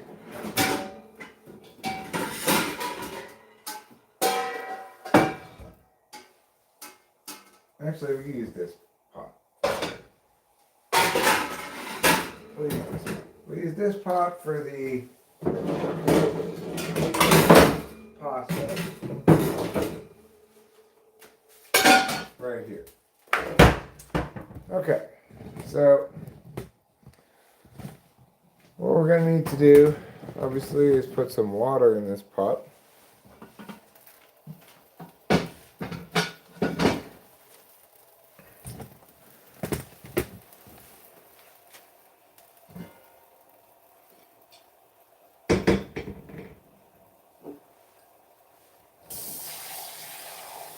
We'll put in 6 cups of water, a little bit more.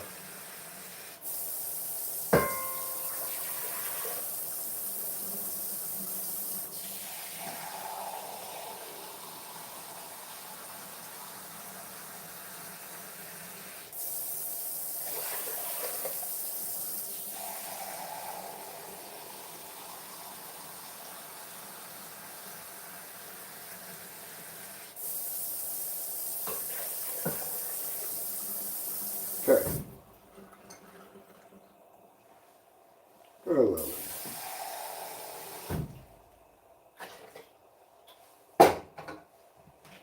Now we've got to boil this water, as we will cook the pasta in it.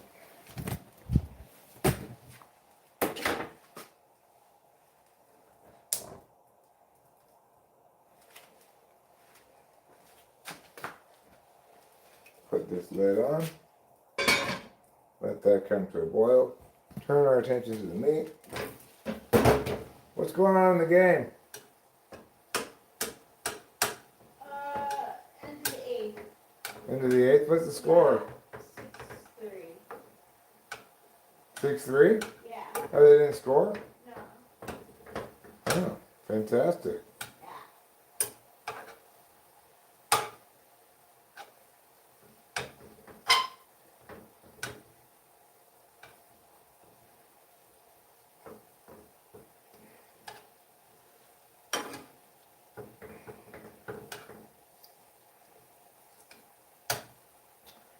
So this is not a ton of ground beef, obviously. And that's fine because I'm just cooking for me here. So I'm not going to cook a ton of pasta. Ergo, don't need a ton of meat sauce.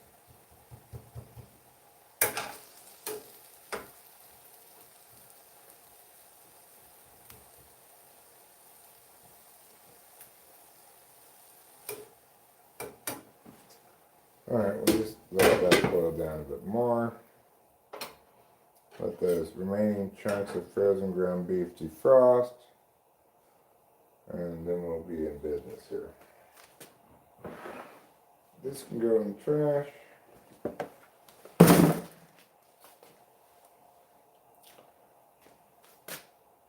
Alright, let's prepare the other ingredients for the meat sauce. So for me, that's going to include a couple of things. We'll get some garlic.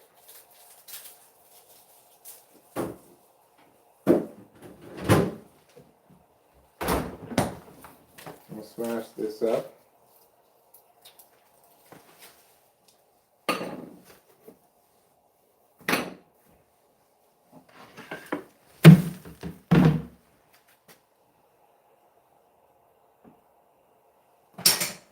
Alright, got our garlic here.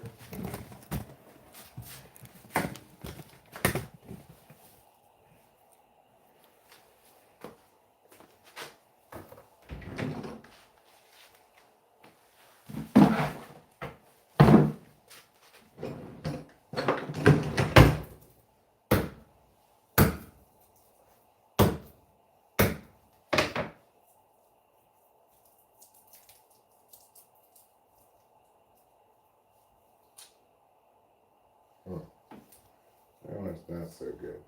Throw that one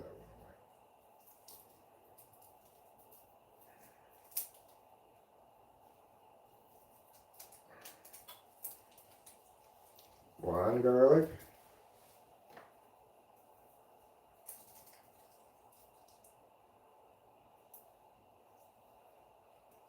Two garlics.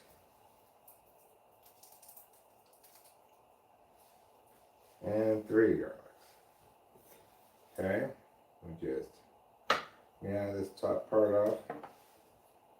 This top part off. This top part off.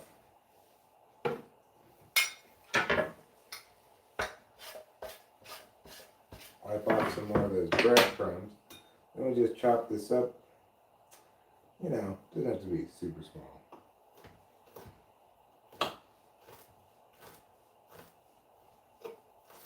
Should be smaller than a bread box.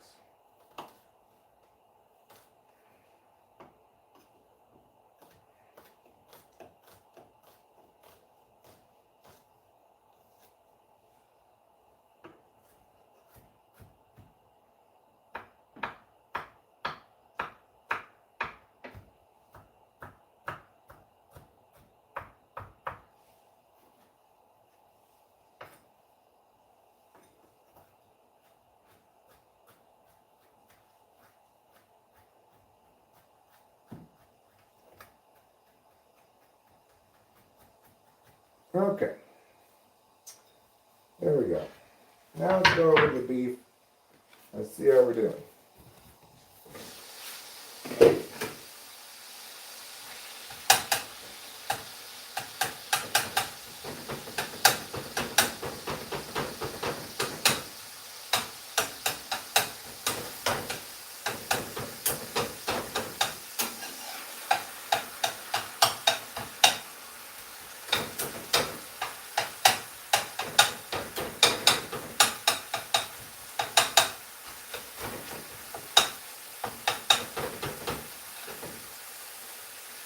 I'm trying not to put much wine in this.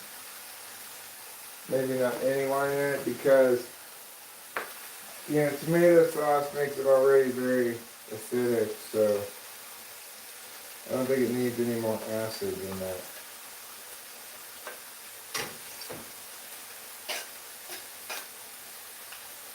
So I'm planning to just use water as the liquid today.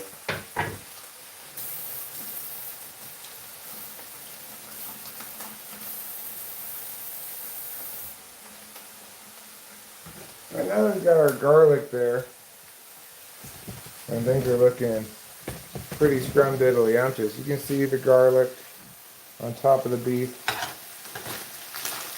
saying, hey, here I am.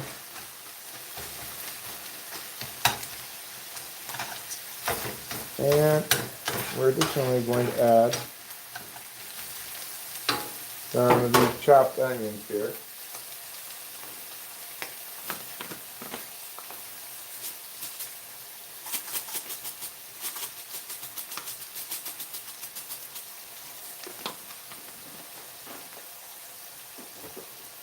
We'll also put some oregano.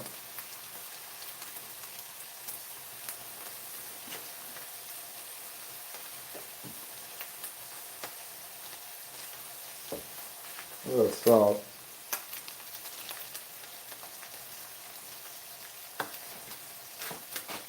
little pepper.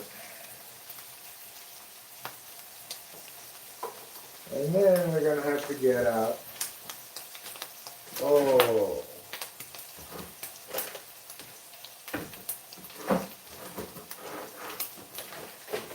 Do I not have any? But I thought I did have some. What? I don't have any tomato sauce? Oh, paste? Yeah, no, I'm not. Oh. Well, what am I going to do now? Well, Eric. The fine. Oh, I do have some. I do have some. You do? It's one of the big cans, and that's fine. I'm going to have to, it's going to be a bit of a waste of tomato paste, but that's fine. Not a big deal. Okay. At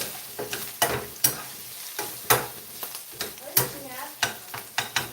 What? At least we have some. Yeah, exactly. I have to get more next time I go to the store. So, I only need a little can's worth of tomato paste, but I only have a big can, so that's fine. Let's use about half of it and throw the rest away. It's not like stuff keeps, really, so.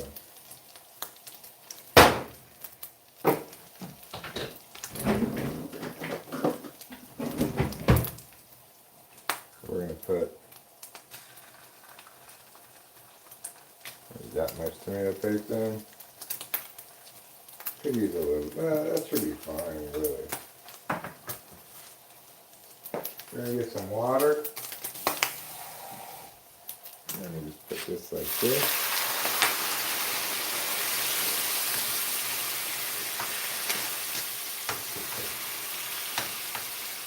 We gotta dilute this tomato paste, obviously.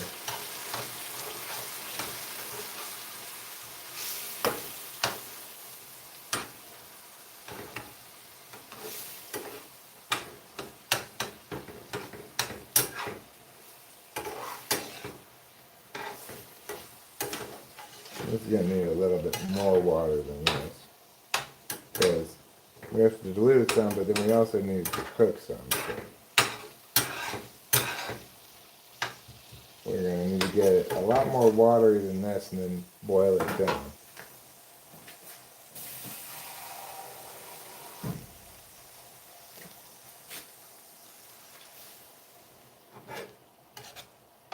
All right. That seems like a good starting spot. How are the A's doing in their half of the night? They're back. It's bottom of the ninth. Seattle has one guy on second base. How many outs? 1 out. Okay. I'll let that go for a bit. I think I'm gonna turn it down a bit though. Let's see how the water for the pasta's doing. It's still coming to a boil. I'm gonna switch burners.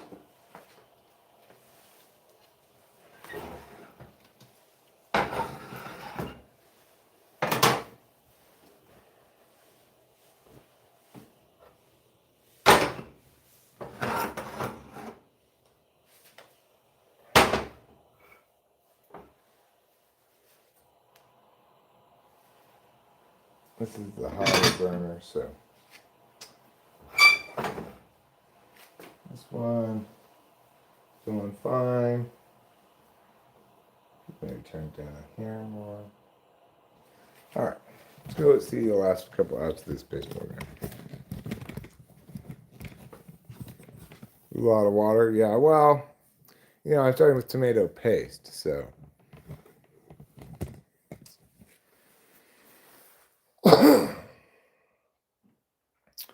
It needs to be diluted quite a bit. 6-4 now, 2 outs. Man on second. Tying run at the plate. The team's out there meeting with Connell. Cunell, I'm not sure how you say it actually. A lot of times I'm watching the baseball games on live stream, so I'm not listening to them.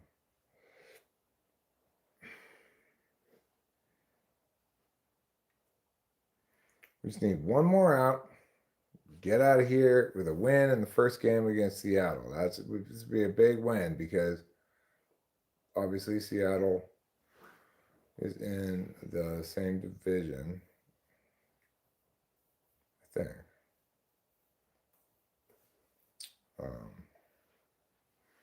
They're not doing super hot right now. They're not like kicking ass, but they're expected to do well this year. And if they're having a bit of a slow start, well, let's get them while we can. Uh-oh. Nope, that's just going to be an out. You better catch it, Lawrence Butler. Good job. That's ball game. A's win, A's win, A's win. A's win! Yay! Great job, guys. Great job. And Lawrence Butler, you're getting caught stealing twice and getting wrong ABS challenge. Didn't even hurt us. All right. So this does need to boil down quite a bit more. No, it boils right after you put kind of a lot of water in. I mean, I figured it was going to cook for most of the duration of cooking the pasta. So I wanted it to have some leeway, margin of error, so to speak. Okay, pasta, right. I think I would use these Barilla pastas, rotini. I'm going to say that's about the right amount for me.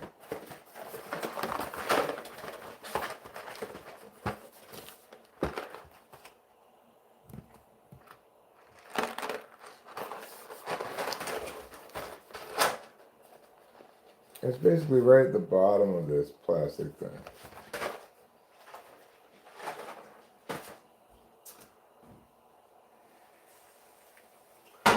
All right, water's boiling.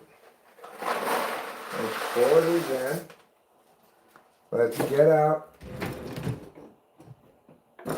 another wooden spoon. That's not a lot of rotinis, so this should be about right for me. Maybe it's not even enough rotinis. Well, you know what? It'll be fine. It will be fine. So let's put this on for 8 minutes. Like that. I put the lid back on for a second to get it up and boiling again.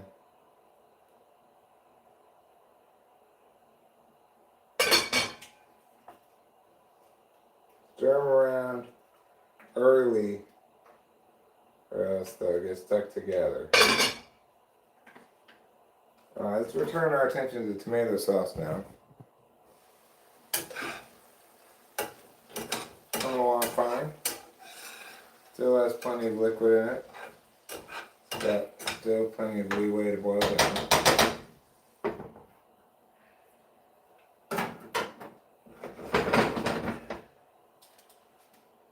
Okay, that's coming along nicely. Take this lid off now.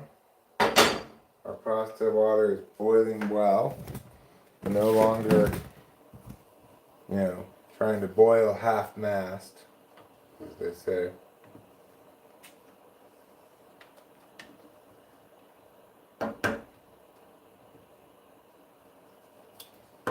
Coming along well, looking good. This rotini appears to be bringing its A game today. It's like, how often do you eat rotini? What an odd pasta to be eating.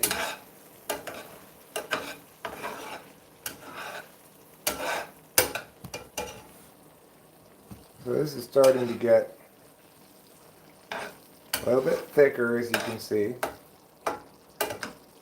Still got a bit of room.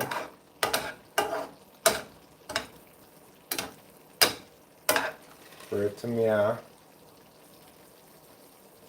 And we are going to put some half and half in this to balance out the acidity.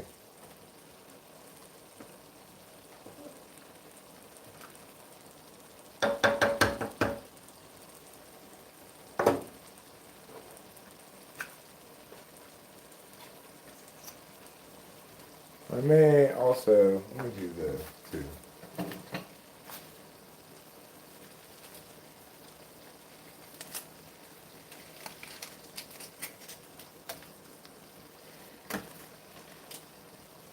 That plus a little half and half should balance out the acidity just fine.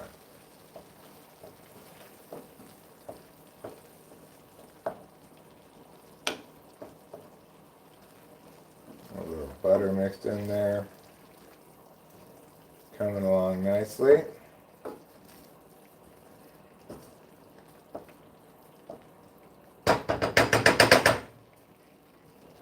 Turn up the fire a bit.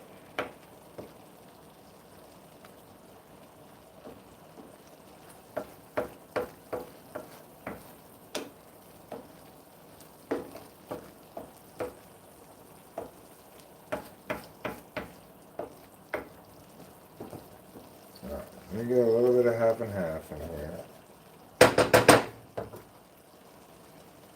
This isn't the spoon I'm supposed to be using for this. God damn it. Alright. Let me just turn that off for a second.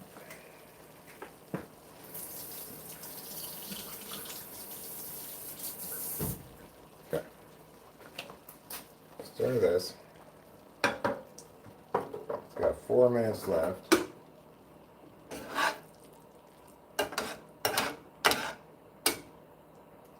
Looking pretty good as far as thickness goes.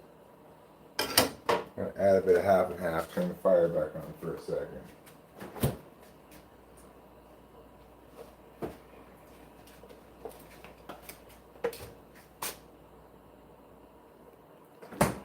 Just a splash. Don't need too much.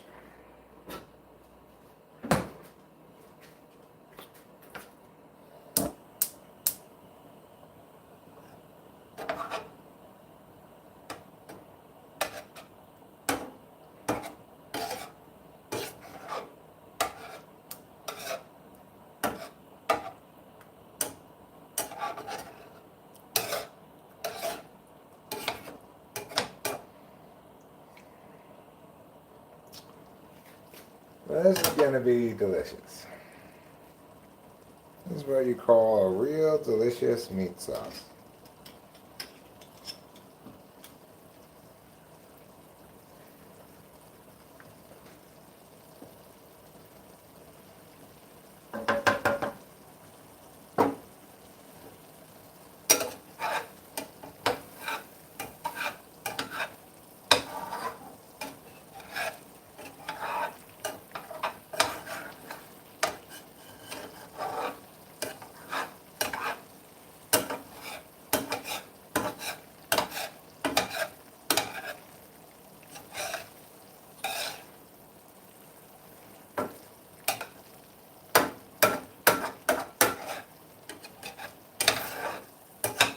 Okay. We'll just turn this off now. Put this lid on it. Wait for the pasta to be done. So only got a couple minutes left.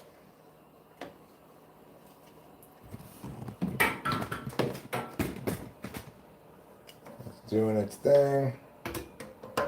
Just, you know, being pasta, getting cooked, that whole 9 yards. I guess I could cover this tomato paste, put it in the fridge. I might make pasta again tomorrow. I guess I could use it, but it doesn't take good very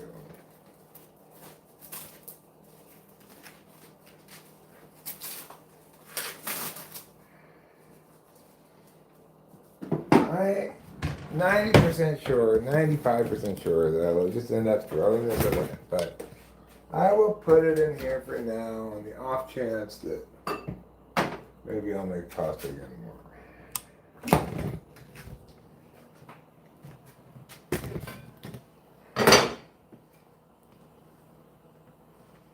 Give it a little bit more lid time. That'll help it cook a little faster. Cook a little bit more in the same amount of time, really. Because things tend to take a little bit longer to cook here than perhaps what the box says, for example.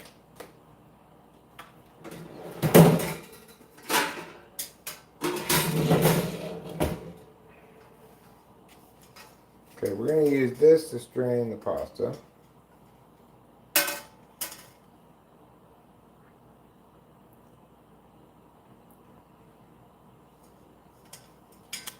It'll be done in just not very long.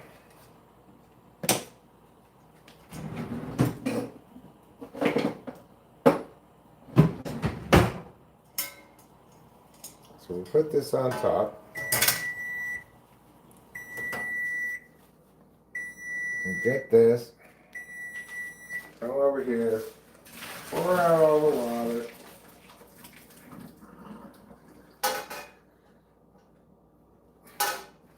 Bring it back over here.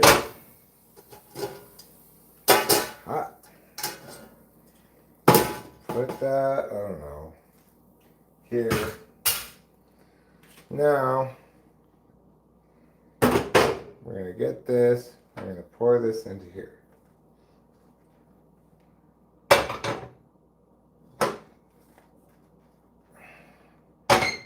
Okay.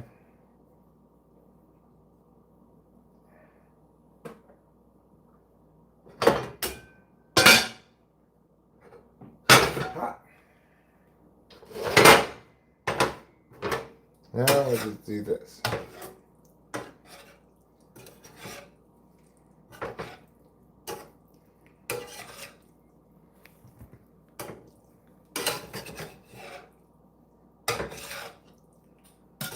Just stir it around.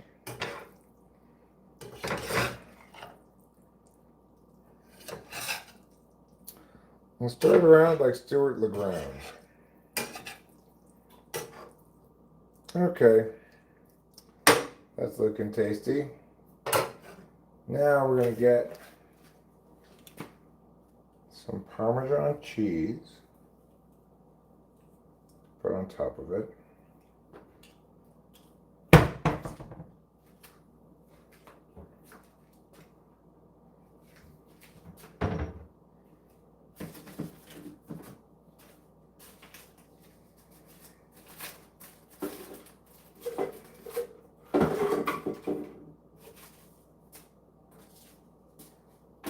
Well, we only have one Parmesan cheese left, but I think that's fine for this.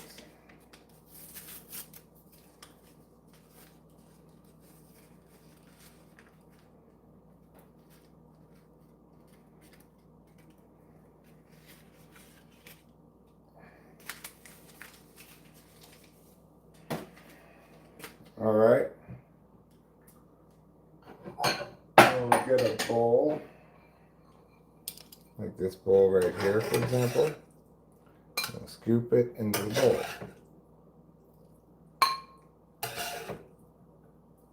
Just like a real Italian chef.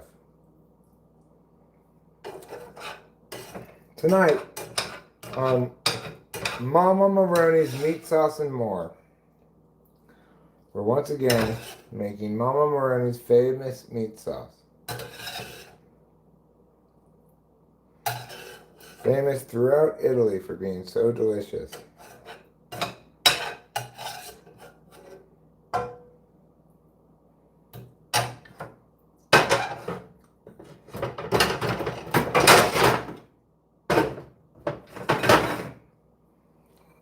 Alright, here's my plate of food.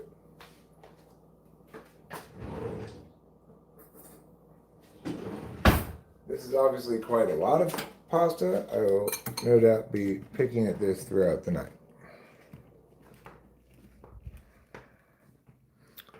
Oh, that's a spicy meatball. Oh, this would go great with garlic bread.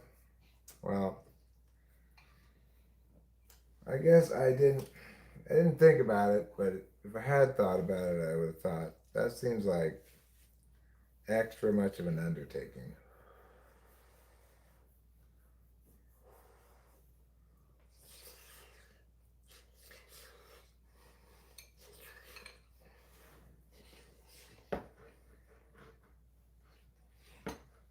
Add a little bit of it, Mama pasta. You want some? Yeah, Mm-hmm. looks good. Go for it. It is good.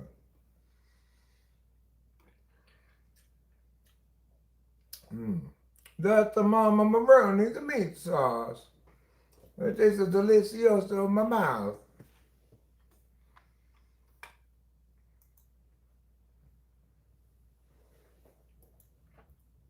Well, why you talk about the Mama Maroney? Why?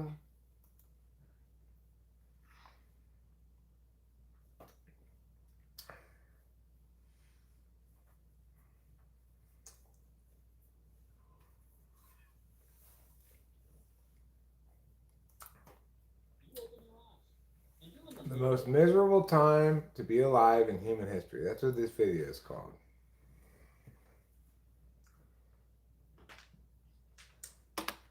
And apparently, the answer is being a peasant in the Middle Ages.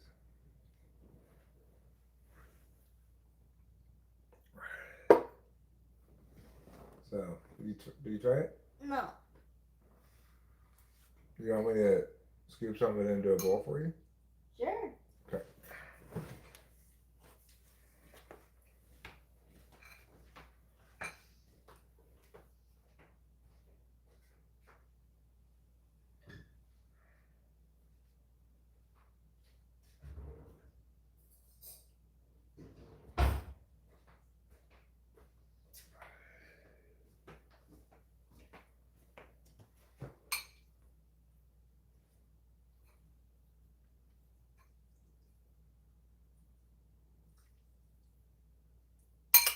Thank you. Mm-hmm. Watch that trouble.